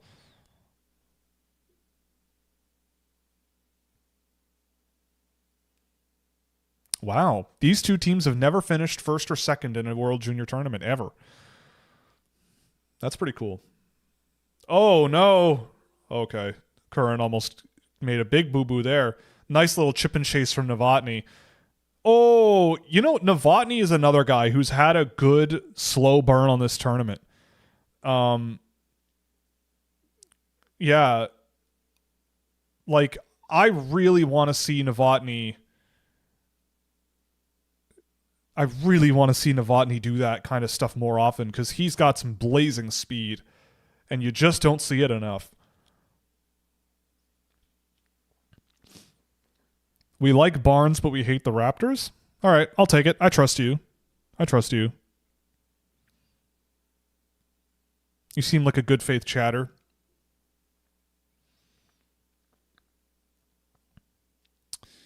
Which out of breath player they're going to interview this time around? Well, they did check in the first period. I imagine they're going to talk to maybe Viggo Bjork.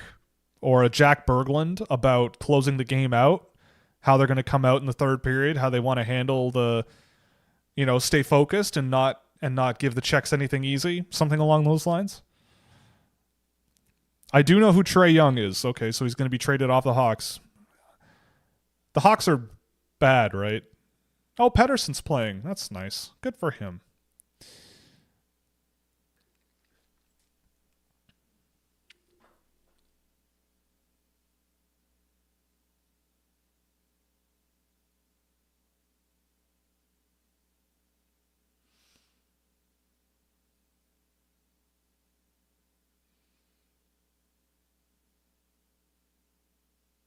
Oh, nice little idea there from Celine Wallenius going far side.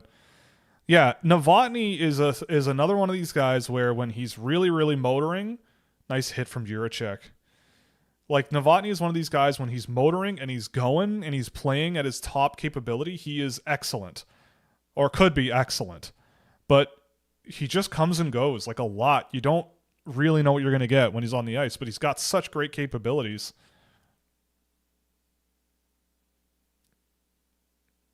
Trae Young is a McKenna comp? All right. Fair enough. Oh.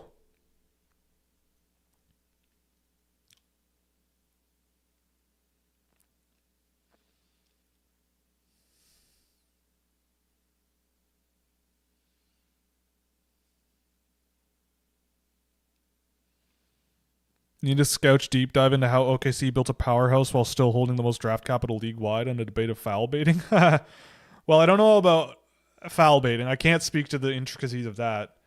But, I mean, in a sense, I could see how you would do something like that in the NHL. You have to be ruthless, though. Basically, you would be...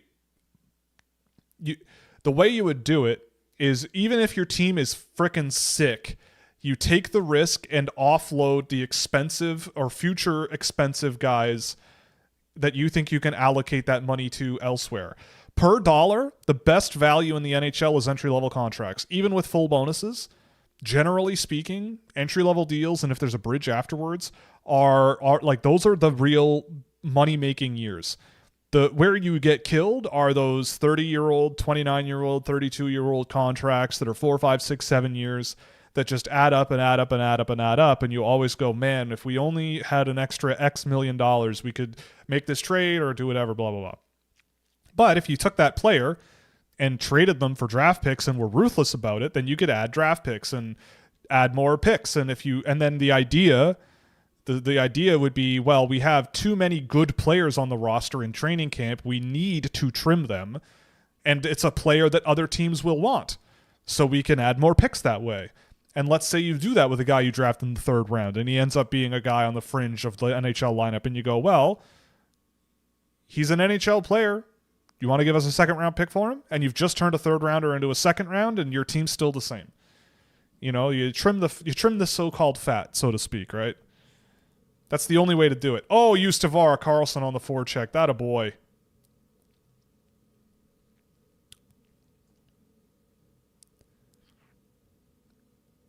Yeah, so Vigo. How do you feel about closing this game out? Yeah, exactly.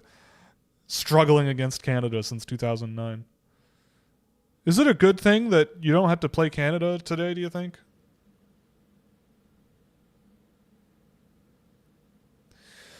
Kubiesa picks off that break, that dump out attempt, and we go to the second intermission. It's 2-0 Sweden. We got one more to go.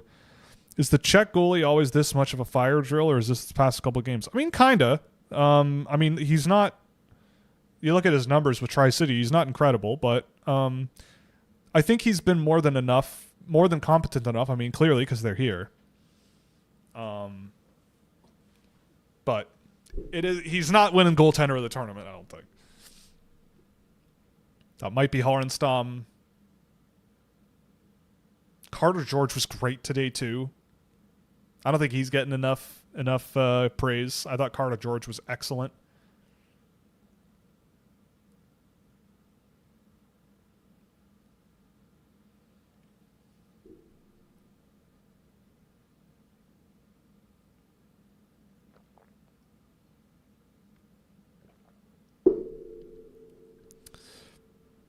Yep. 20 minutes, go big or go home. This is it.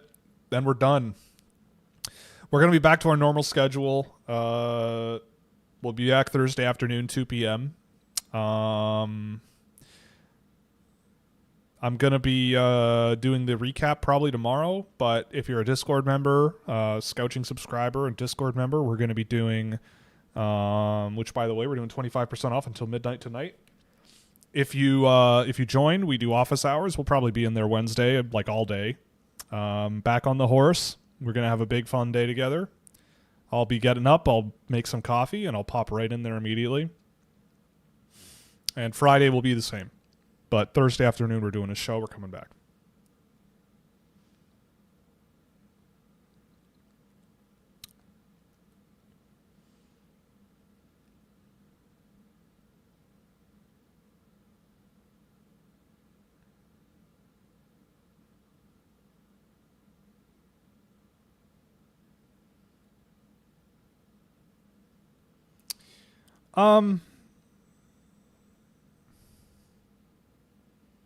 Yeah. I mean, he is kind of a bit of a wild man, but hey, sometimes that works in this tournament. I remember the Benjamin Cons era.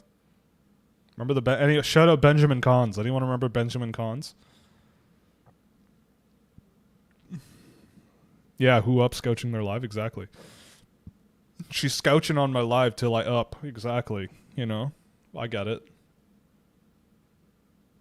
Thoughts on Stenberg so far? Only he's gotten better and better as the tournament has gone on. Simple as that. Excellent performance today so far. Really great performance yesterday. Really good quarterfinal. Really like that guy. Stenberg is really good. Smart on both sides of the puck, but more than anything, just smart with pretty much everything he does. Really calculated player, knows how to get through traffic, comfortable all the time. Smart around the net, uses his line mates effectively, doesn't overthink things too often. Not perfect, but definitely looking like a guy who, yeah. I still am not sold on him locked in at 1 for me at all. But he's been really good. Yeah, Victor Fyodorov can be on the list. We've got him. Am I for the Swedes? Well, no, I'm not. I like both of these teams. If anything, I've been one of the most supportive Canadians regarding the Czechs in the country.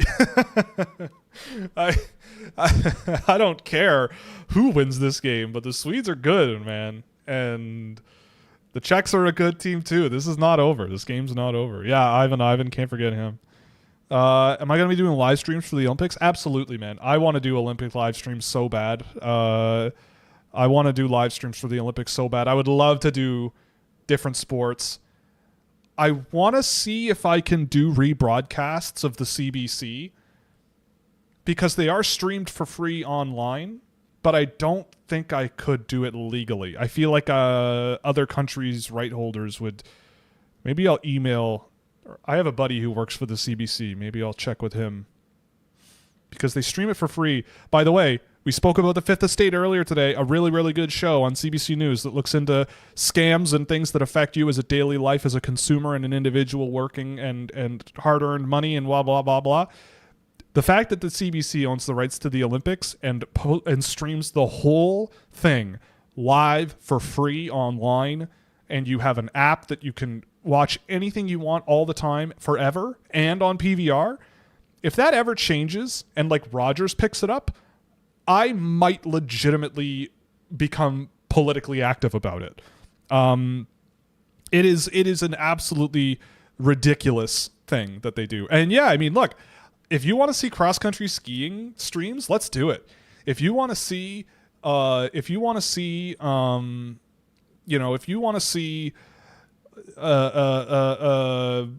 are some dude, I love the short track speed skating. Long track speed skating too, but short track rocks. I could go without figure skating. I don't mind it, but I don't think it does well for like streaming. Skiing for sure could be cool. Moguls, snowboard. I want to watch ski mountaineering. They're doing ski mountaineering this time around. I want to do that. And the great thing is we can wake up and watch it. It's in Italy, so we can like wake up early. Just go for it.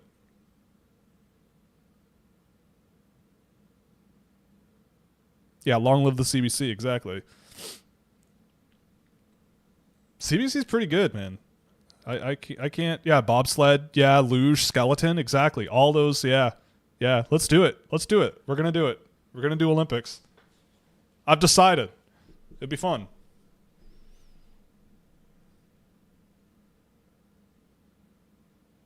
Yeah, man. I love we watch a lot of the Olympics here. Yeah, we're big. We're a big Olympics house for sure. Yeah, man. I love the CBC. CBC is great. People sass it all the time and yada, yada, yada. And, you know, sometimes they're a little insufferable and annoying, but, like, by and large, I'll take it. I like it. You know? I'm glad it exists, and I'm glad my money goes to fund it.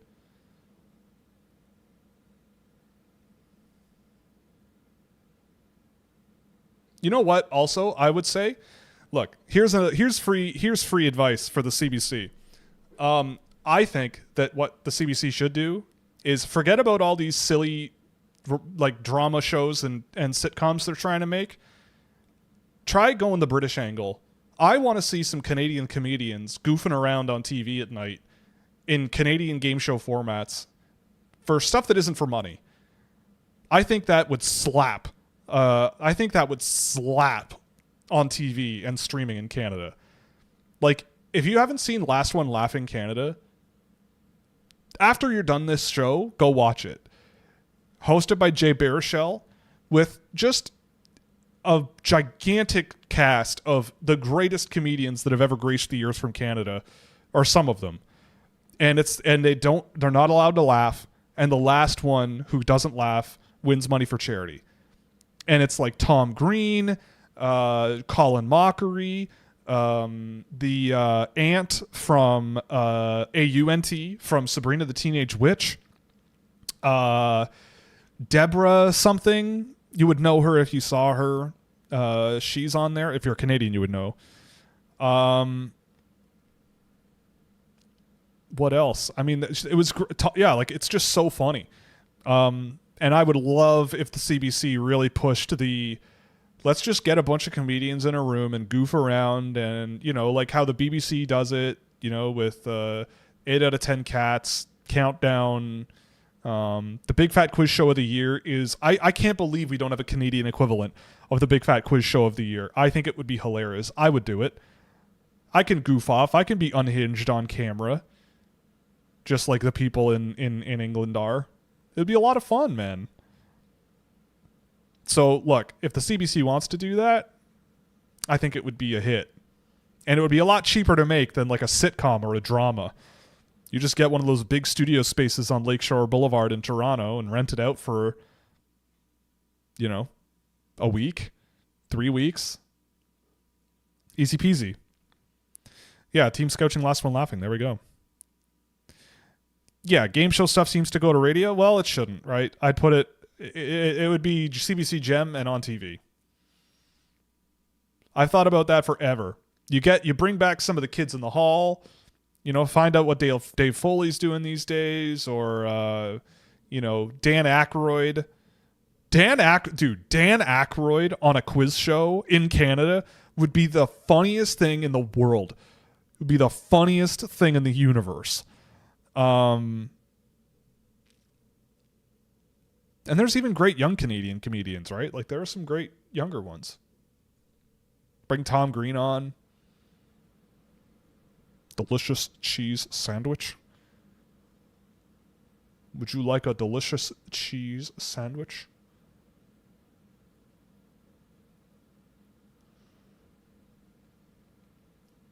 Game shows are a hidden gem of the early 2000s media. Exactly.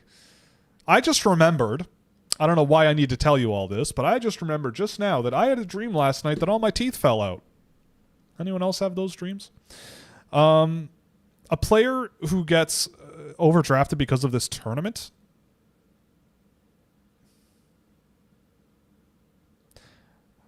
I don't think there are any. I mean, if like Carson Carroll's, everyone's like, oh my God, he was so freaking sick, he's going to go third overall. Like if Chase Reed ends up second overall or something, that might be a little rich for me.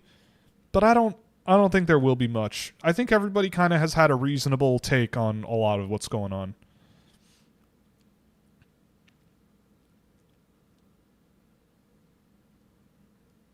One of my favorite game shows of all time from when I was a kid was Win Ben Stein's Money. That show was hilarious. Jimmy Kimmel hosting it with Ben Stein. Canada would never make a show like that, but Ben Stein, one of the most dry, bland individuals of all time.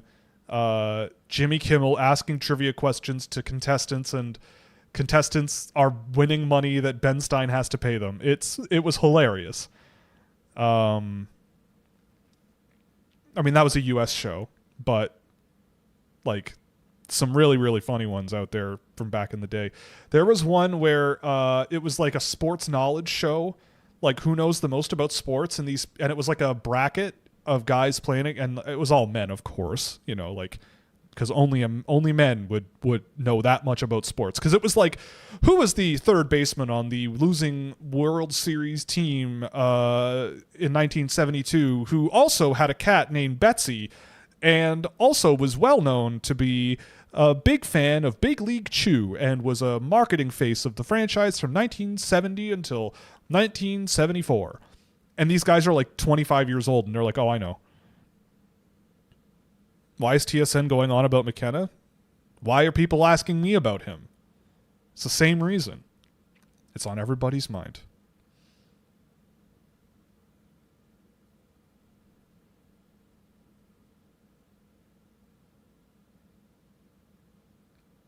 They are talking about Gavin McKenna a lot.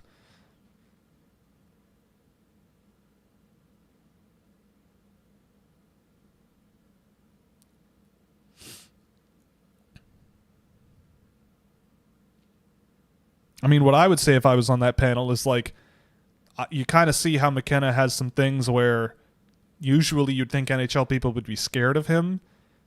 Like, people talk all the time, oh, these skill guys, all they have is skill. Oh, they're never going to work out in the NHL. They're just skill, skill, skill. I'm not going to draft them. Like, he should be the prime example of a guy who goes 16th in the draft, and everyone's like, are you kidding me? And in retrospect, he probably should have gone like 5th. You know? An extreme example would be Lane Hudson. That guy probably should have gone 6th in that draft, maybe, top 10, and he went 60th. It's like, are you kidding me? I'm a little facetious on that, but what will be the final score? 3-1 Sweden. Team Scouching is a team for Family Feud Canada. Oh man, I don't like Jerry D, man. Jerry D is Jerry D is not it. I think Jerry D is not. I couldn't do it. Not a fan of him. If you like him, that's cool. I'm not gonna get on my high horse and judge you if you like Jerry D, but he's not my jam.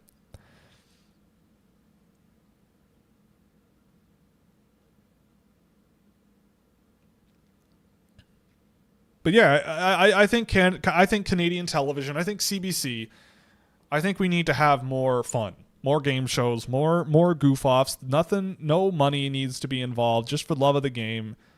And if you need a contestant, I'll sacrifice myself, and I will make a fool of myself, and I will share too much information about myself because I'm not ashamed to be me, and we'll just goof off and have some fun. Because what else are you there to do in life? What's the point?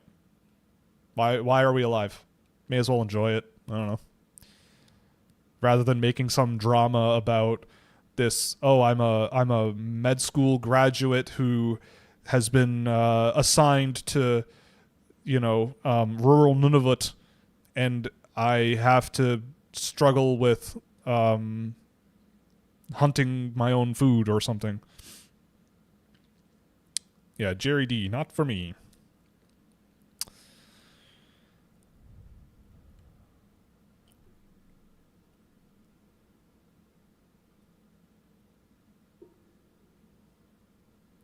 Yeah, I mean, like, and I also wouldn't say Gavin McKenna was disappointing.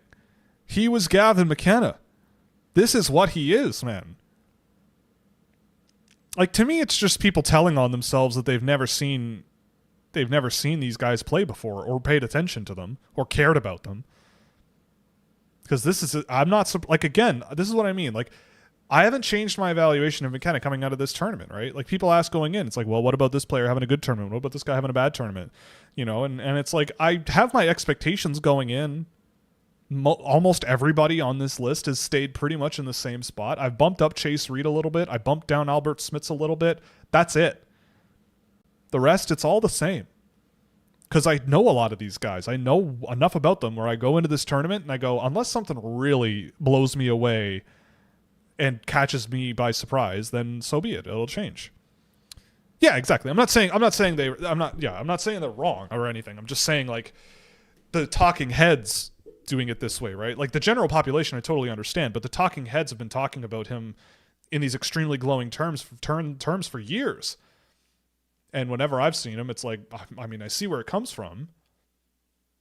Yeah, I'm more talking about the talking heads, right? Like, they're trying to, like, shoehorn it in as like, well, maybe he wasn't that great, but, like, I don't know how he isn't still, like, one of the, I don't know. It's like they're very slowly coming to the point where I've been at for months, right? Yeah, like, a lot of people blaming Penn State for his production. Like, I've been watching him with Penn State quite a bit, and he's the same player as he was with this Canadian junior team. Like, go, if you want to watch Gavin McKenna, go, like, if you like, go, it's the same deal. Go watch in that series against Michigan State that he played not too long ago. That's one of the best teams in the country. And I did not think he was very good there. But again, I don't want to talk about Gavin McKenna forever. I think he, to me, met my expectations of what I saw out of him. And like, he just is what he is, and that's okay. And I think Craig Button, is right that there's a conversation, because that's what I said in September. There's a conversation about who actually should go first overall. There's a lot of good hockey players in the world, and in this year's draft class, there's a lot of good ones elsewhere in the world, and we're seeing them in this tournament. 3 of them are in this gold medal game. 4 of them are in this gold medal. No. Yeah, 4 of them.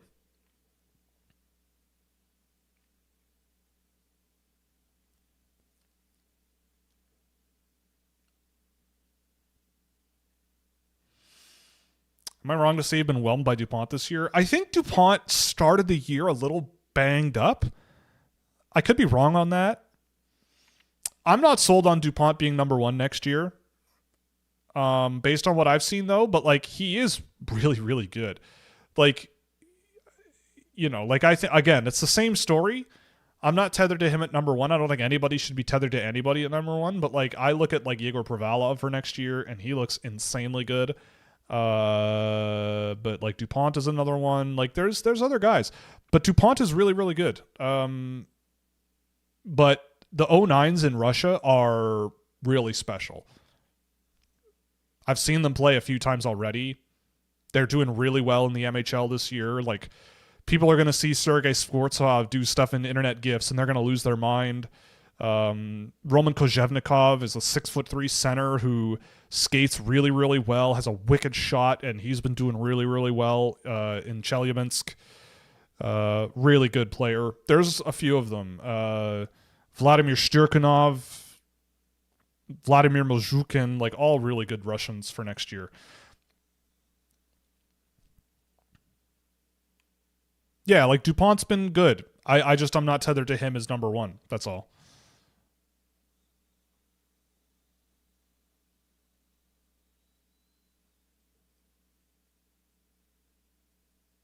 Really, really good, skilled pass-first defenseman that is aggressive offensively. He's good.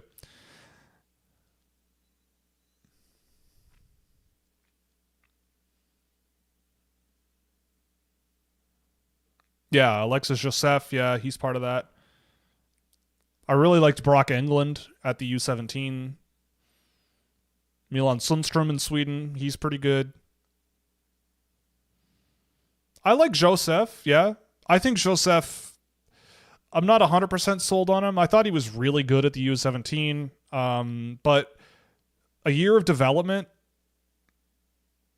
and I'll see where he's at next year. And I could see him being really high on the board. Yeah. Like he's a good player. But I'm not, yeah. There's a bit of like an Anton Frondel vibe to him for me.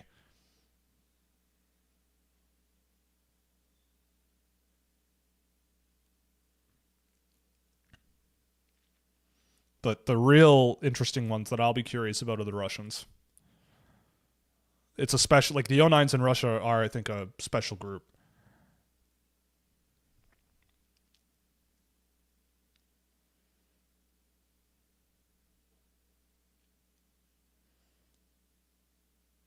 At least a good handful of them.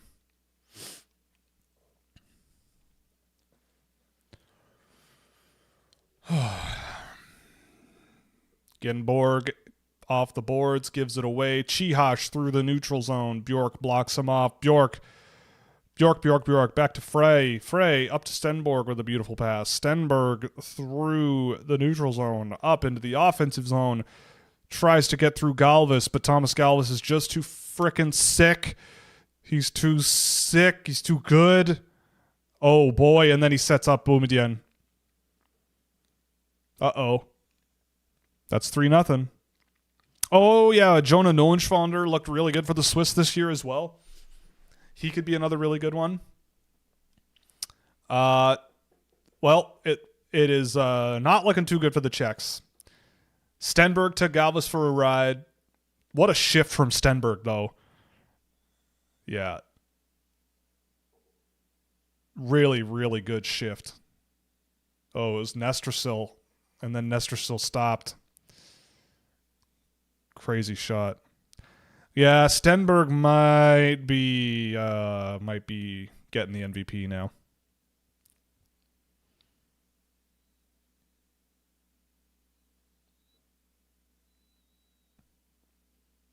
I like when people feel happy. It's nice.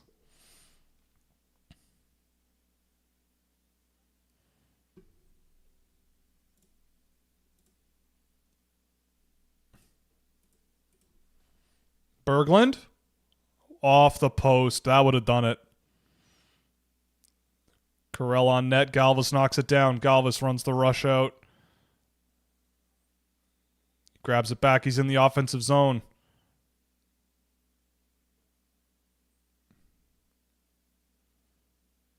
Galvis got it down low and nothing happens.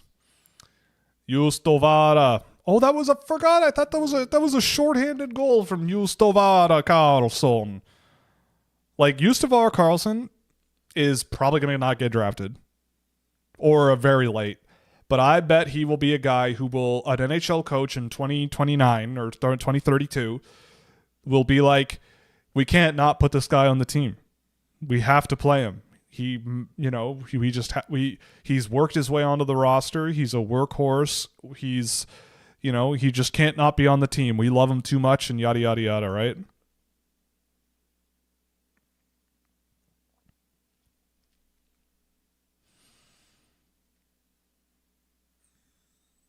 Would you have liked to see TSN get the national broadcasting rights? Yes, 100%. I love TSN's broadcast.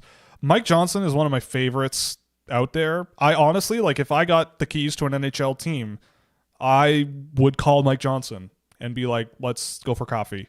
Because I love how he sees the game. I think he really gets it. And, I liked him as a player, too, when I was a kid. But that's besides the point. And, like, Gord Miller is a classic. Craig Button. I love Craig Button, man. Like, we got a penalty. I like Craig because, like, when I read his work, you can actually tell, like, he puts thought and work into it. And he doesn't care what anyone else thinks. He's got people reading it at 4, right? And I love that. I go, oh, man, like, that's sick. I love that. And he's a good analyst. Like, I think as a from a scouting perspective, I think he's a good TV guy. He does his job and he's good at it.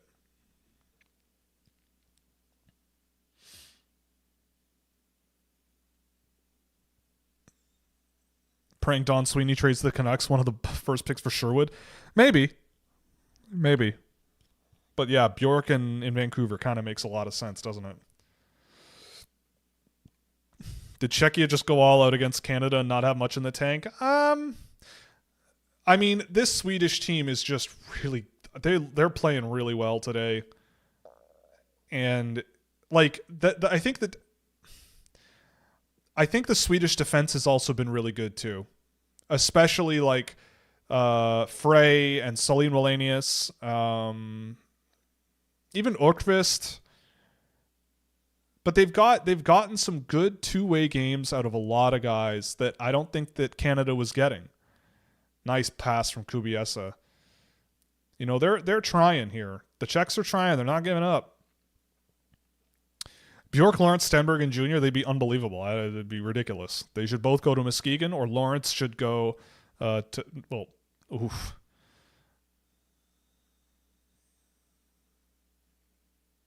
Oh my God, another one wide.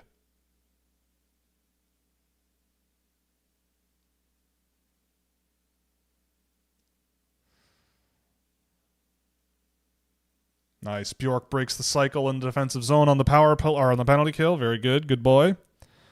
TSN's acronym, it's the Sports Network. Or if you ask your uncle from Fort McMurray, it's Toronto Sports Network. Yeah, you don't hear much from the Canadians wondering where Stenberg went because he has been excellent since the playoff round started, I would say.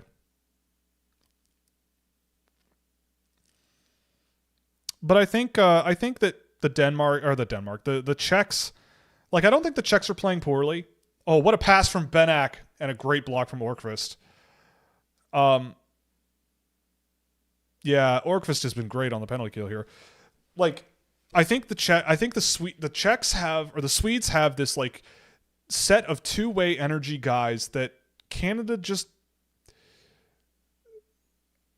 didn't quite have on the same caliber. The game's not over though, but like you look at like Victor Eklund's energy and his just simple execution, and Stenberg attacking guys one-on-one without overcomplicating things, and Jenborg even has been just a boulder on skates and doesn't need to be so flashy, and really good puck transporters on the back end. Especially, I thought Alphonse Frey has been excellent for this team. You've got young guys who are doing a really good job as role players. Hawkinson, I thought, has been really good. Yeah, like I think Sweden just knows how to handle pressure a lot better. And the Czechs just don't have that level of skill to score. Like the Czechs score on quick counterattacks, quick opportunities, single pass opportunities, all that stuff, and power plays. And the Swedes, they've got guys that'll eat you alive at 5-on-5, man. Oh, Drevetsky. Wow. Interesting.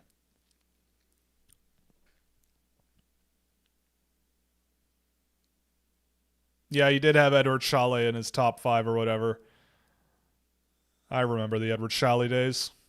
He started that season white hot in Czechia. Oh, that was a good idea there from that defenseman, whoever that was.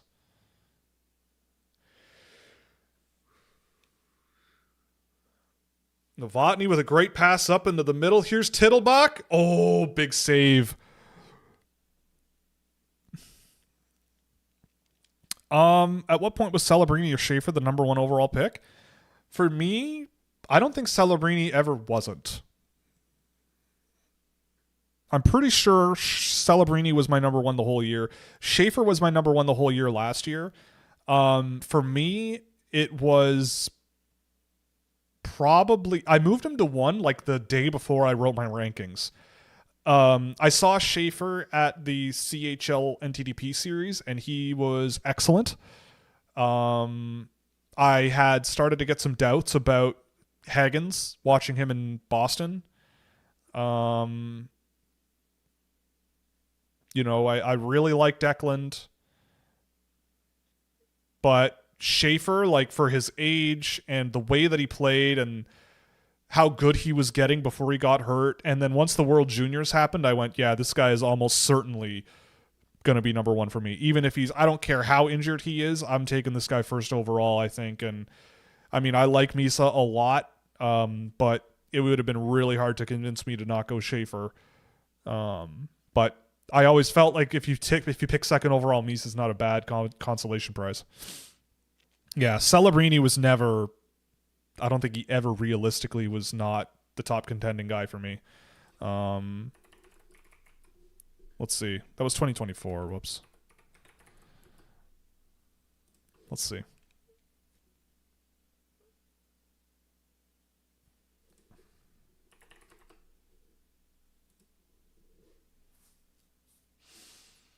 Yeah. I mean, yeah, I mentioned this at the time.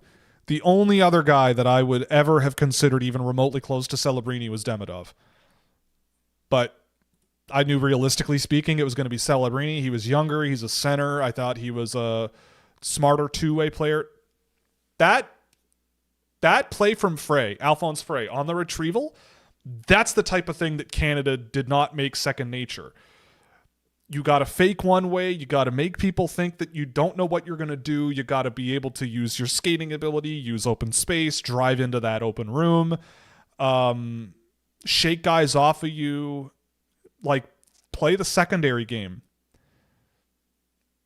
And that's another reason why I loved Alphonse Frey, right? Like I had Frey higher than Perek in my draft ranking. And people rolled their eyes at me. People thought I was crazy. But I think in this tournament, you're seeing a lot of the reason why I would have a guy like Perek, albeit one spot, but lower than a guy like Alphonse Frey. And why I was such a huge fan of him being picked by the Jets where they took him. Now they just have to use him. But oh man, sorry, I forgot. He only has 2 points this year in the SHL, so sorry, I forgot. He's cooked. That's it.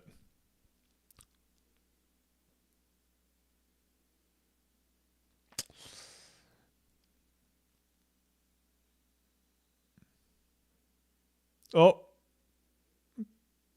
I thought Berglund was going to get that one clean and pop it in. The Chicago fan thinks Frondell should have gone number 2. Wow, I'm so surprised. Wow. I don't think that is true. He's been very good. But again, I don't think you can look at the draft now 6 months later and make wild changes about anything based on guys who play pro hockey going back to junior. He's been good. But I don't think you can make that judgment this early.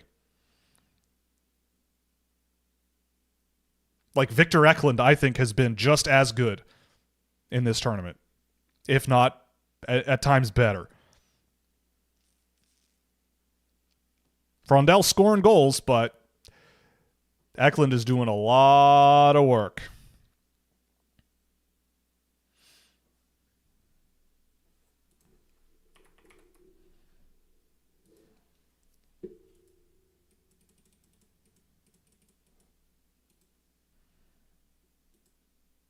Yeah, like I don't think based on how Misa played at this tournament, how Hagens was amazing for the U.S. Martone was really good for Canada. I still feel pretty good about having all those guys in a tier together. I think they all were pretty comparable. All were pretty good. It was in jest. Yeah, I mean, fair enough. It's just there's a very funny correlation going on here. Everybody loves their own prospects. Everybody loves their own guys, you know.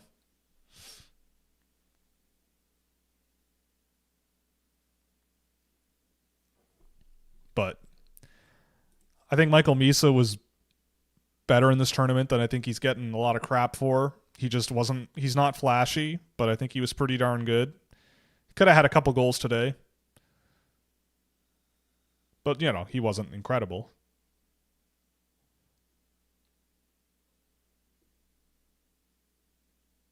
Wouldn't surprise me to see him be like, oh yeah, I was kind of banged up.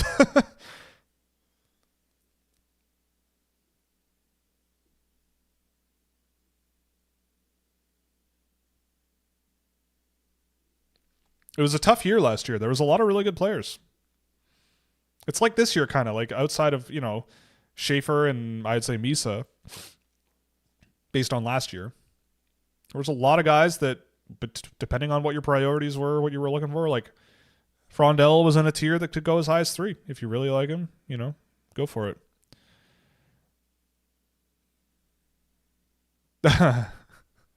You don't love Jack Nesbitt in Florida or Philadelphia, eh? Yeah. Yeah, Misa's going to be fine. I think you just look like San Jose clearly has a strategy of we have an environment where we want our young guys to learn and grow, and we take our time and we don't, we listen and we don't judge. They've done it with Smith. They've done it with Eklund. They've done it with all kinds of guys. 2-on-1. Pedersen, nice pass to Pedersen. Ustavara almost looking for a second in the game. Yeah, Jack Nesbitt was a little bit of a baffling one. That one was. How did McKinney look? I'll have to go back and watch. I don't think he played a ton, but I remember like he was fine at times. I mean, I think he's more of a stability type guy, like careful bottom 6 center who is big enough and smart enough to just kind of have a good impact. But that's kind of what he's always been, right? Like, I don't think Cole McKinney's going to be a high end guy.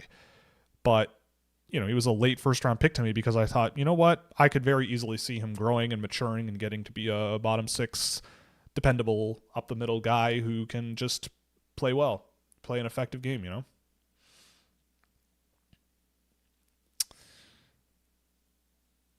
Yeah, I don't think Misa should have gone straight to the NHL. College probably makes more sense. But again, I think the San Jose Sharks are one of the few teams in the league who legitimately is really, and I think they're doing this with Dickinson too. It's like they're not there to be like, we expect you to be major role guys right away. It's like, if you struggle, we're going to work on it. We're going to work through it. We'd rather have you here and working through the issues than work. We did a Cole McKinney game tape. Yeah, you can go watch that on the Scouching YouTube channel. We got an interview with Cole McKinney. But yeah, I think with San Jose, it actually makes sense to sort of play the long game. You keep all your young guys under the same roof. They get to grow up together. They get to mature together. They get to go through some, support each other. Like, I think it's helpful that a guy like Will Smith is there to be like, you know what, like, I've been through this kind of thing too. Like, I had a bit of a struggle in the first year and yada, yada, yada. And the San Jose Sharks are playing the long game. I think it's Misa should be playing hockey, not sitting. Well, okay, but I'm thinking more about the long game here, right? Like, he's also been kind of hurt this season, and also like there's nothing you can do, right? Like, the choice to send him to college would have happened this summer. You can't send him now, and I think the San Jose Sharks at the time made the right choice. They are like, we have a lot of young guys in the system. We'd rather keep him around, and that's fine. Like, obviously in retrospect now, you're like, well, yeah, he should have gone to college. He should have done this. It's like, well, okay, but he didn't, and he can't. And I think originally, if you thought that was the wrong decision, at the time, then that's fine. Great, cool. I see the logic on why San Jose would want him around and treat this season as a learning experience. Think about how he'll play in 2028 and not 2026, right? How's he going to be in 2030? Because he's going to be there a long time. If he's injured, if he's dealing with an injury, so be it.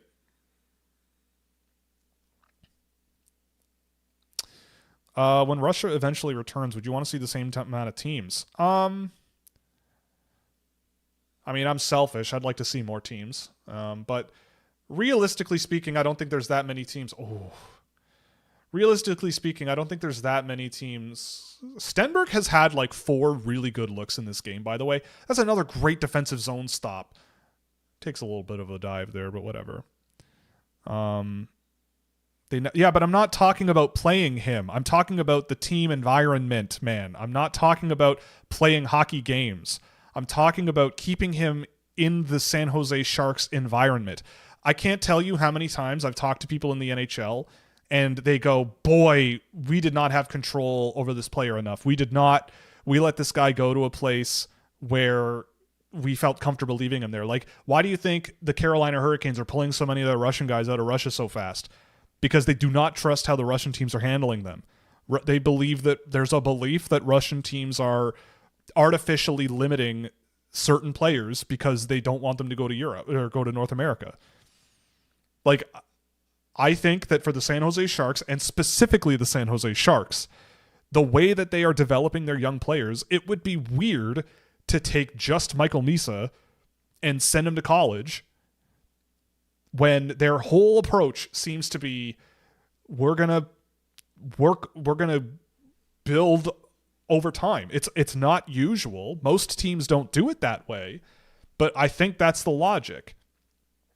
It's like, yeah, he's going to be sitting in the press box. Sure, like that sucks, but I believe he's been banged up this year. You don't need to rush him. You can, if like you can take your time. There's no rush.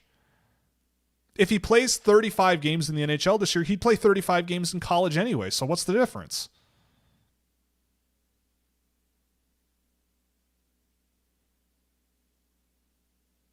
Oh. But I look at the Danish team in the tournament this year. Adding more teams, like you would probably you'd bring back Russia and Belarus, which means like Germany and Norway probably fall by the wayside, or Latvia. I would rather have Germany here than not here. I liked watching them play this year. I thought they had some really good goaltending. So maybe I'd add 2 more teams, but any teams beyond those 2, I feel like would be, oh, that's 1. We got 1. Adam Jiricek. Okay, look, we're not going to agree on this, man. Like I'm talking about the organization looking at him and going, we would rather have you here, and learning and growing and thinking about the long term. Long term.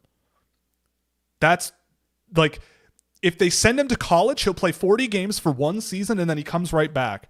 If he's in the NHL this year, he might play 40 games and but if it were, holy shit, you're not listening to me. If it were like the Toronto Maple Leafs and they were doing this to him, then yeah, it would be a mess. But the San Jose Sharks they took Will Eklund and put him in the NHL really quick. Will Smith, put him in the NHL really quick. Macklin Celebrini obviously deserved to be in the NHL, but like Sam Dickinson, he's in the NHL. Like they're giving them a different experience. Like, it's only rushing a player and bad if you don't handle that scenario properly. Like, again, like, think about this like you're a human being. If you were Mike Greer, are you on the phone with Michael Misa all the time, talking to him and being like, how are you doing? How are things going? How'd you feel about practice today? Or the coach? Like, it doesn't, like, that's the goal, is developing him. That's developing. Like, I would love to see him playing more games, sure, but I think the San Jose Sharks are trying something different with their young guys, and I'm interested to see where it goes. Oh my goodness, Politin almost scored one. Are you kidding me? No way. Kubiesa, back to the point. Dervechki. Oof.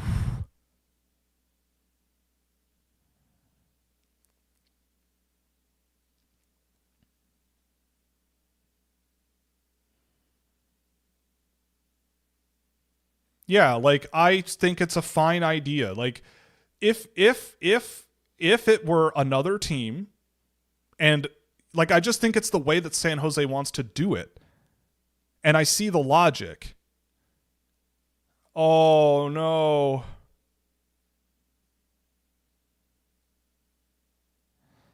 Victor Eklund, baby, there we go. Yeah, I'd rather them try something unorthodox. Like, I don't know, like, you could also make the argument that it's like, okay, buddy, see you next year. Have fun in college for 1 season and your 40 games of experience in a worse level of play. Right? Like, you could also spin that argument as like, you're wasting his time. Oh my God, they scored.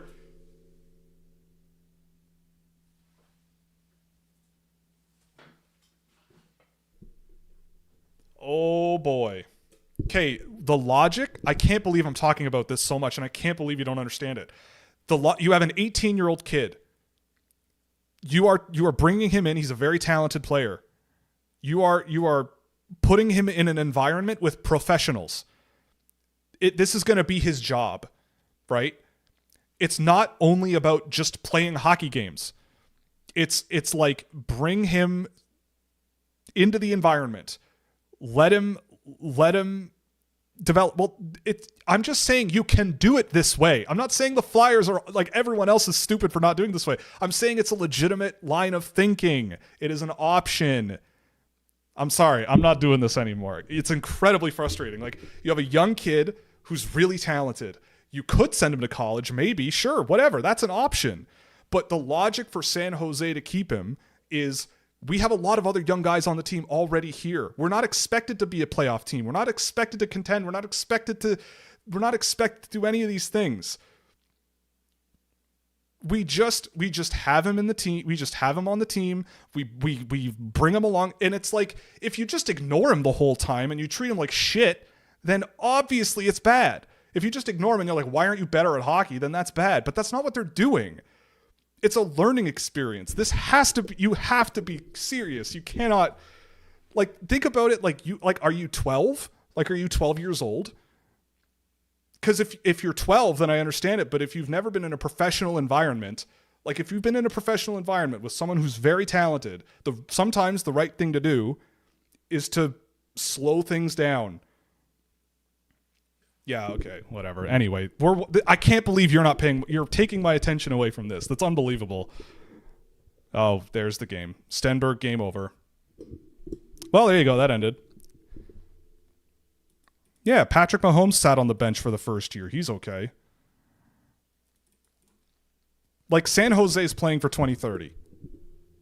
They're not playing for now. They don't give a shit. They don't care, man. Yeah, Stenberg's winning MVP for sure. It can't not be.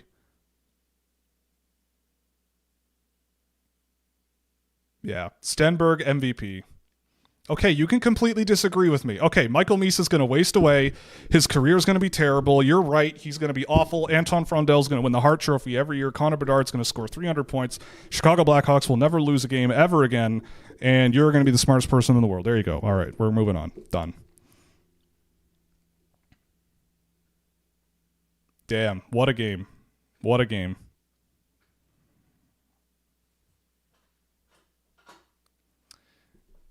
Well, Sweden wins. That's going to be it. Well, thoughts, feelings. How do we feel? Sweden winning the gold medal?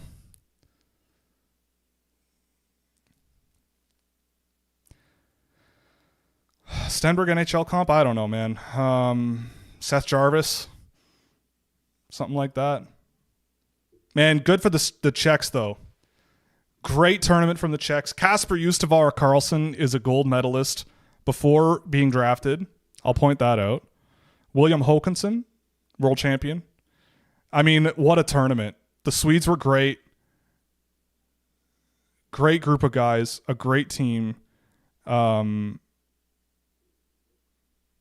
Great team.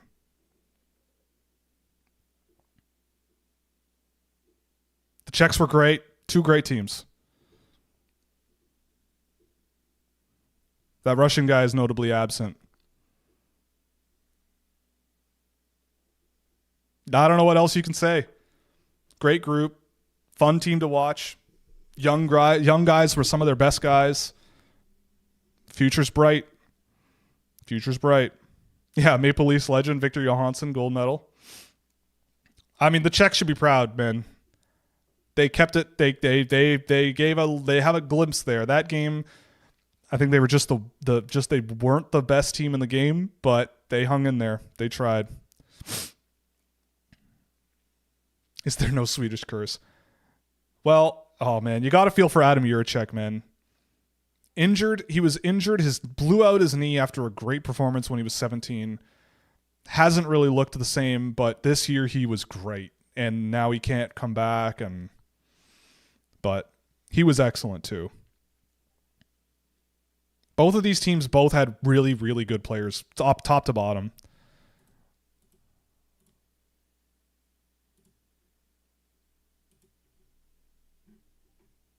Damn. Kasper Justavara Carlson, proven winner.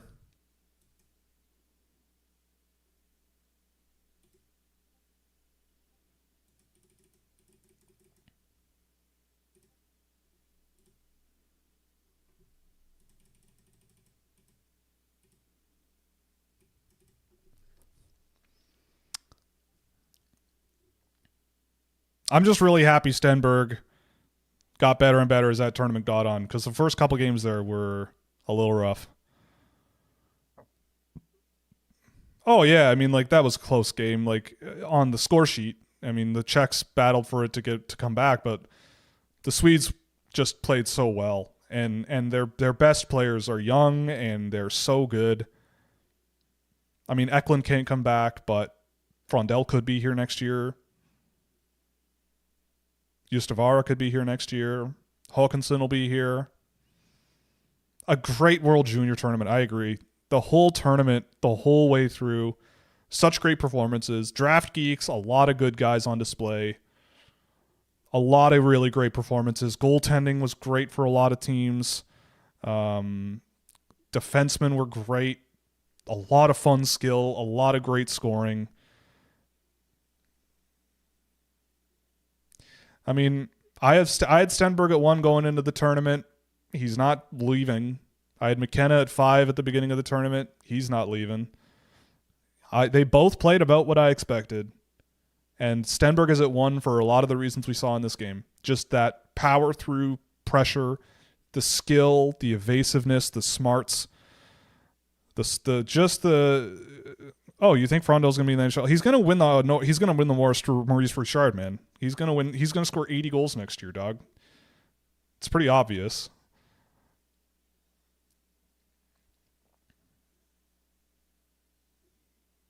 Yeah. Horenstam was big there. He was a big presence there.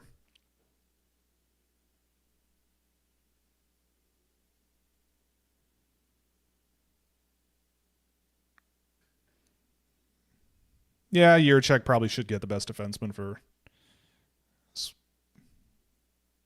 Yeah, and Frondell, that makes sense.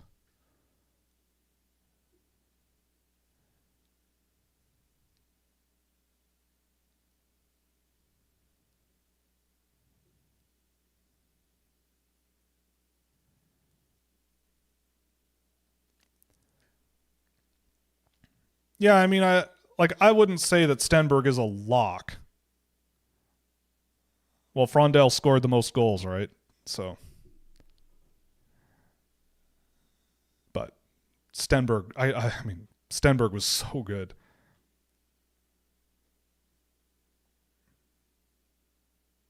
Yep, So Michael Hage is on the All-Star team, but wasn't one of the 3 best players on the team. That's awesome.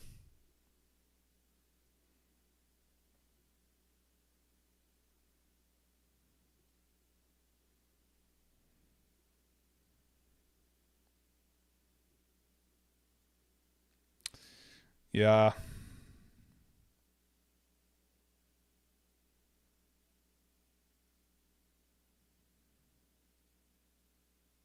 Really great game.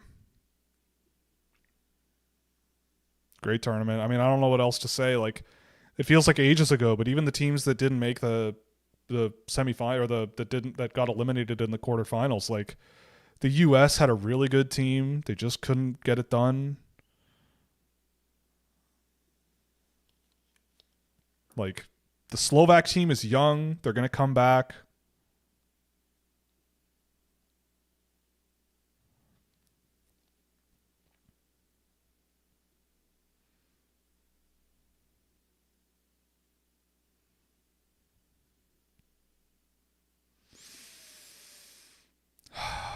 Yep.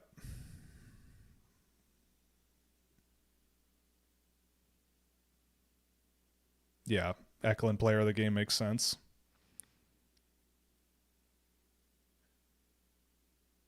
I love Victor Eklund, man. So good. but he's too small. He's too small. I'd rather have literally anyone else. I don't think I think that there were a number of players that you could argue like in that game. The Swedes just played such a good all-around game. Everybody played their role, you know. Yeah, Hage was also excellent. Yeah, Hage was excellent. Really, really great player for Canada. He's gotten like his pace of play has gotten so much higher since he was drafted. I think his defensive game is better than it was. Like I could easily, yeah, definitely really liked him.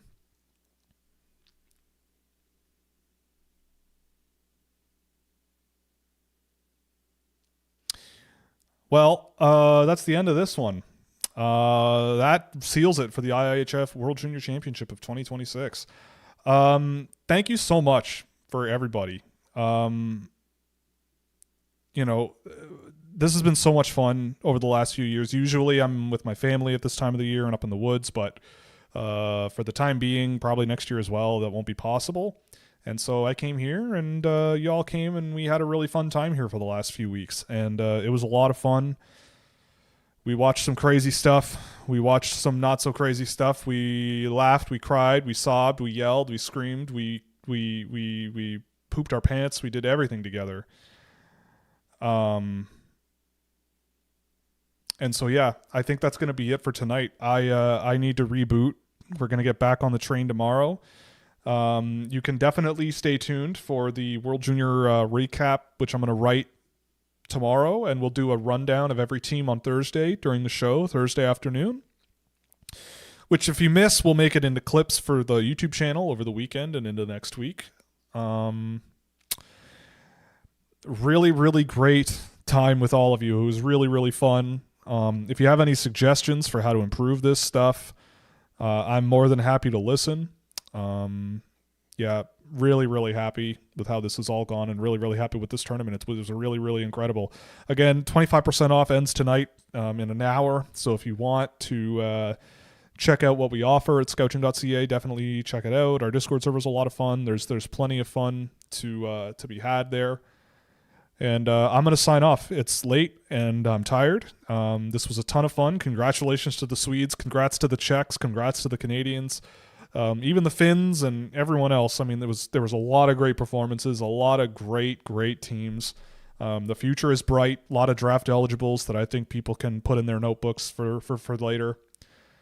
Really great stuff. And at least the silver medals are worth a lot more. You know, the price of silver has really exploded. So, you know what? If you get desperate, might be worth a lot of money relative to yesterday. So who knows? Yeah, and Happy New Year. Happy holidays. Hope you had a great holiday season. We're back on the bus as soon as probably Wednesday, sorry. Today's Monday. We'll be back on the bus on Wednesday full time. We'll be doing the office hours. If you're a Discord member, you know exactly what that means. And we'll get to be, we'll be back. Thank you so much for joining me. This was a lot of fun. We will be back Thursday afternoon, 2 p.m. Eastern Standard Time. Until then, thank you so much again. This was tons of fun. We'll see you then. Bye.